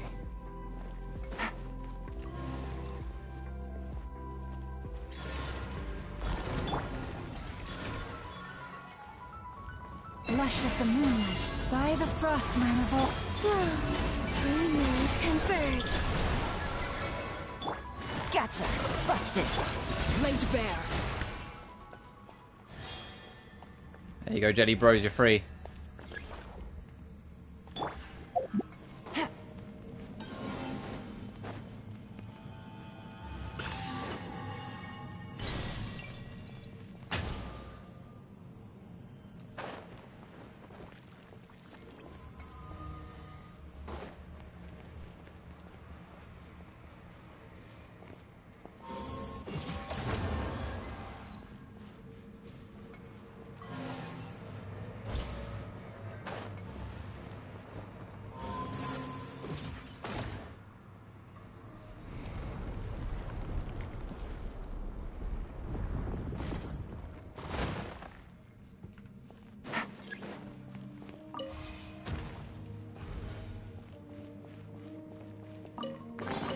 Treasure. You might have like fallen One way to apart or draw fallen your down target chests everywhere.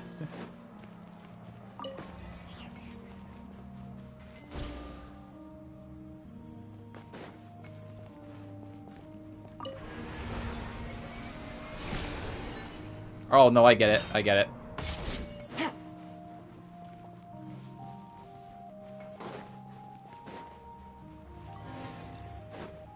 I need to find a ball and knock it into that.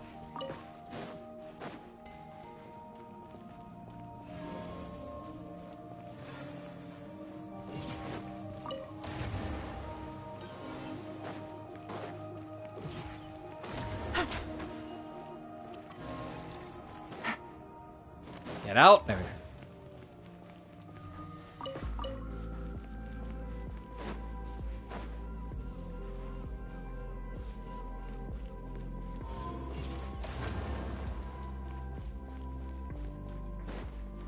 Take it easy.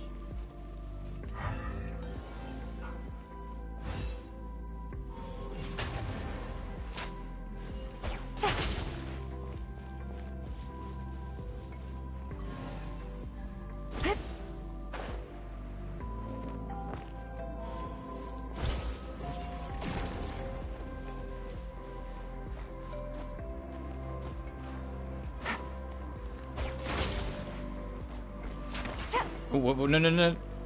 Fuck.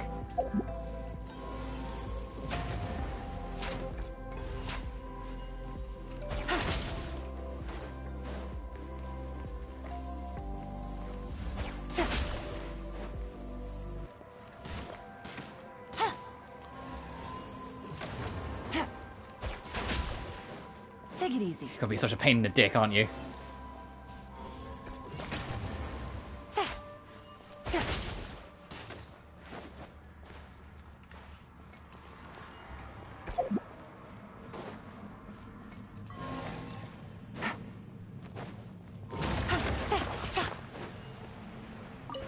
There we go, eventually.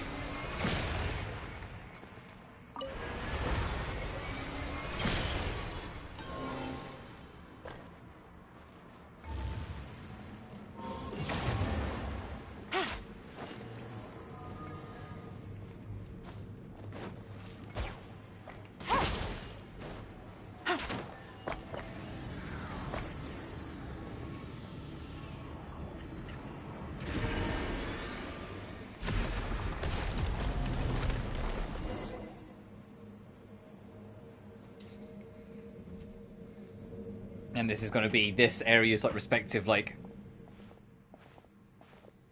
extra quest. Made it inside. Wow, the tree is really beautiful. Paimon didn't think there'd be a place like this hidden under the lunar sea. What do you think they did here? Let's take a look around.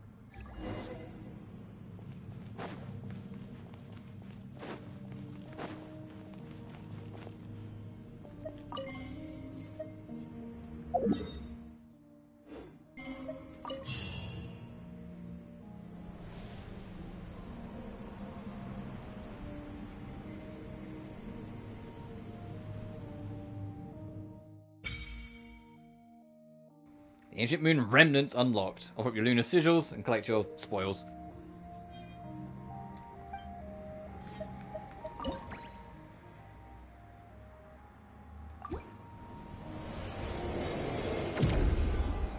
And this is how we're going to get our compass to get everything up later, huh? Yep. I'm not finished. Let me get my reward game instead of forcing me through the menu.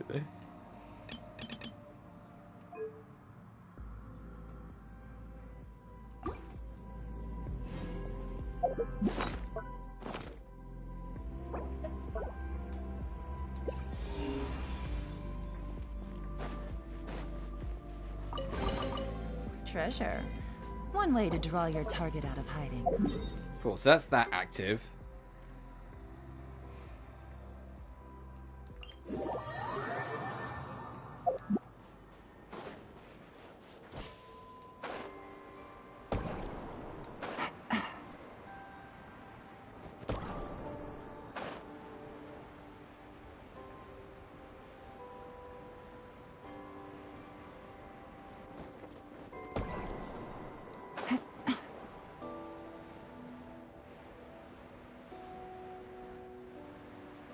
Looks like monsters are attacking the Kohenki over there!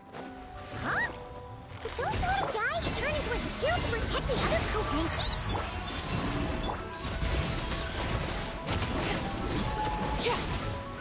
This is where you fall. Overruled. There we go. What greater pleasure is there than the unexpected? Since the school of Kohenki can mimic jellyfish, do you think they could mimic that whale over there too? Why not? They can! Ah, these little guys are amazing! Alright, Waylord, take me across.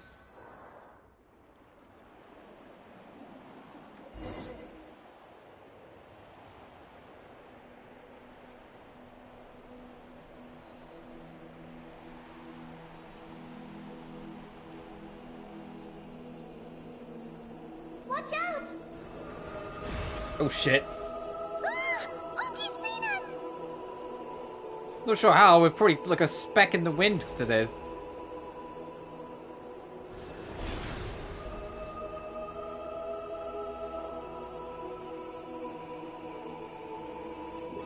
Oh, that was close. We did a great job completing our mission, though. We've got Ungi's Jesus, we need to go fucking sniped immediately. He's definitely tracking us down now, so we gotta be super careful moving forward.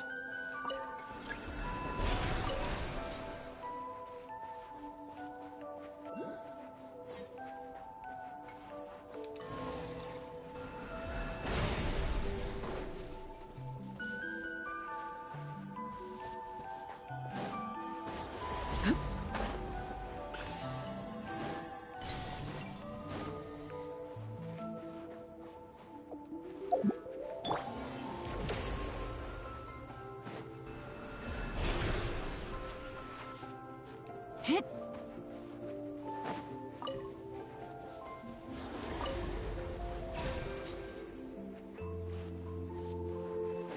see what's over here.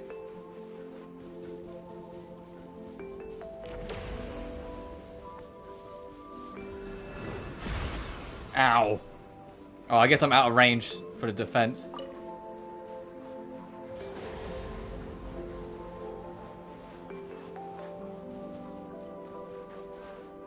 There's a treasure chest up there. I thought I could see one.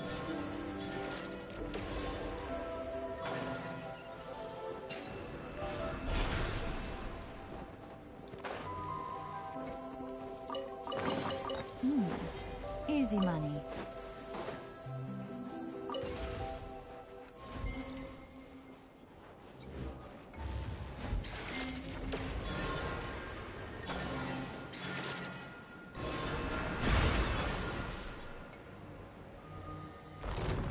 Branch's assault.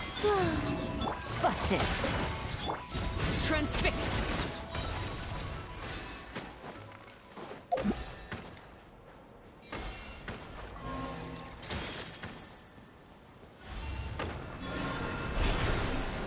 I'm trying to dodge it. Need to try and get a ball over there.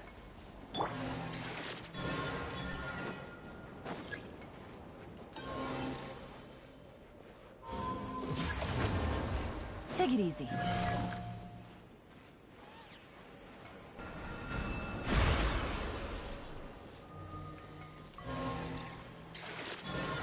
Where the fuck are you going?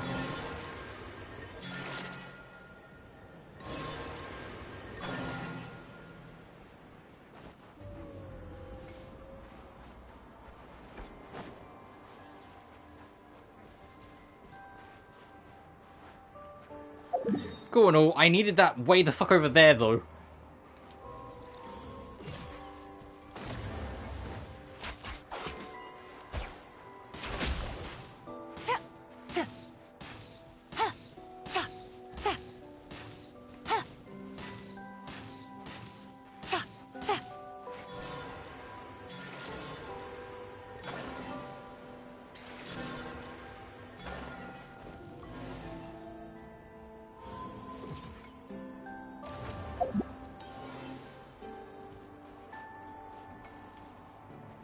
Come on!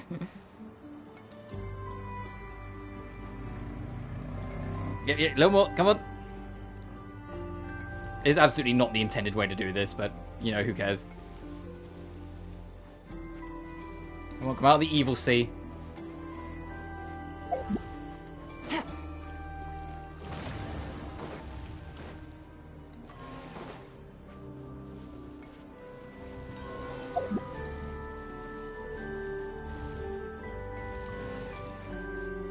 Take it easy.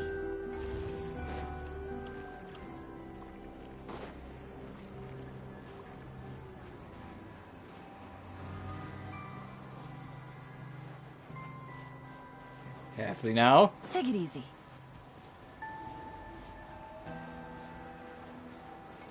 There we go.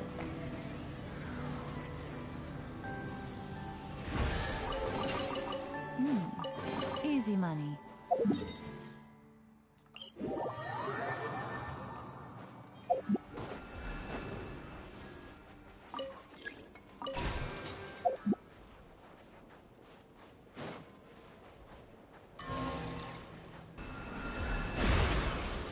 Let's try and get down there.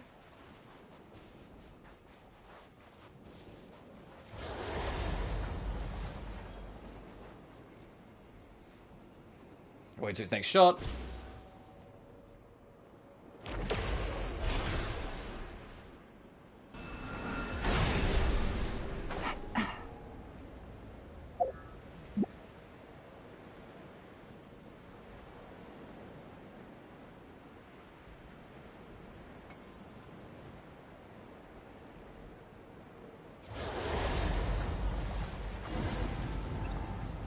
Look!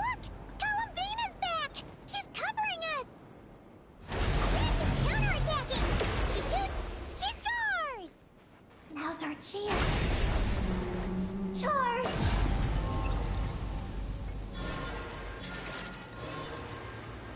Go, go, go, go, go. The ancient moon's found is right up ahead.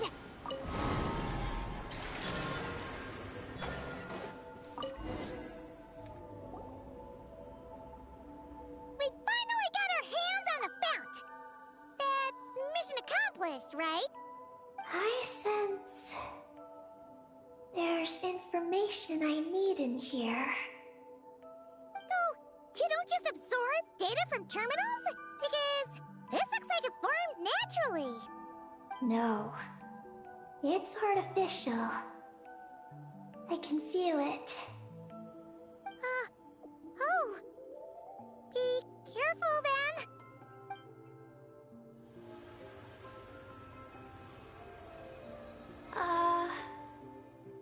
Just as I thought.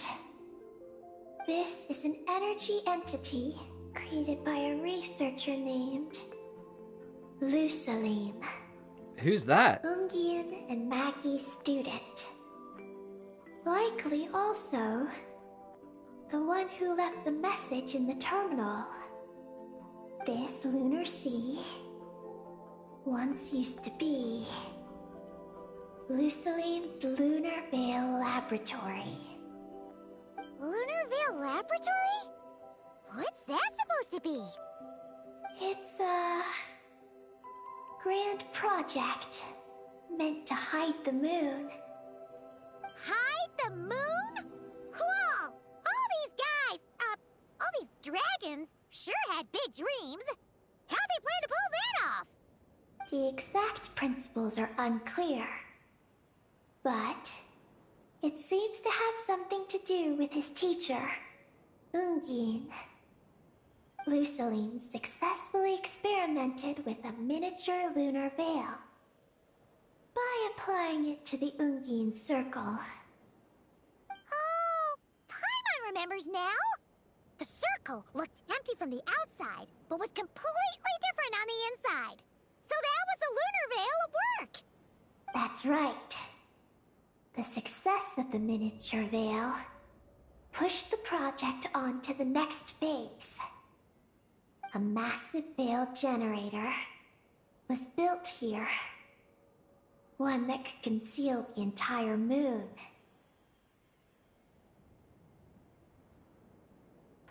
But the moon isn't hidden right now. That is because before the veil could take shape, an entity from beyond the stars pierced it. An entity from beyond the stars pierced it. The device went haywire. The laboratory exploded. And all came to nothing. Only deep underground might some traces still remain. Wait! A being from beyond the stars? Could it be? The great ruler of the firmament? No one anticipated the entity's arrival. But it changed everything. LGBTQ had designed the lunar veil as a crucial part of Project Moongazer. But it had to be suspended. So, what exactly is Project Moongazer? Look out! Oh no! Ungi's below us! Quick, get out of the way!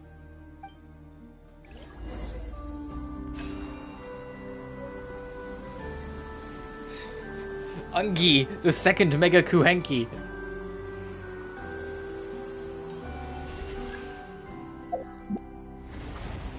Oh, whilst me and Margie characters remain weightless.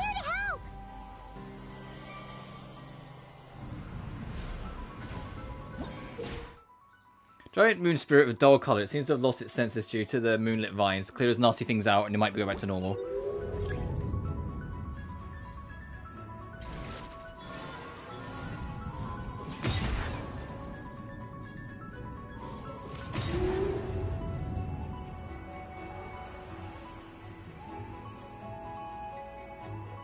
Has Ungi gone crazy?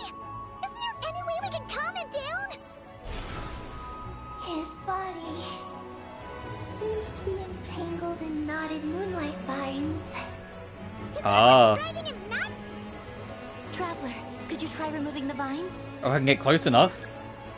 Wait for an opening, then go for the vines. Up there! Look out!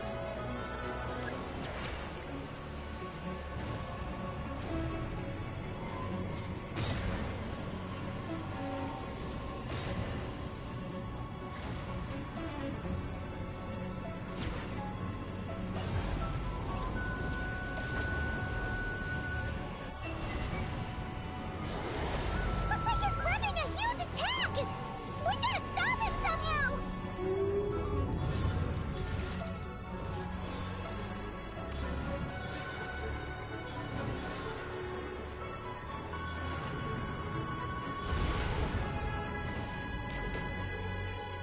Looks like his horse. This battle theme's beautiful. Get rid of those vines! I've got you.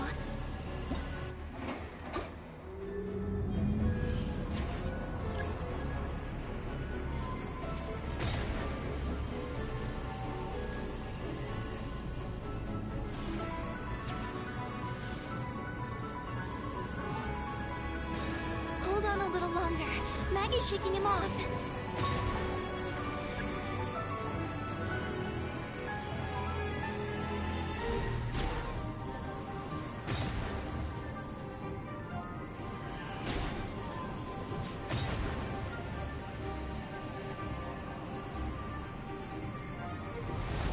Here's our chance.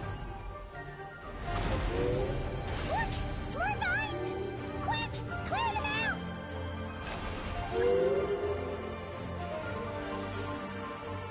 Bro.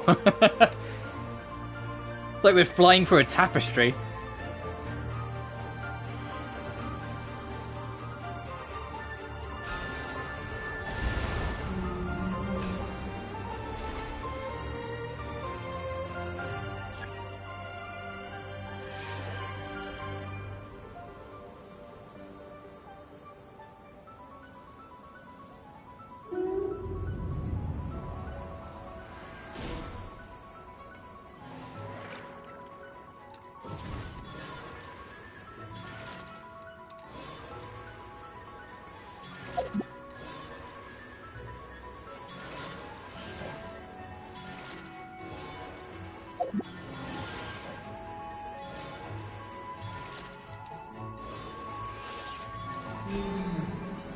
Look!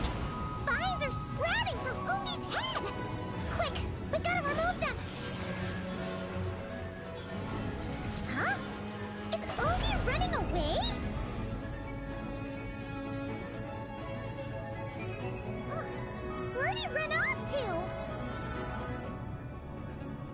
Down below. Keep up with the little ones.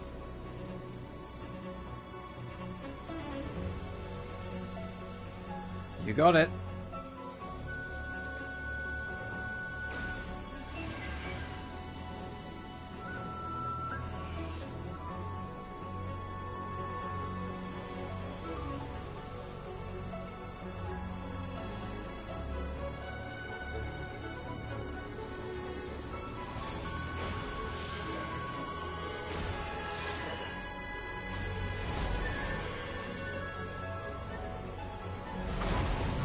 Here's our chance. Go for it. Boom. That was fun. Very much kind of played itself, but it's fine. It's like spectacle doing its thing. Like I said, it felt like we was playing for like a tapestry. It was beautiful.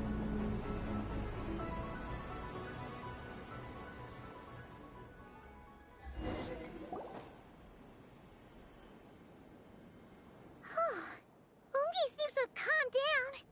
So, were those vines the real culprits all along? He's still in pain. I can tell. His mind's been thrown into chaos, and he can't communicate with me. It's because of the information inside him. I can feel it. He and I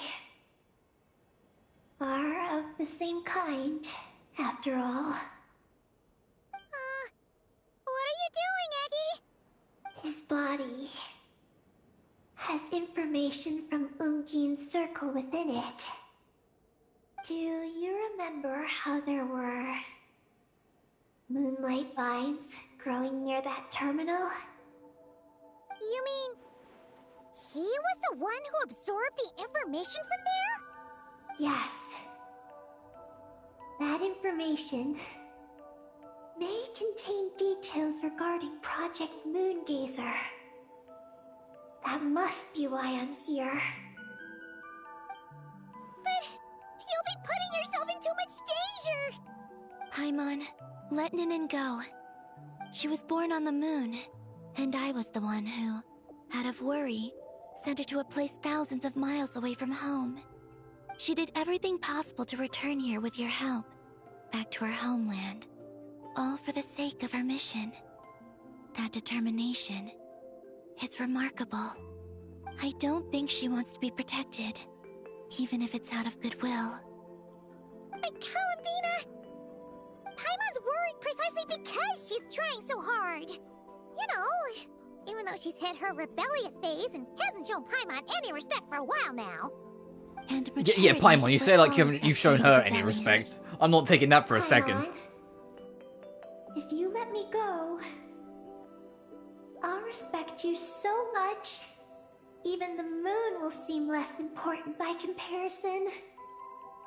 But this guy's huge! What if it swallows you?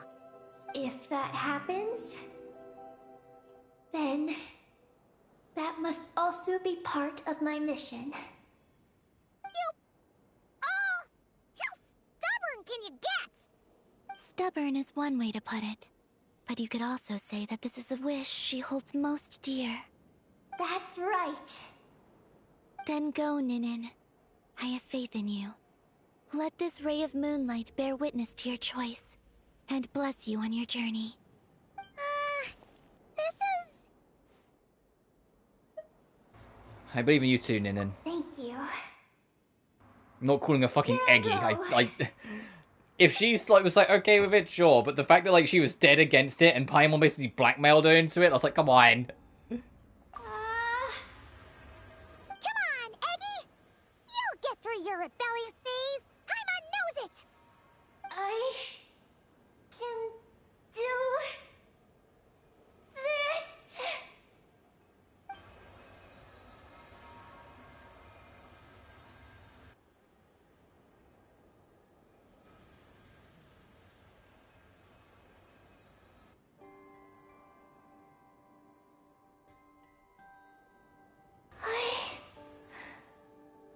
I did it. Looks like things aren't as bad as we feared. And thank goodness for that! Thank you. I've obtained some critical information. I know what transpired at Ungain's ring and the space lifeform capture station. All right. What happened? I'm curious too. It all comes back to that mysterious signal from deep space. It finally appeared again. Many, many years after the Dragon Pioneer's passing. But, even so, the Moongazer Tower he designed, the Eye of Ibn Bellum, captured the coordinates of that second signal. Wait! He finally did it?! Awesome! So, where did the signal come from? From the depths of space. Far, far away from the moon. So far away that the spaceship could barely reach it. And even then, it would lack sufficient energy to return. But Ungian, the life scientist, chose to pilot a spaceship named Moongazer and set out for those coordinates nonetheless. Wait, did he go cuckoo or something? Or was he not planning to come back? Perhaps it was enough for him that he'd be able to decipher the signal. And at that distance, he might have been able to transmit his discovery back. So, what happened? he disappeared into the sea of stars. And the dragons did not receive any messages from Moongazer thereafter. So, he failed? No. Years later, the Space Lifeform Capture Station was suddenly ramped by an unknown object. After emergency repairs were complete, the researchers discovered that the object that ramped the station was a cloaked spaceship. Cloaked? Like, invisible? Could it have been? Yes. It was the Moongazer. Though why it was cloaked is a mystery. Ungian's wife, McGee's, was the first to enter the spaceship. But she only found a round, black, spiky creature inside. Archeloon spectrometers indicated that the creature matched Ungian's data signature. What happened? McGee's ran a series of tests, and thus discovered that her lover was fusing with some unknown creature. Oh, that's terrifying! Was it the mysterious space lifeform that had sent the signal? Did it eat Ungian? Could he still be saved? Unfortunately, the dragon researchers had never encountered such a situation before.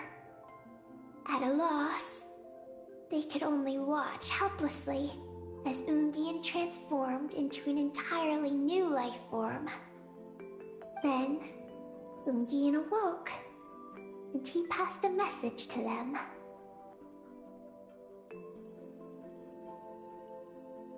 There is no information about this. Ah, seriously? There's still some missing intel? Hearing all this, Ungian had it super rough. He tried to capture an alien, but ended up getting caught himself. That's not the case. The ship's logs show that the creature emitting the signal didn't attack Ungian. Instead, he was the one who chose to fuse with it. In this way, the creature was able to overcome the language barrier and pass a message to the dragons. What a surprising turn of events. It seems that message may be the key to understanding Project Moongazer. I'm getting more curious about what it is by the moment. So we'll have to look elsewhere for that. Was Ungian still alive after all that? After delivering the message, Ungian began to die. But McGee's, being an expert in life sciences herself, used an experimental technique on him. One that could convert a life form into one composed of pure, ancient moon energy. Oh, that sounds a lot like the dragon's phlogistonization. So, did she succeed? To an extent. She saved his body and created Ungi, the first artificially birthed Kuhanki on the moon. But Ungian's consciousness was completely lost during this process. From then on, she devoted all her energy to researching this new life form, until her own lifespan came to an end. Then, she requested that her student, LGBTQ, use the same technique on her, ultimately being converted into a new life form. Just as with Ungian, her consciousness was not preserved.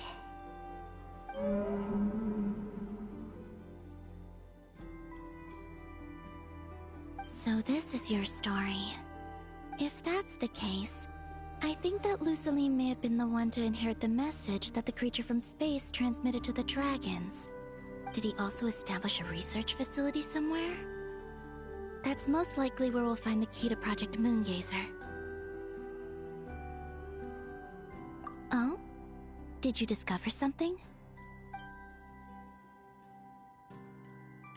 You tell Columbina about Lucilim and the Lunar Veil project and the Descender from Beyond the Skies.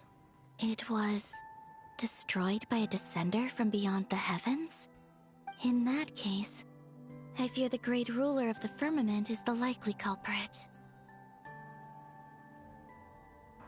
I had the same A thought. veil that could obscure the moon. That sounds very similar to the false sky. Yeah, like some sort of baby version. But his research institute has already been destroyed. He might have been lost in that explosion too. My guess is just the opposite. That Lucilim didn't perish, and that his research survived. Huh? Why do you say that? As you can see, apart from the Lunar Sea itself, none of the draconic facilities have been destroyed. Not the Eye of Ibn Bellum, not Ungian's Circle, not the Space Lifeform Capture Station. Their survival doesn't seem in line with the plan laid down by the one who changed the world. So, you're saying that Lucilim protected them somehow? Yes. He might have struck a bargain using the fruits of his research, and followed the ruler of the heavens thereafter. That makes sense. And if it's true, he might have continued Project Moongazer elsewhere. But where? I do know of one other place on the moon. If Project Moongazer was hidden anywhere, my guess is that would be it. However... Ninin, is there something you haven't told us? Huh? Among your kind, only you have a mission you seek to fulfill. Oh, that's true. Now you mention it, Hickey's buddies all seem super carefree. Don't worry. I won't force you to answer. I just want to know more about you. After all, out of all the terminals we've seen, not a single one seems to contain information about you. I don't know either. It's okay. I'm just curious. If you don't want to talk about it, you don't have to. We trust you. What if I really am hiding something from you? I'm just... curious too. Keeping secrets isn't always a bad thing. I learned that from a friend.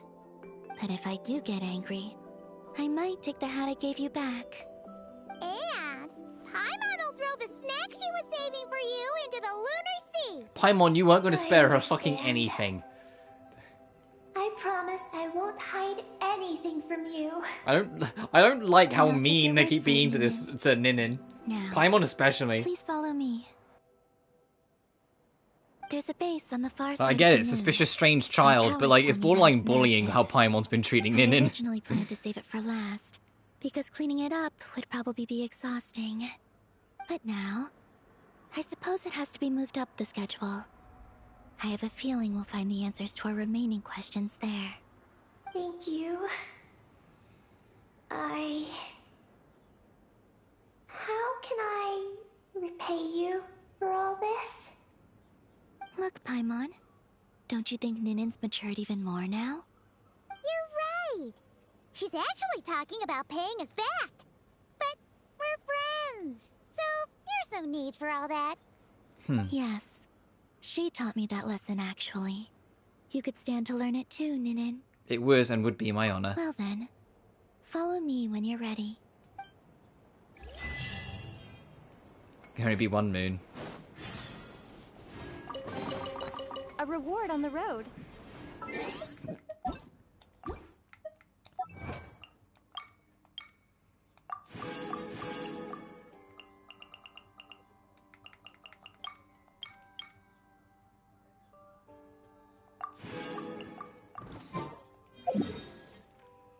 What do you mean, light up the dark side of the... Oh! Oh! Okay. Map. Okay. Are you ready? Give me a moment. I'm gonna take a bathroom break. I'm gonna take a bathroom break and then we'll go to the fucking dark side of the moon. BRB.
I'm back. Let's do this. Ready?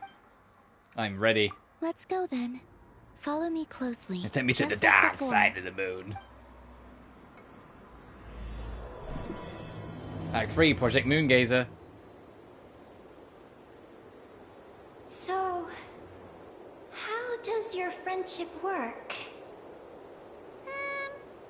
We share tasty food with each other. Yes. And Paimon has wonderful taste in food, especially in snacks. We also often chat and play games together. You know, in Silvermoon Hall. I remember that place. It is beautiful. And there are other Kuhenki there. Though I neglected to make friends with them. That's because you had your mission on your mind and nothing else. It's okay, though. We'll just get Columbina to introduce you once we're done. I can do that. When the time comes, can we play some crazy party games? We won't be bothering anyone out there anyway. A party on the moon wouldn't disturb anyone either. Oh, right!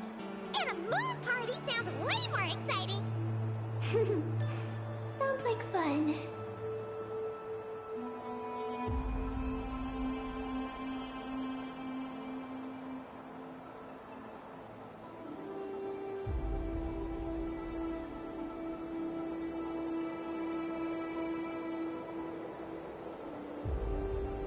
Look! Looks like there's something up ahead! We're almost there.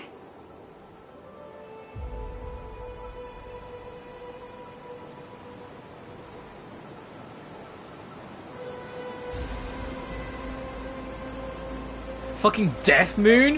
What the hell is all this? Is this some kind of weapons base? This feels completely different from the other places we've been. It looks really dangerous. It certainly feels cold and sterile. But for some reason, I feel an odd sense of familiarity. Familiarity?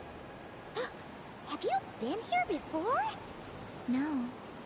I've only scouted the outskirts using Kufaki, so I don't know where this feeling is coming from.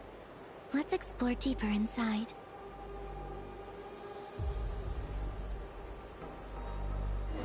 Something's coming!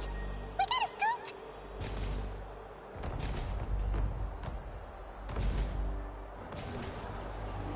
Getting caught in those searchlights will probably trigger an alarm or something. We better avoid them too. Oh, okay, so I need to actually be ready to move out the way. So many searchlights! Quick, follow the crates to avoid them. There are crates blocking the way. This feels like the fucking ending of Half-Life 2.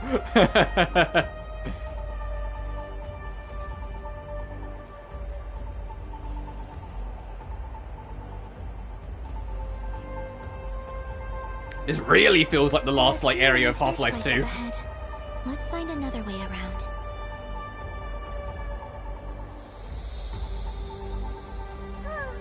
Those floating things look super dangerous. We better not let them touch us.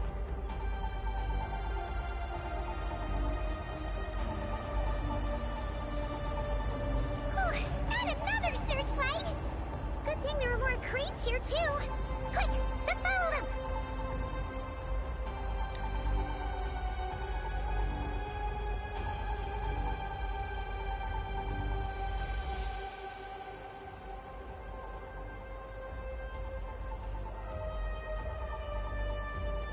I'm also getting AI Limit vibes from this. That was such a great game, AI Limit.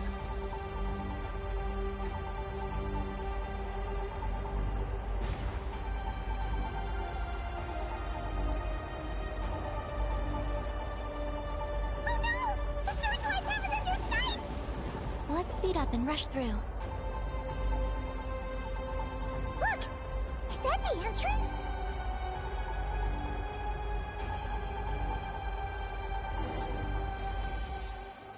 Waypoint unlocked. This is crazy. Looks like we can head deeper into the base from here.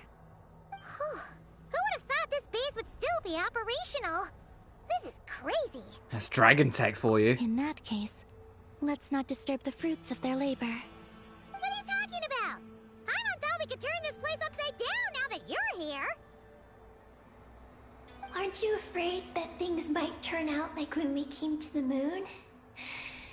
We almost didn't make it onto the spaceship. Paimon completely forgot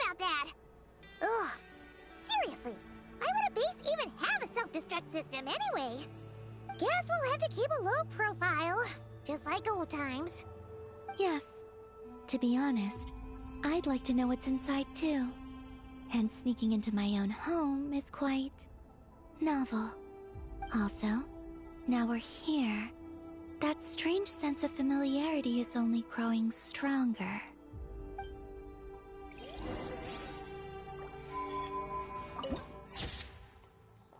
The Dark Fortress. That look, come on.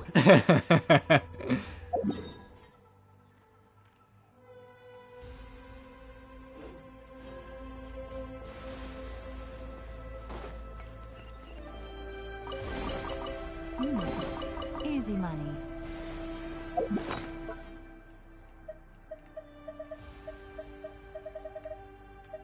Okay, we have 2 of each seal.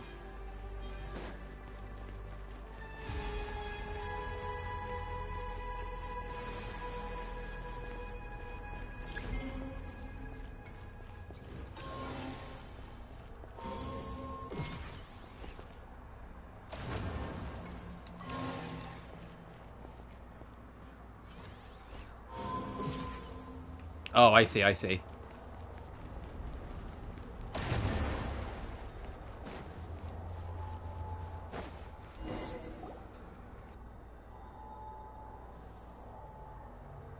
Great! Here's another terminal! Your time to shine, Eggy! Terminal activated. Requesting base data. Base data acquired.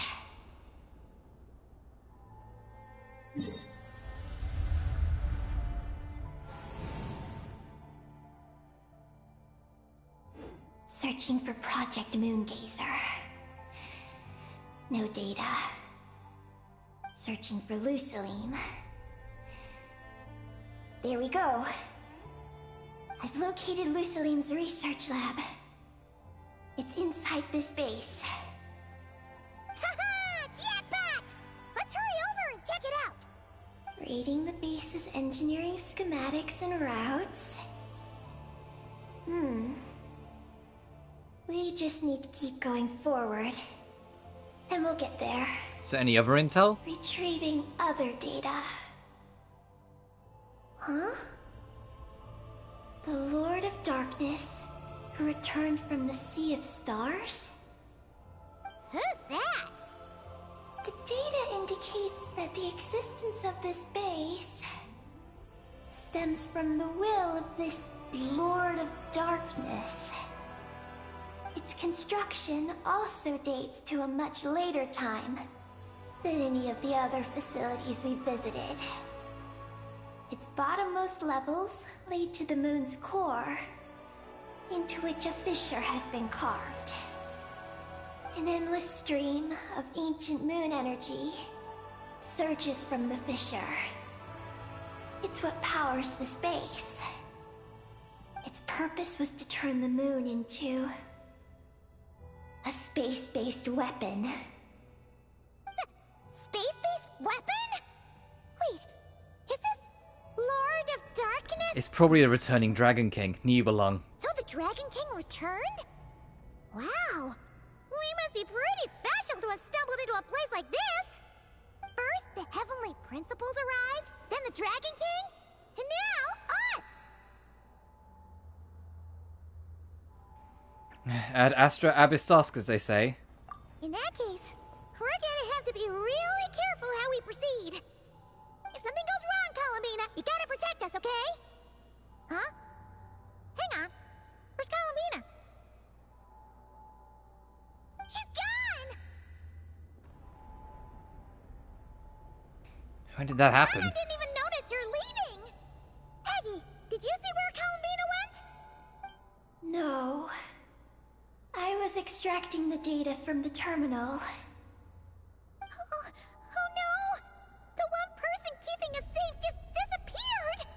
Is this place haunted or something? Columbina wouldn't leave without saying something.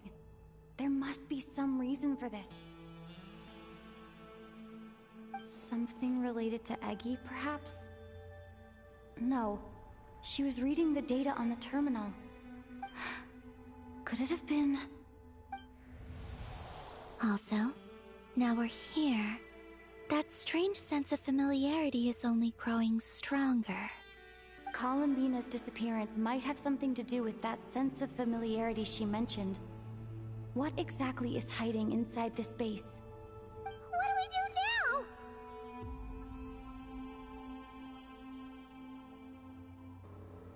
now? We're in Lucilim's laboratory. Yes. That place must hold the secrets this base conceals. We might find some clues about Columbina's disappearance there. That said, our route requires us to pass through the security systems ahead. We can't afford to trigger a base-wide alarm. Is there a way to disable the security somehow? Let Paimon see.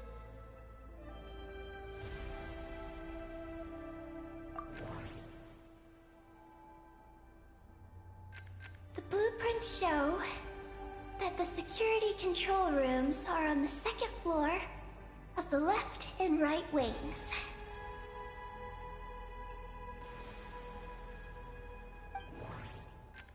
Looks like this room leads to the second floor.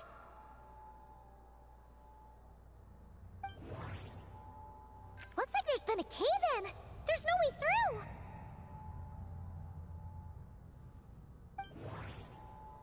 The blueprints show that the security control rooms are on the second floor of the left and right wings. That route over there leads to Lucilim's lab, but we gotta find a way to switch the security out first. Looks like we need to reach the second floor through the room on the left. That's where the security control room is. How about we find a way to sneak in and check it out?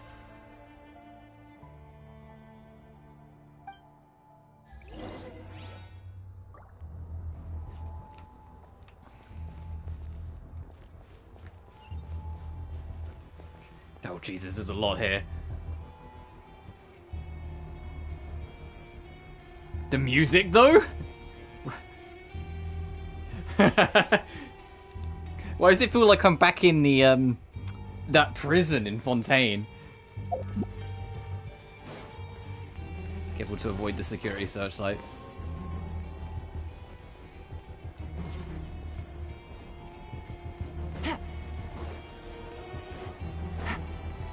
No.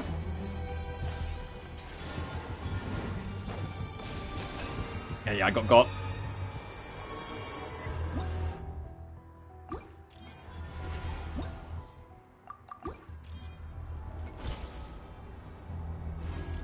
Take it easy.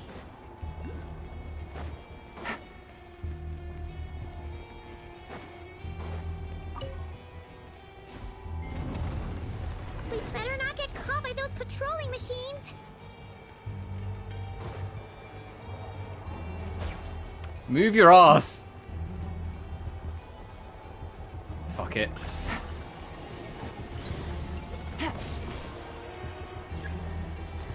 Uh-oh. Okay, we're fine.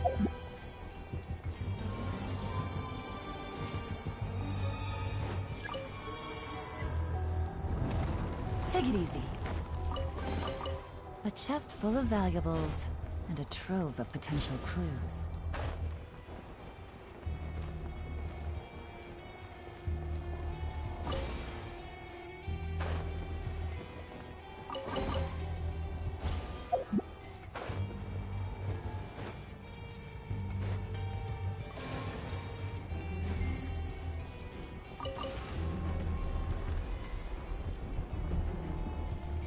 Whoa! Here comes a guard machine! A Sarg. Lush as the moonlight for the everlasting. Surge. For a split second, I thought it said delimmer, and I was like, hang on a minute, what do you mean you're gonna delim me? You made quick work of them. We should be able to keep moving now. You really surprised, Paimon?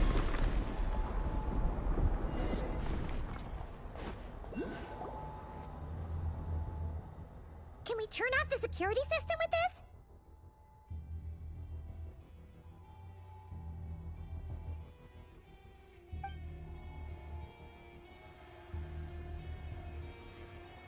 That's right. These are the security controls. But it seems we need to shut down both the security controls here and in the room on the right. And we need to do it in quick succession. So, that means once we turn the security system off here, we've got to hurry over to the other control room as fast as we can, right?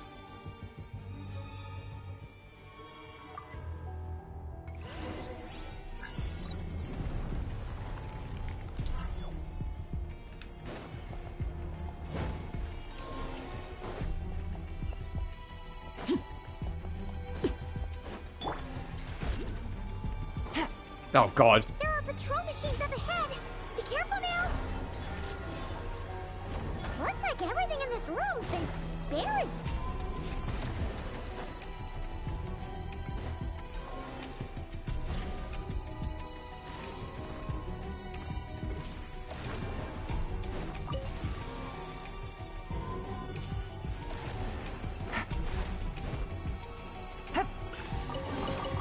A chest full of valuables.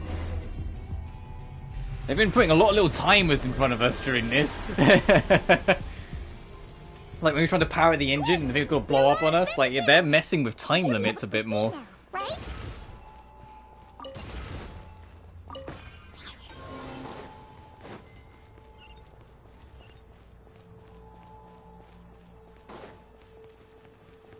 That's the main hall we entered from.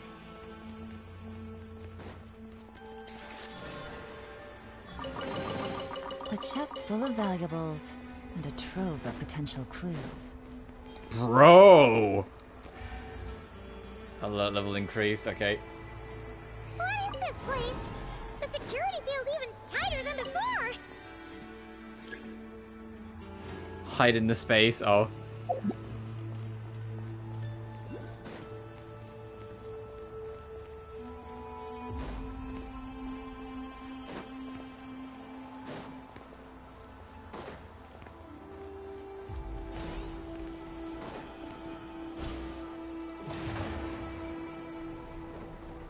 Take it easy.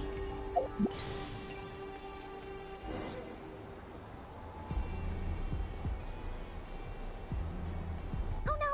We've been spotted! Over here.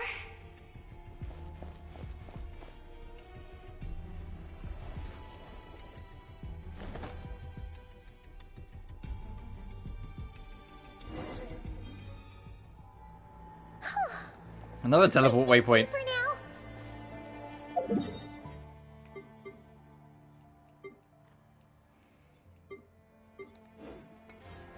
Was that say 60%? Okay, so this is very much just a linear story area then. But that's fine, because this is genuinely, like, really fucking cool. Of course. Easy money.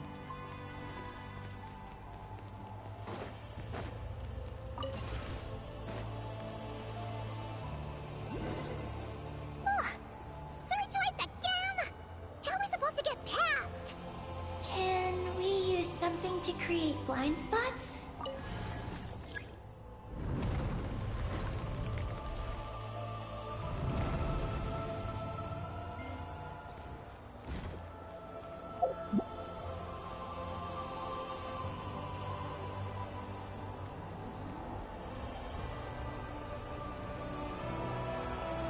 Take it easy.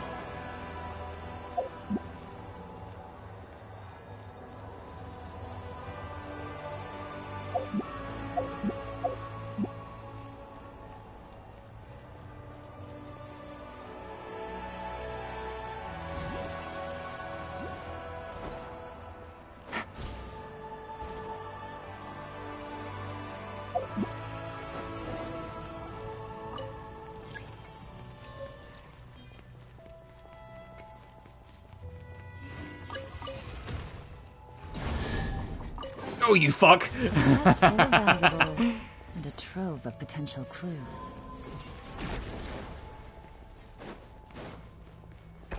No, ball, go in. I fucking...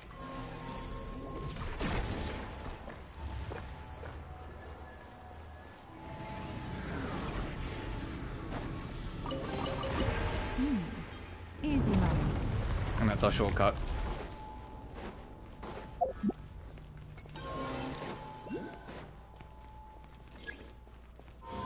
I know, game. I keep doing it.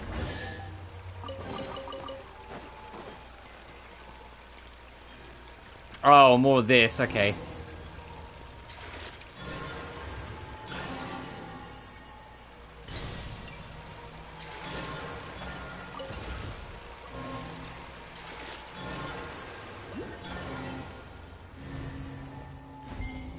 Finally!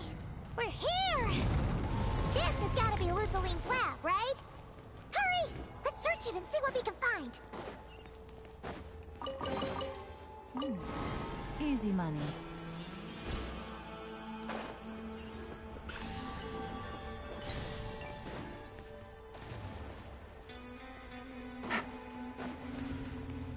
Take it easy. Is it locked, Jess? Damn.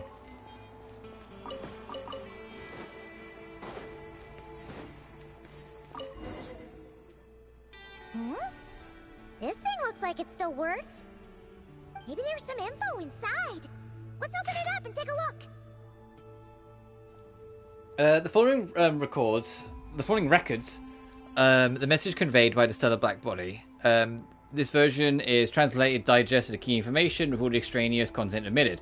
Terminology that could not be understood in its original form has been rendered using our own conceptual equivalents, Lucilim.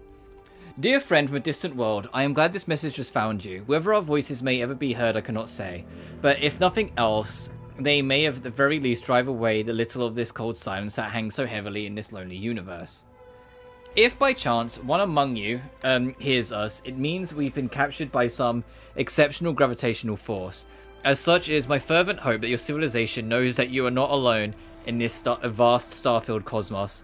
Our era may have been co-signed to the past by the time this message reaches you. Pitch black annihilation, that mortal foe of all life, carves its path across the universe.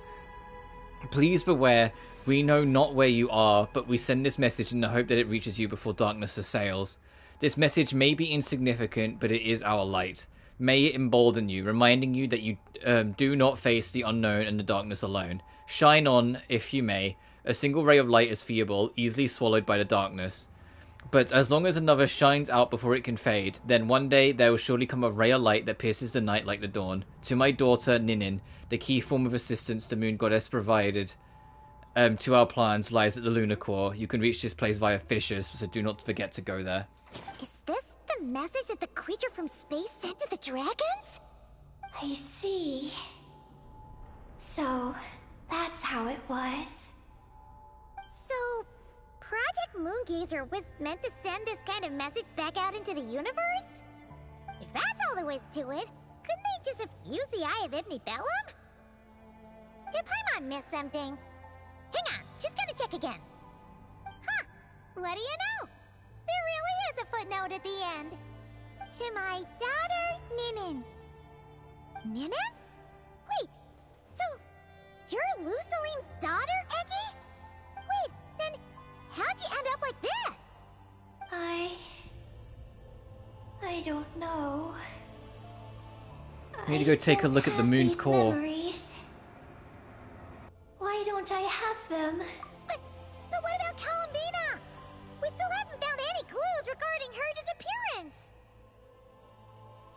Oh, right. That familiar feeling she mentioned earlier must be the core, right? Come on, let's check it out.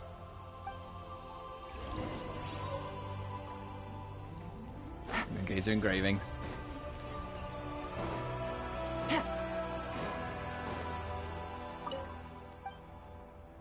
Take it easy.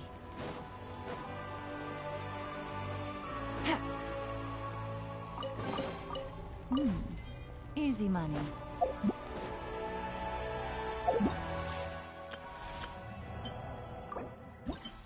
Nope.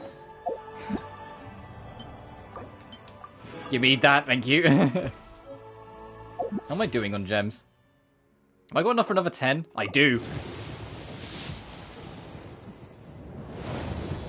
Can I get C3?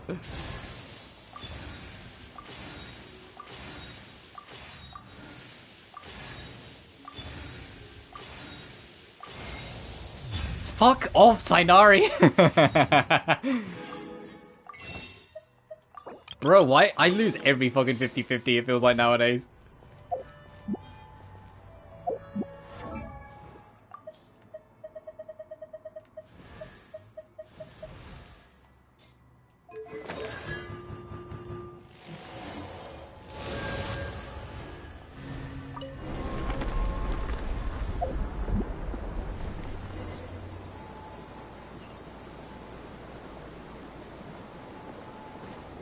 I can't complain too much because of that double that we got at the start of the stream, but still. Super gravities try hard to move. Try to overcome the effect. Oh, okay. What's going on? Paimon suddenly feels so heavy. Paimon can barely fly anymore.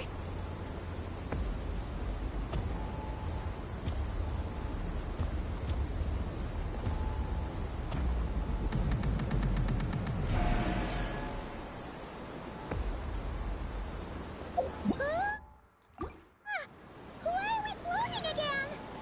Ugh. Paimon's about to lose her Gravity's fucking up. again. Push through it.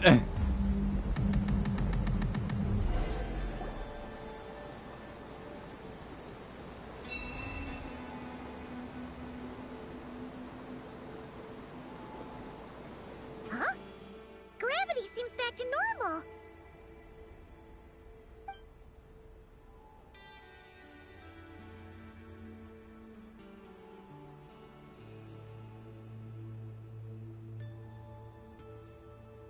Columbina!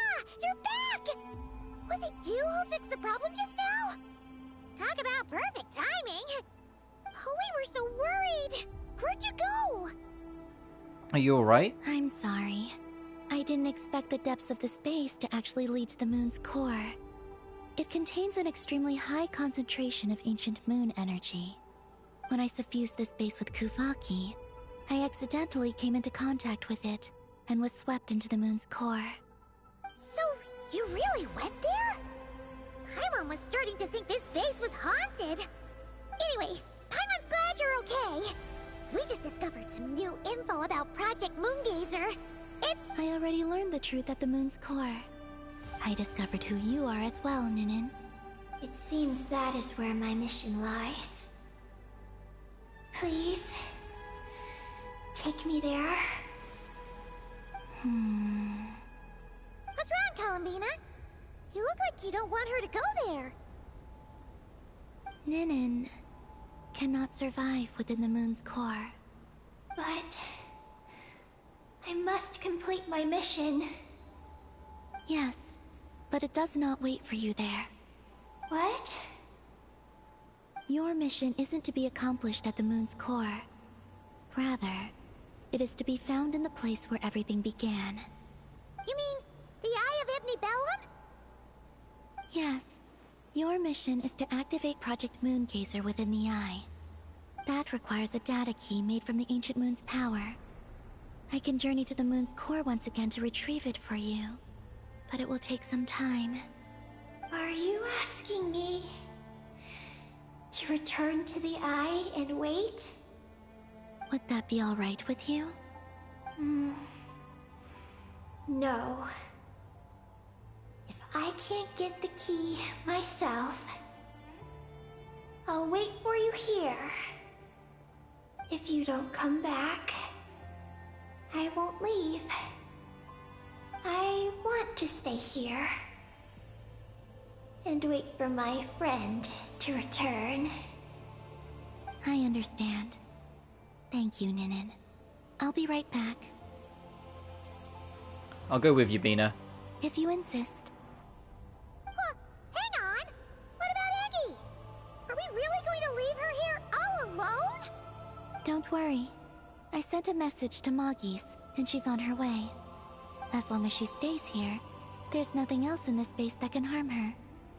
Oh, Paimon's still a little worried, though.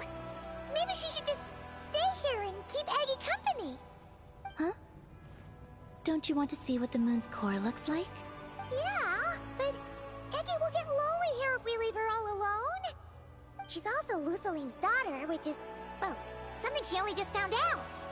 News like that always takes some time to digest. And it's not easy to handle. What if she starts to overthink things and runs off somewhere dangerous? So, Paimon's gonna stay here with her and wait for Moggies. Just make sure to come back and tell Paimon what you see, okay? Thank you, Paimon. My estimation of you has gone up once again. In that case, Paimon will increase your snack allowance by 1 share. Now, it's 3 for you and 7 for Paimon. Alright, Paimon. Why so surprised? Paimon did watch Eggy grow up, you know. Alright, go on. The sooner you go, the sooner you'll be back. Don't make us wait too long. All right. Traveler, come with me.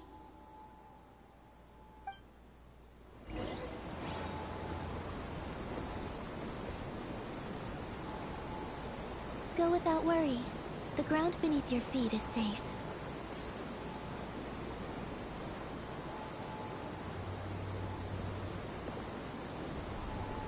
Man, they really just took the opportunity. It's like, hey, look, if we're going to the moon, let's just do everything. Why not? The finish line is And this down is the below. frost moon. I wonder if Don't we'll be go to afraid. the other moons We'll get eventually. together.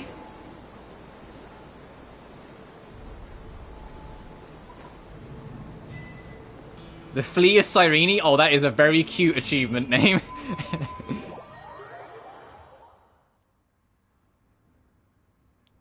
Also, Cyrene mentioned.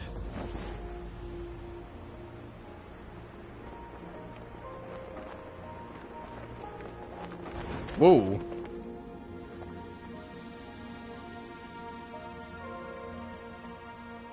We made it down. Is this the moon's core? No, that's still up ahead. With you coming along, we'll have to enter it the normal way. As for this place, it is the masterpiece of that Dragon Lord of Darkness. He reforged the moon into a terrifying weapon. And this is its launch silo. The lunar core, the source of the moon's power, became artillery fire aimed at Tevat. However, that primordial ruler ultimately met defeat at the hands of the heavenly principles. This place is no longer a threat. Let's continue on.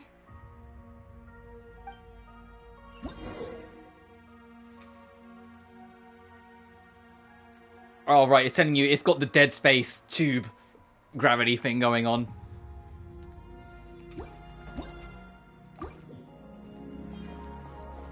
So, yeah, the map will spiral with us.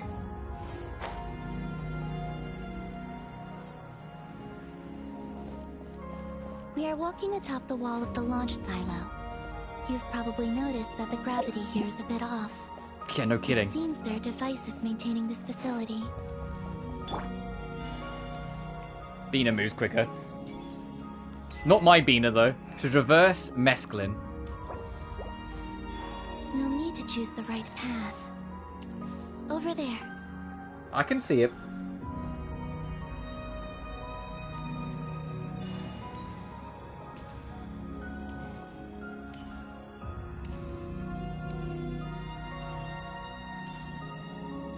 Watch out for those engineering mechanisms. Don't let them slow you down. It's about to try and drop a bomb on me, though, bruh.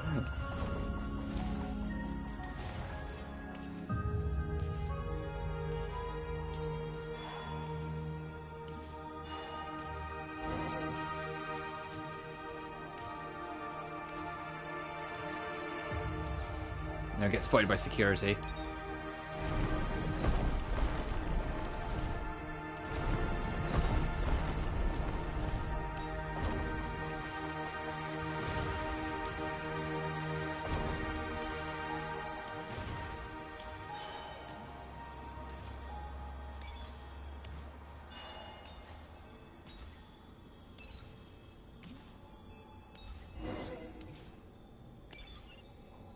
The gravity has shifted again.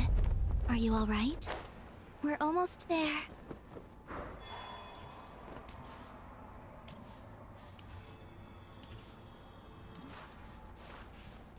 Get the loot. Come on.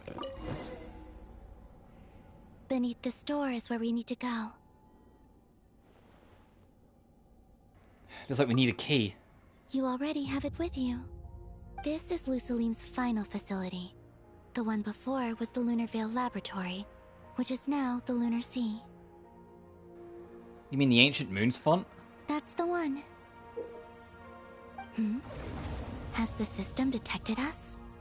Regardless, they can do nothing to stop us.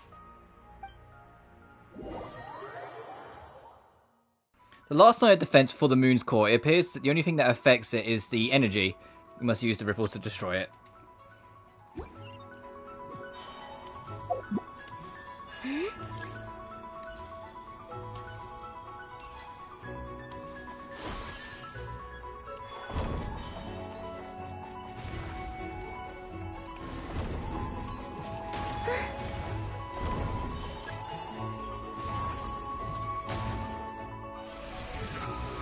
One.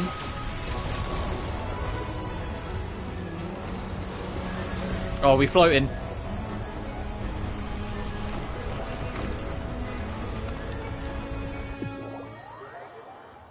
Looks like it's borrowed some power from the moon's core. The gravity here has gone. Make sure to dodge those barriers.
This is cool.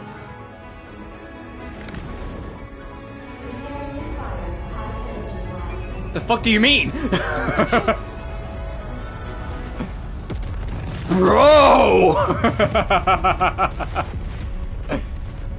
Let's push forward while we have the chance. Yeah, no shit.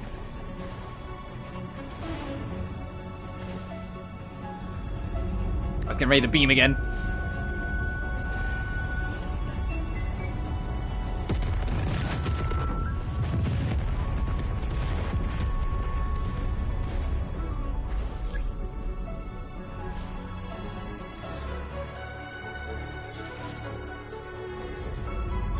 I'll wait till the next fucking shot.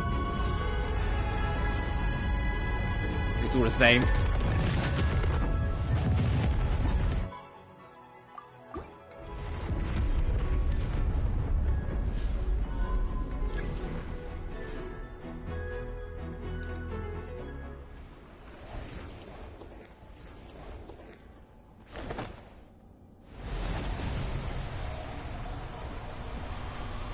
Oh, super heavy gravity again. I'll If handle the removing gravity... Just give me a moment. Yep, just push through.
This is the moon's core.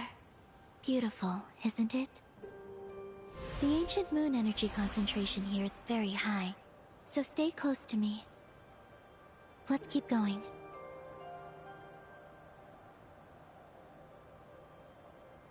You must be wondering what Project Moongazer is.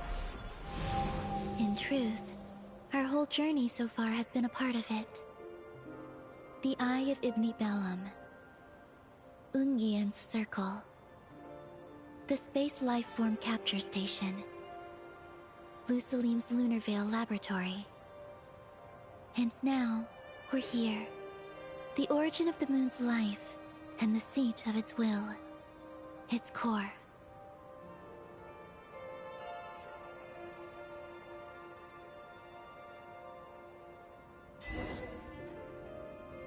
Our journey has reached its end. She is the key to activating Project Moongazer. An imprint left here by the project's final inheritor. She will explain everything. Hey! Hello there. Hi. I'm Ninkigia. You could call me Ninin. That's what people usually call me. What's your name? Ibni Bellum? Ungian? Magis? Or are you Lusalim? I'm Emmy. No need to answer me. Unfortunately, I'm no longer here. This is just a recording. But, if you look at it another way, it's not unfortunate at all. You're here. And that means the plan was a success. You have inherited our mission. You must still be very confused about a great number of things. Such as, who exactly am I? Let me tell you. You are a new life created through the will of the moon. A crucial part of Project Moongazer. And what exactly is this project? You must be thinking. Don't worry, I'll get to that. First, please thank the three Moon Sisters, who permitted our transgression and allowed us to borrow the power of creation from the moon's very origin. Secondly, thanks are owed to my teacher, Lusalim. He inherited everyone's research and successfully collated all their ancient moon energy data. That's how I was able to gather that data in this sea at the moon's core. Then, when the primordial power of creation was triggered, BAM! A cute little black Kuhanky, namely you, was born. You might inherit the name of someone who came before us through the ocean of data. Or you might not.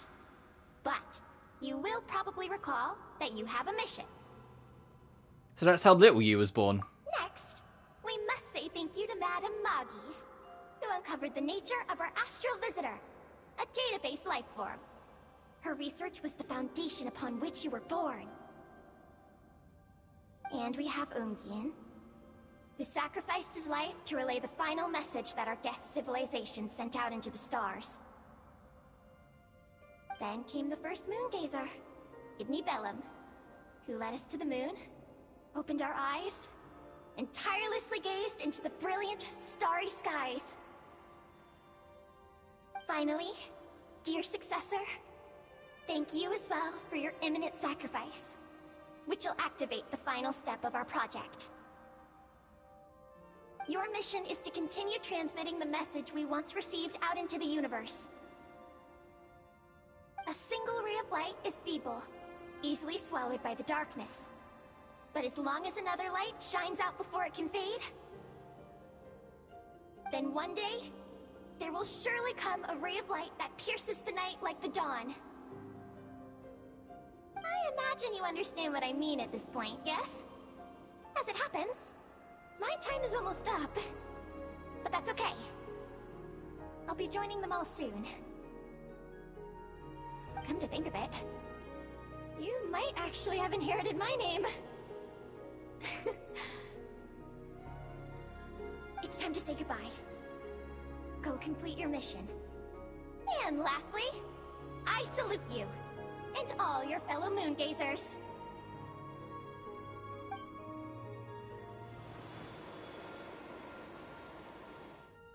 And that's everything. All the researchers who once explored the starry sky have had their data merged into this ocean. By the will of the moon, they will be reborn at some point in the future in forms akin to Eggies. They will instinctively consume each other to acquire more data until the mission becomes clear in their minds. Then, they will walk the path we have walked once more, come here, and learn everything.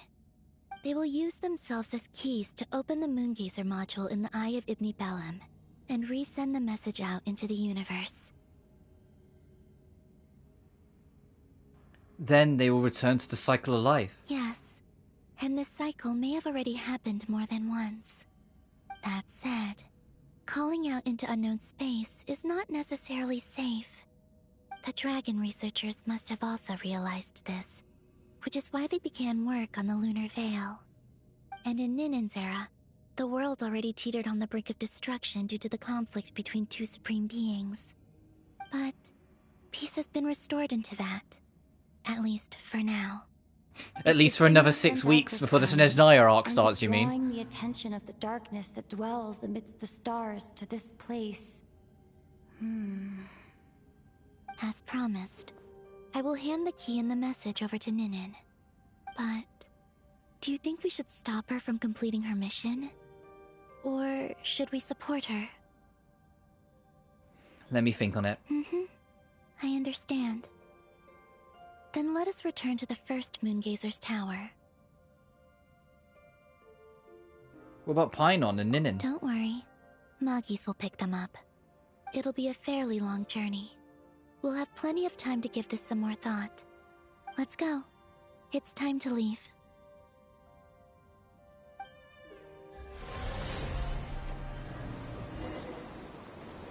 Magis has already picked Paimon and Ninin up and is heading back. We can get going once you're ready. Let's go. Let's go. Alright, I quoted Bina ahead of her then. Whee! Man, we're flying real fast, so we definitely leaving the dark side now, huh? Because the dark side of the moon's more of just like a mini extended area more than like the actual other half of the map. Like I first feared when I saw it, to be honest. Because I was just like, oh Jesus Christ, how big actually is this map? We haven't even explored like most of the actual moon map. But no, it's more of like a small thing, which I'm perfectly fine with.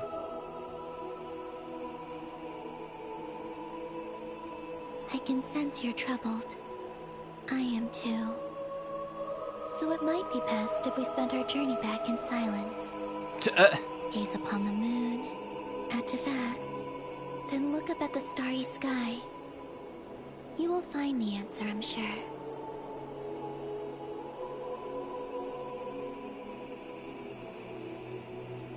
Oh, she really meant it, huh? We're just on our own for a second. Oh, hey, Bina, welcome back. So, did you think about it? It's only been 2 seconds, Bina. Give me a...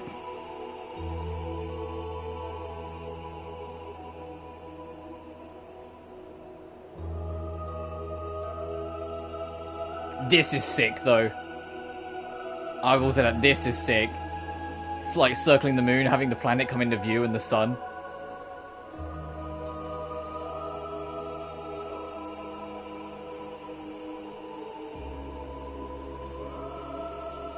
And I can see that tower.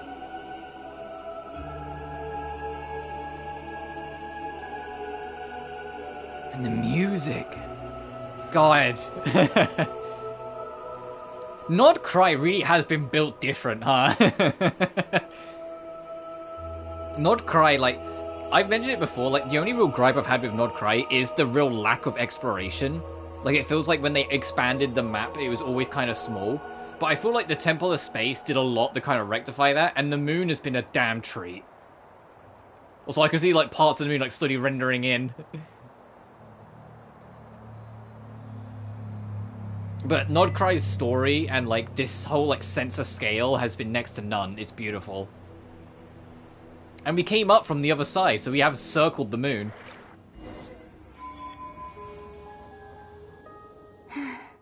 We're back. Traveler! Galambina! Looks like things went just dandy for you two at the moon's core, huh? And we learnt a lot. Oh? So,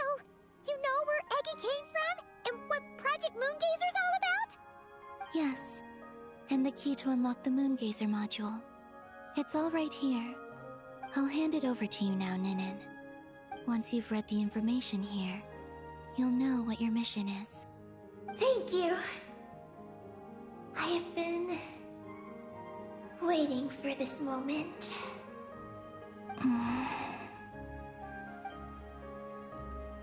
Columbina, Traveler, why do you two look so serious? Because the mission involves unknown risks. What kind of risks? You'll find out by the time you're done reading. Paimon's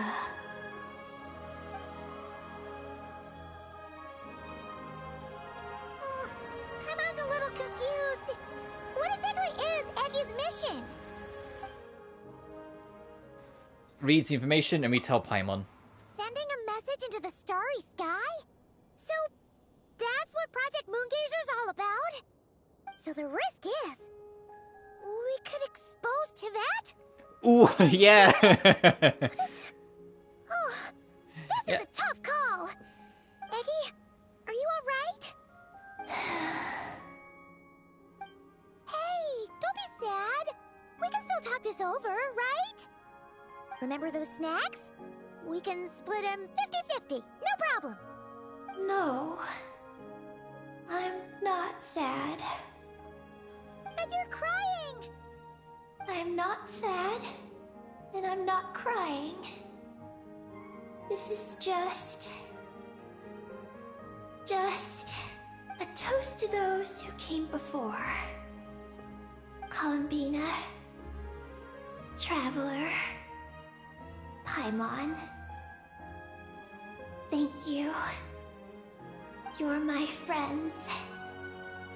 I don't want to make things difficult for you. So, I'm willing to... yeah, the threat of revealing Tevat to the rest of the universe, considering, like, Genshin's world and story, like, the full sky might as well not be there anymore, basically. That is a gargantuan fucking gamble to make. Voices out into the stars. Those voices, so filled with courage, must have traveled to the farthest reaches of the starry skies by now. As long as those voices endure... I'm very happy they decided to make this voice. All the world quests in Nodcry have been exceptional. And it's to be honest, the world quests have been extremely consistent since, like, Sumeru. Traveler, have you made The up your Inazuma mind? ones were pretty fun, but they weren't, like, anything too special, I found. And the one in Mondstadt and Liyue, the limited ones that they were just okay. But, like, starting with Sumeru, noticed it a lot in, like, the Nuzz and Kreutz stuff in Fontaine. Natlan, all of them were fantastic.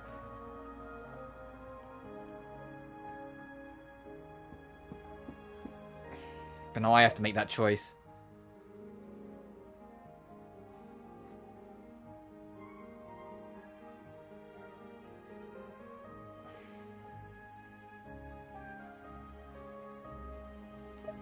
It's unfortunate, but...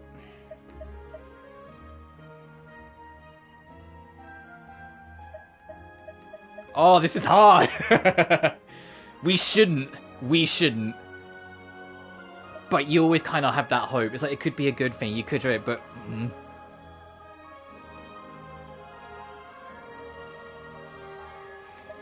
It's unfortunate, but we can't take the risk. I could use my power as the moon goddess to shield the messages that Ninim sends. What does that mean? Kuvaki and the ancient moon's energy are both, in essence, the power of the light realm. As such, I can infuse my power into the transmitted messages. Once the data passes through the false sky, I can also use that same power to monitor the surrounding area. If there's danger, I can erase the information. That way... Oh, Bina, you're so smart. It also means my decision didn't matter, so I was stressing over nothing. That sounds great, but can you maintain your power the whole time? Well, my strength does have limits. I can only keep it going up to a certain distance. I will try to shield the message as far as possible.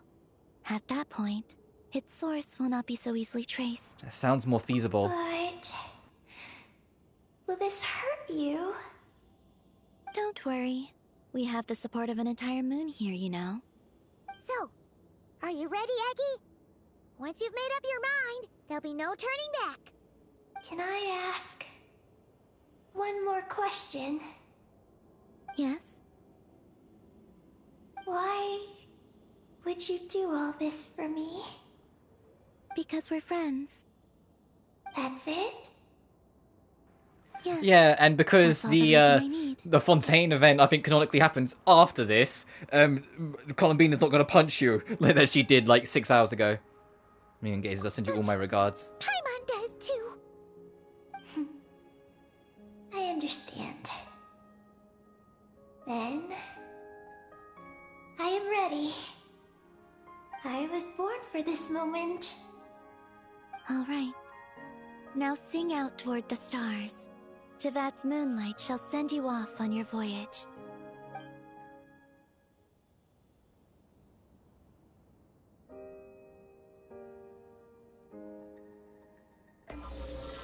I think the Moon Quest will be wrapped up, like, very imminently after we do this.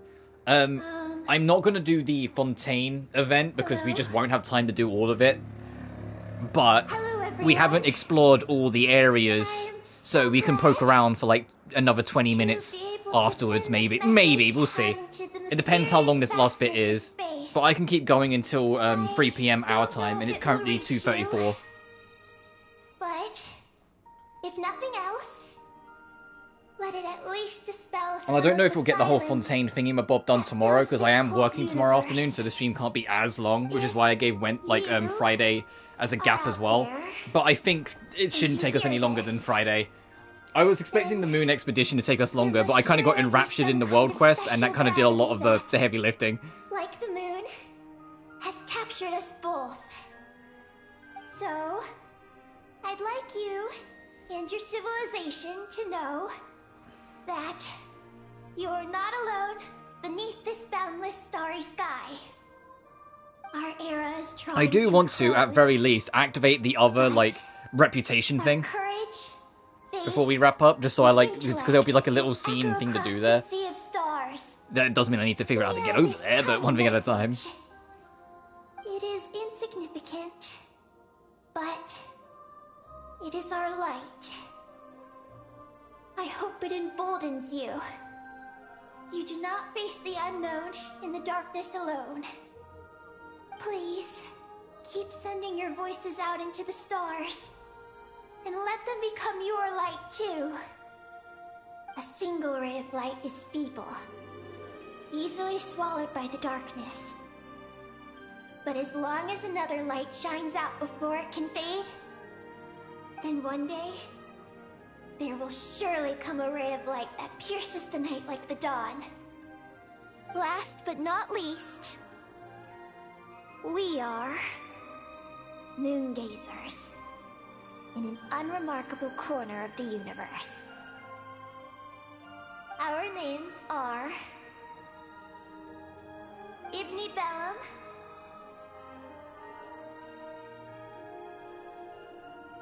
Ungin, Magis Getty, Lusalim, Ninkigia. To everyone who can hear this, we send you our regards. My friends, thank you.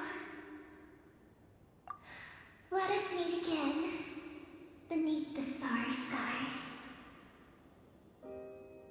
Eggy has completed her mission. Her hat.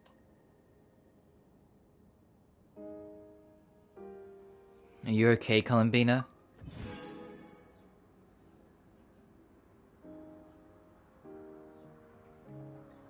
I'm fine. But I need to stay focused for what comes next, since I'll be pushing my strength to its limits. Then let's hurry and find a quiet place. Oh, goodbye, Eggy. Paimon will always remember you.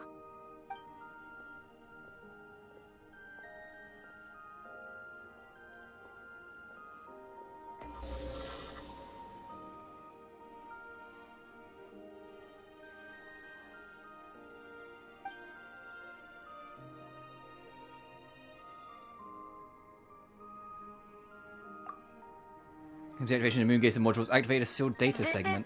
The received message and sending our reply. Oh my god! To accurately The pinpoint first your message reached fucking Lumine and Aether in their spaceship. this reply reaches you. That's how they became the fourth descender. That, oh my god. This very Oh. moment, we are travelers who have traversed the universe alone for a long time. And your voices. It is as if a bonfire has suddenly lit up a dark forest. You take great risks, yet you are fearless. You inspire us and warm our hearts. I believe, in this moment, it is the gravity of the starry sea and destiny that connects you and me. In the future, we will try to find your planet. But not now, unfortunately. We're still dealing with some trouble. Lumine, how are we doing? Almost ready, Aether. Well then, my regards to you. Just as you said, the sea of stars is vast and boundless, and we are not alone. Let us meet again beneath the starry skies.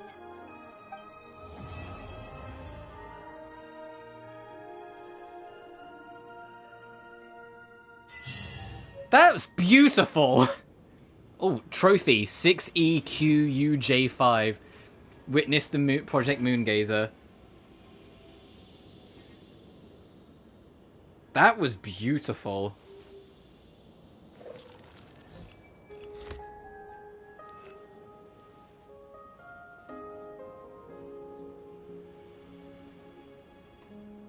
So I need to sort something super quickly and then we'll carry on. 1 second.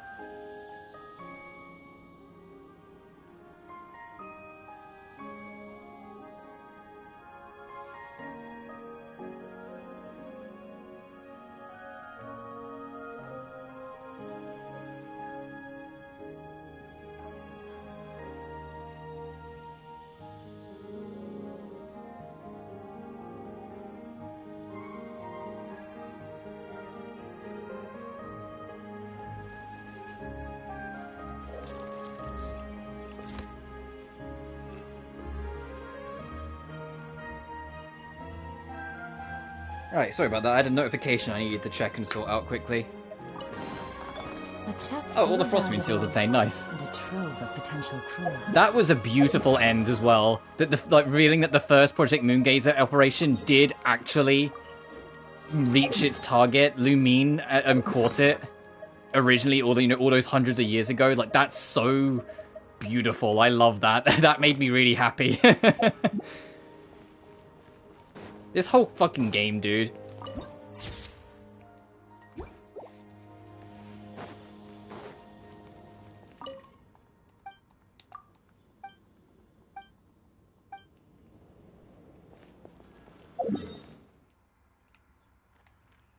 Yeah, and that goes back to the dark side over here.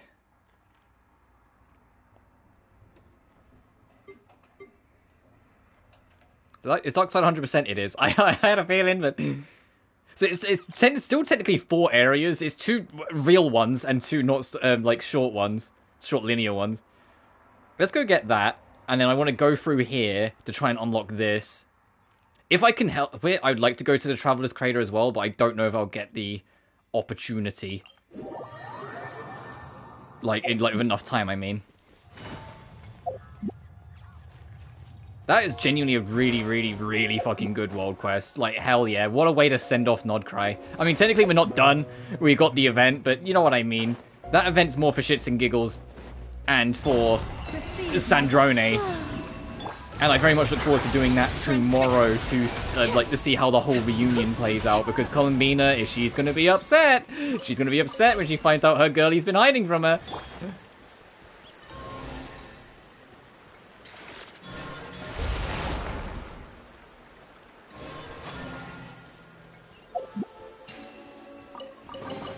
Treasure. One way to draw your target out of hiding. Alright, we saved the Kohenki, so we say that as well.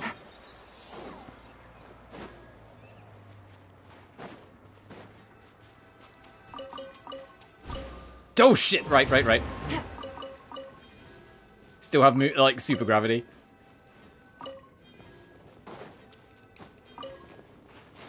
Nice. I want to try and get up there.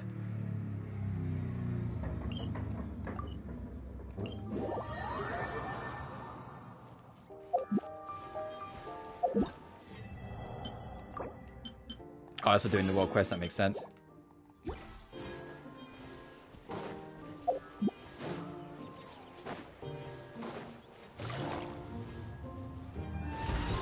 You're probably defending this box, if I had to guess. By the Frostman of all, surge. Green moons converge.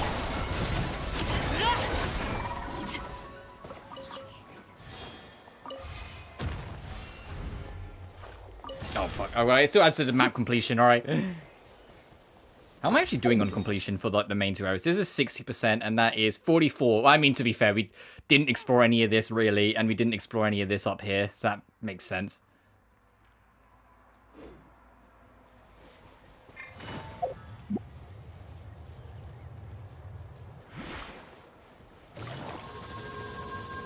Yep, let us out.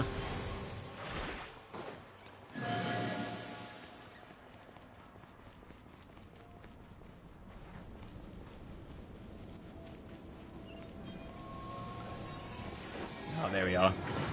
Oh, so you don't even have to, like, interact with it. You just have to touch it. Oh, is it going to be defeat this ball, perchance? Wayne. Quietly now. Overruled. Yep. The fact that the ball came into frame, like, just as we got to the chest. Easy money. Quite intuitively informed me there.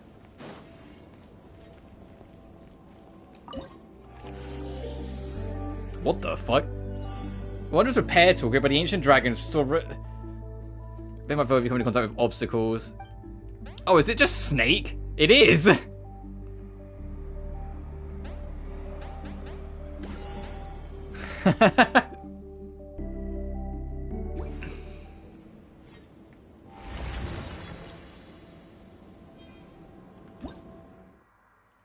Oh, yeah, 'cause it's supposed to represent, like, the dragon serpents. Got it. Whee!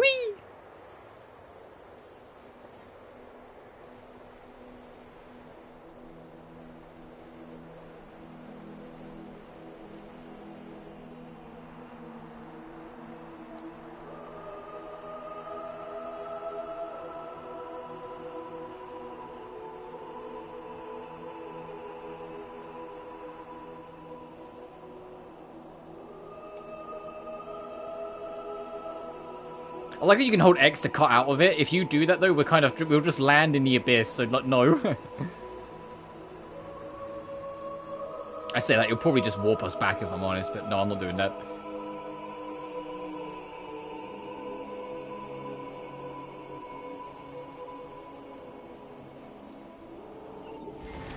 Neurostone Circle. Oh, and that's to go to Traveler's Crater. Also, we can just go straight to it. Let me activate this, and then we'll do that.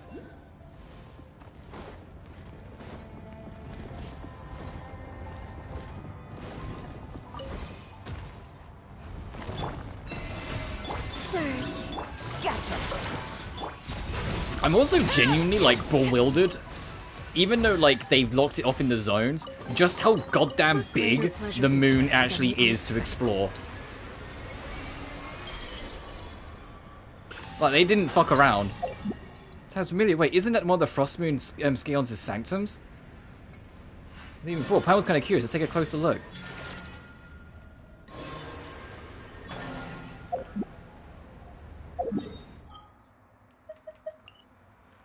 Oh, it took a second to load, doesn't it? And we still need to go back and do all this.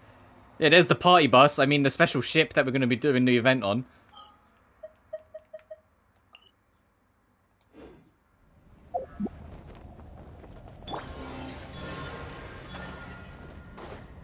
It's lit up there, isn't it? Yeah, let's go have a look.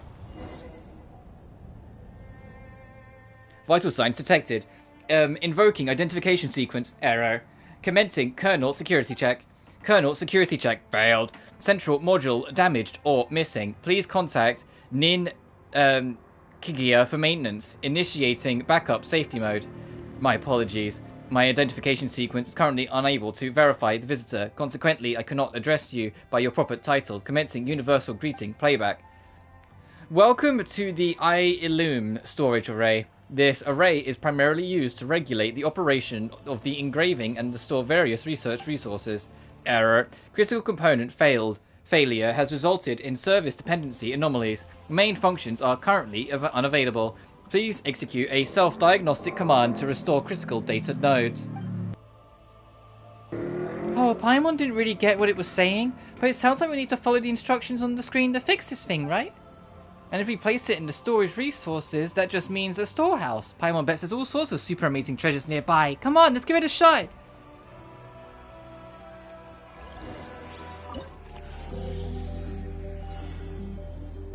Oh god.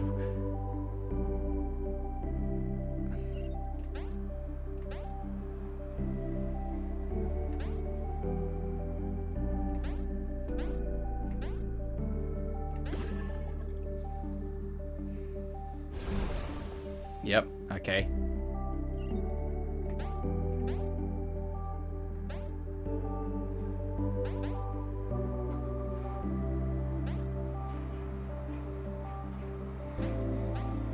Alright, how do we get in?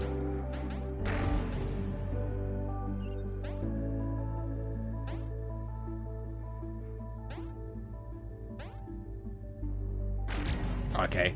I didn't know if it was going to go that far or not.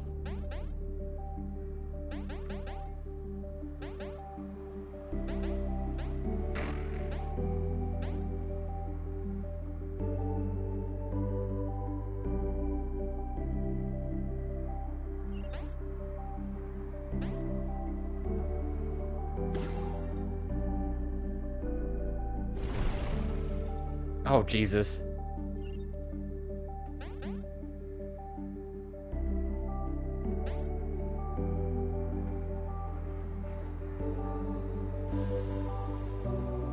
Yep.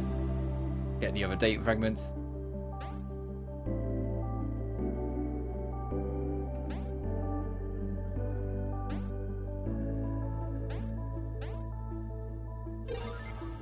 We have a gun.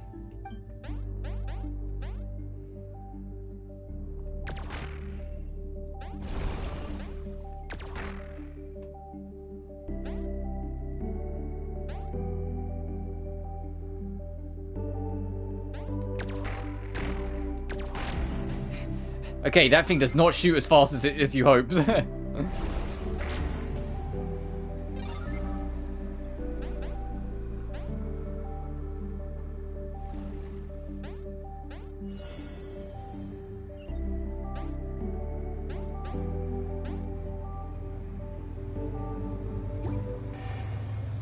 Error. Self-diagnostic tool failed to execute as scheduled. So the things we're controlling on the screen. However, it says we need to recalibrate manually. Paimon says we just climb on the back and bop it a couple times. That should get it to work.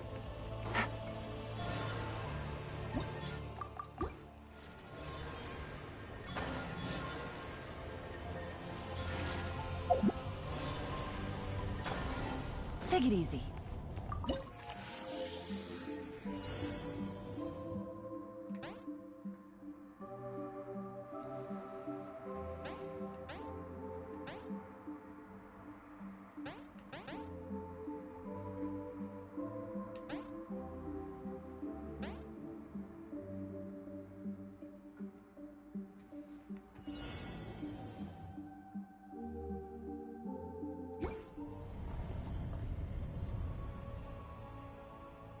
We'll unlock this, we'll go to the Traveler's Crater, and then I think that'll be a good point to wrap.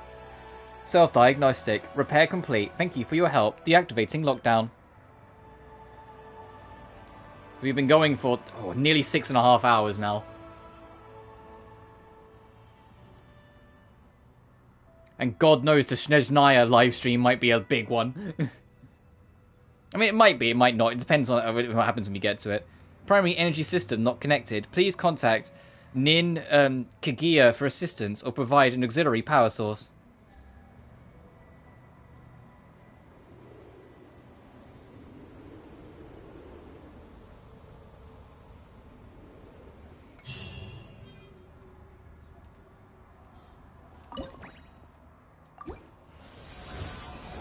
Oh, so maxing the level of this would be what opens the door. Got it.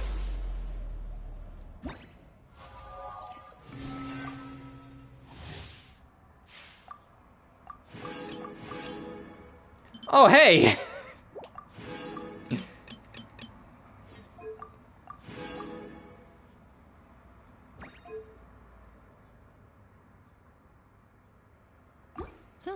Good roll. All right. Nice, right, that's maybe that I'll take unlocked. One more day off, and Oh, let me activate this. the rest of the work once I'm feeling up to it. And there's still so many little other, like, side areas to go check as well.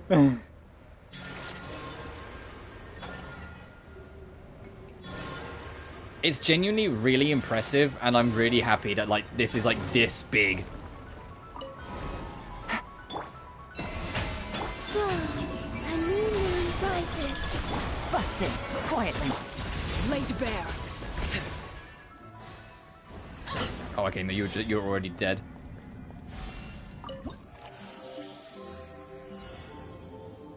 Oh, Jesus, okay.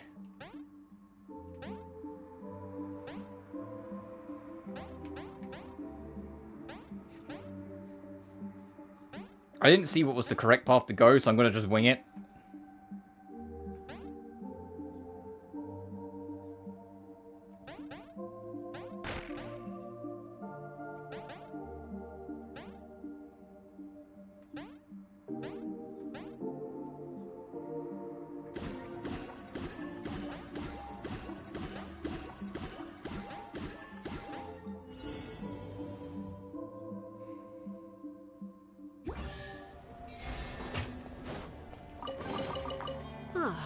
Something with which Whoa. to commemorate this Fragmented, glowing character manifestation stone tablet. Index concerning the engraving. Warning, index is expired. Please contact No Ugastug or Nin Gigilla for updates to access main text. The dynamical principles of engraving and advanced orbital adjustment and payload management guidance system. Ibnibellum. System log, public access level. Recorded Nir Gestug. Phase 2, retrofitting of the orbital positioning facility in Niflheim, constructed by moongazer Ibn Bellum, hereafter referred to as engraving, is complete. The data storage array has been successfully mounted. Downlink testing from the lunar terminal to the surface receiving node has concluded. Both data throughput and fidelity significantly exceed initial estimates. Deployment of this redundant node will effectively enhance the overall structure, robustness, and fault tolerance threshold of the storage array. In the event of unforeseen extreme circumstances resulting in irreversible damage, including but not limited to physical destruction and cognitive contamination, to the primary lunar storage array, subsequent researchers will retain access to the backup storage array in Niflheim, ensuring the lossless retrieval and recovery of core research results. The original engraving has been reinforced, countermeasure testing against, and weapon systems have concluded. For detailed records, refer to the appendix. Despite its original design intent, the facility is capable of serving as an emergency bunker. May the creator be forever crowned with supreme glory.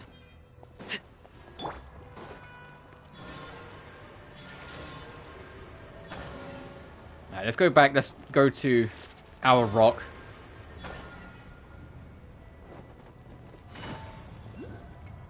Oh, we'll get this on our way. Oh, is that a shrine? No, it just kind of looked at it from the weird angle. Oh, but there's a whole fucking thing down there. Okay.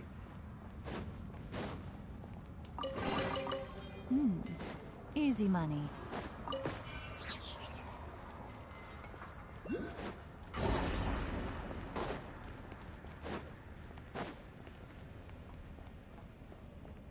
Something happened when I went to go away.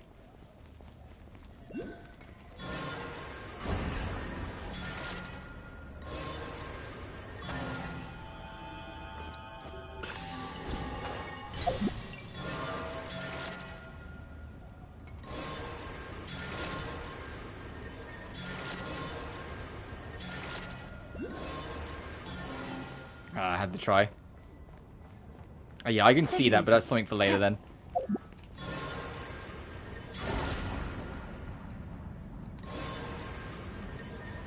Oh, actually, no. This is probably the pit to get down there. Yeah.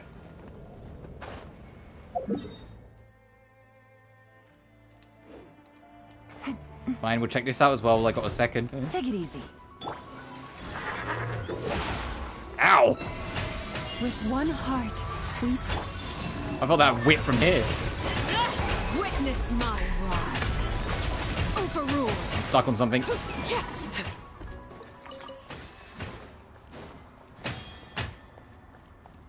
Oh, it's beneath us, okay. What greater pleasure is there than the unexpected?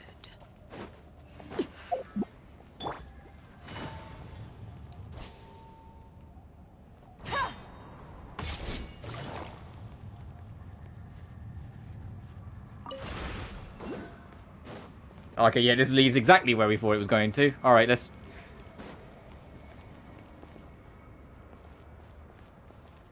Okay, repair and then we'll activate gravity. Oh, this looks tight.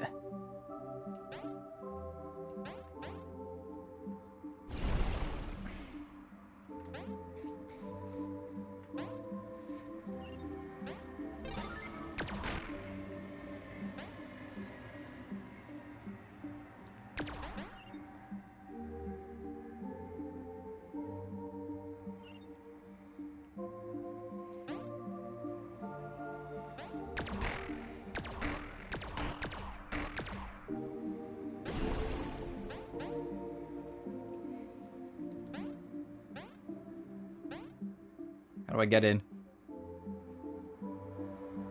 What even is that?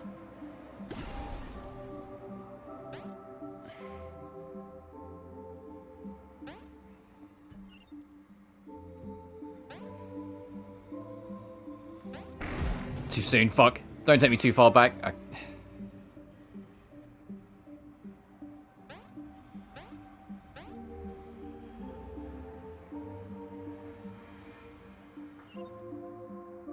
I just want to see what this is.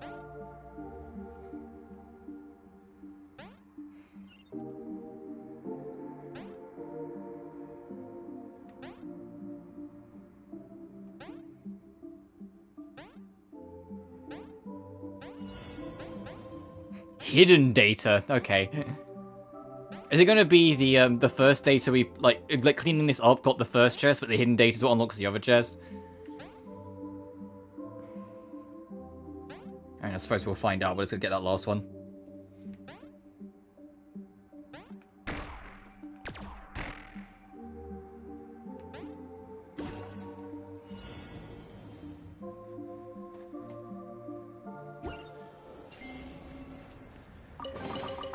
A chest full of valuables and a trove of potential clues.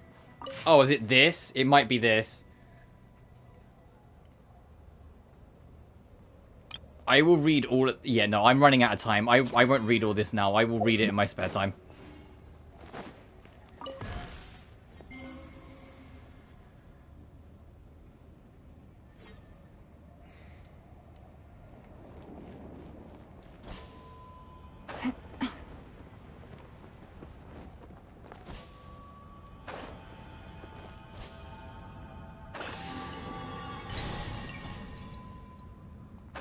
Jesus.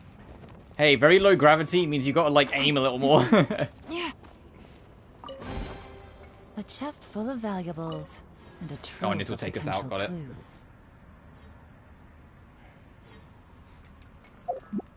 Nice. Alright, let's go back to the warp.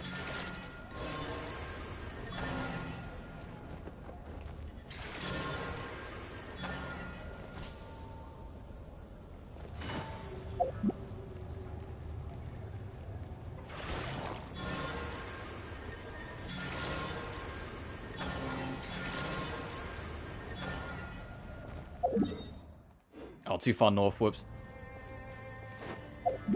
I'll do it. I'll do that later. I do need to wrap up very imminently, so I want to go to the Traveler's Cradle, because I think that'd be a nice spot to end.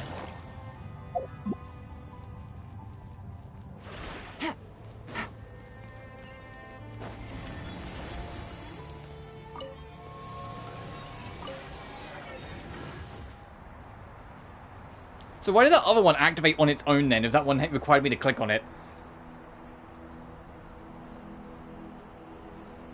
Mysteries of the universe.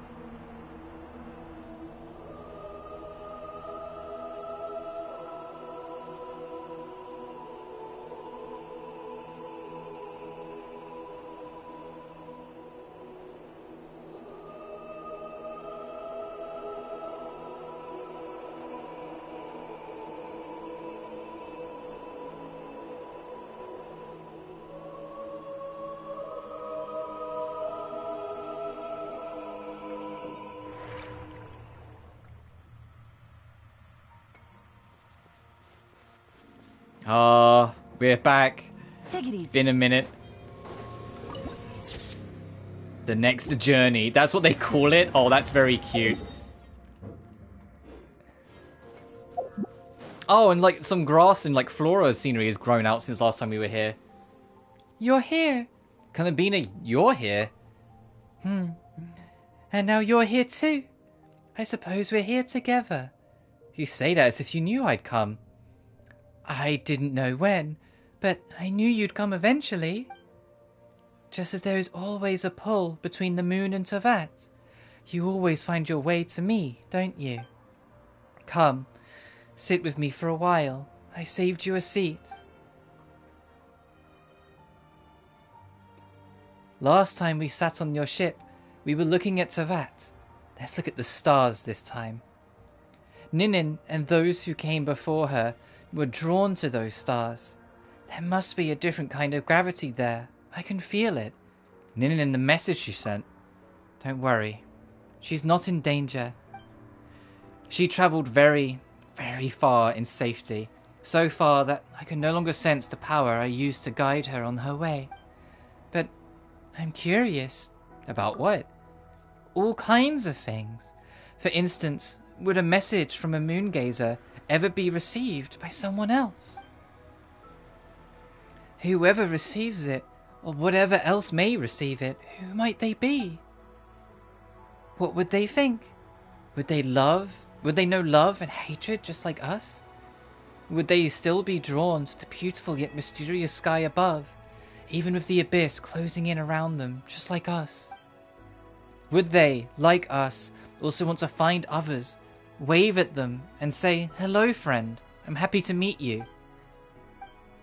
Out there, in the depths of this starry sky, are there still civilizations untouched by the darkness? I think they are. Our ship once received a message. What kind of message? Almost all of its meaningful content was lost. But it must have come from an intelligent civilization.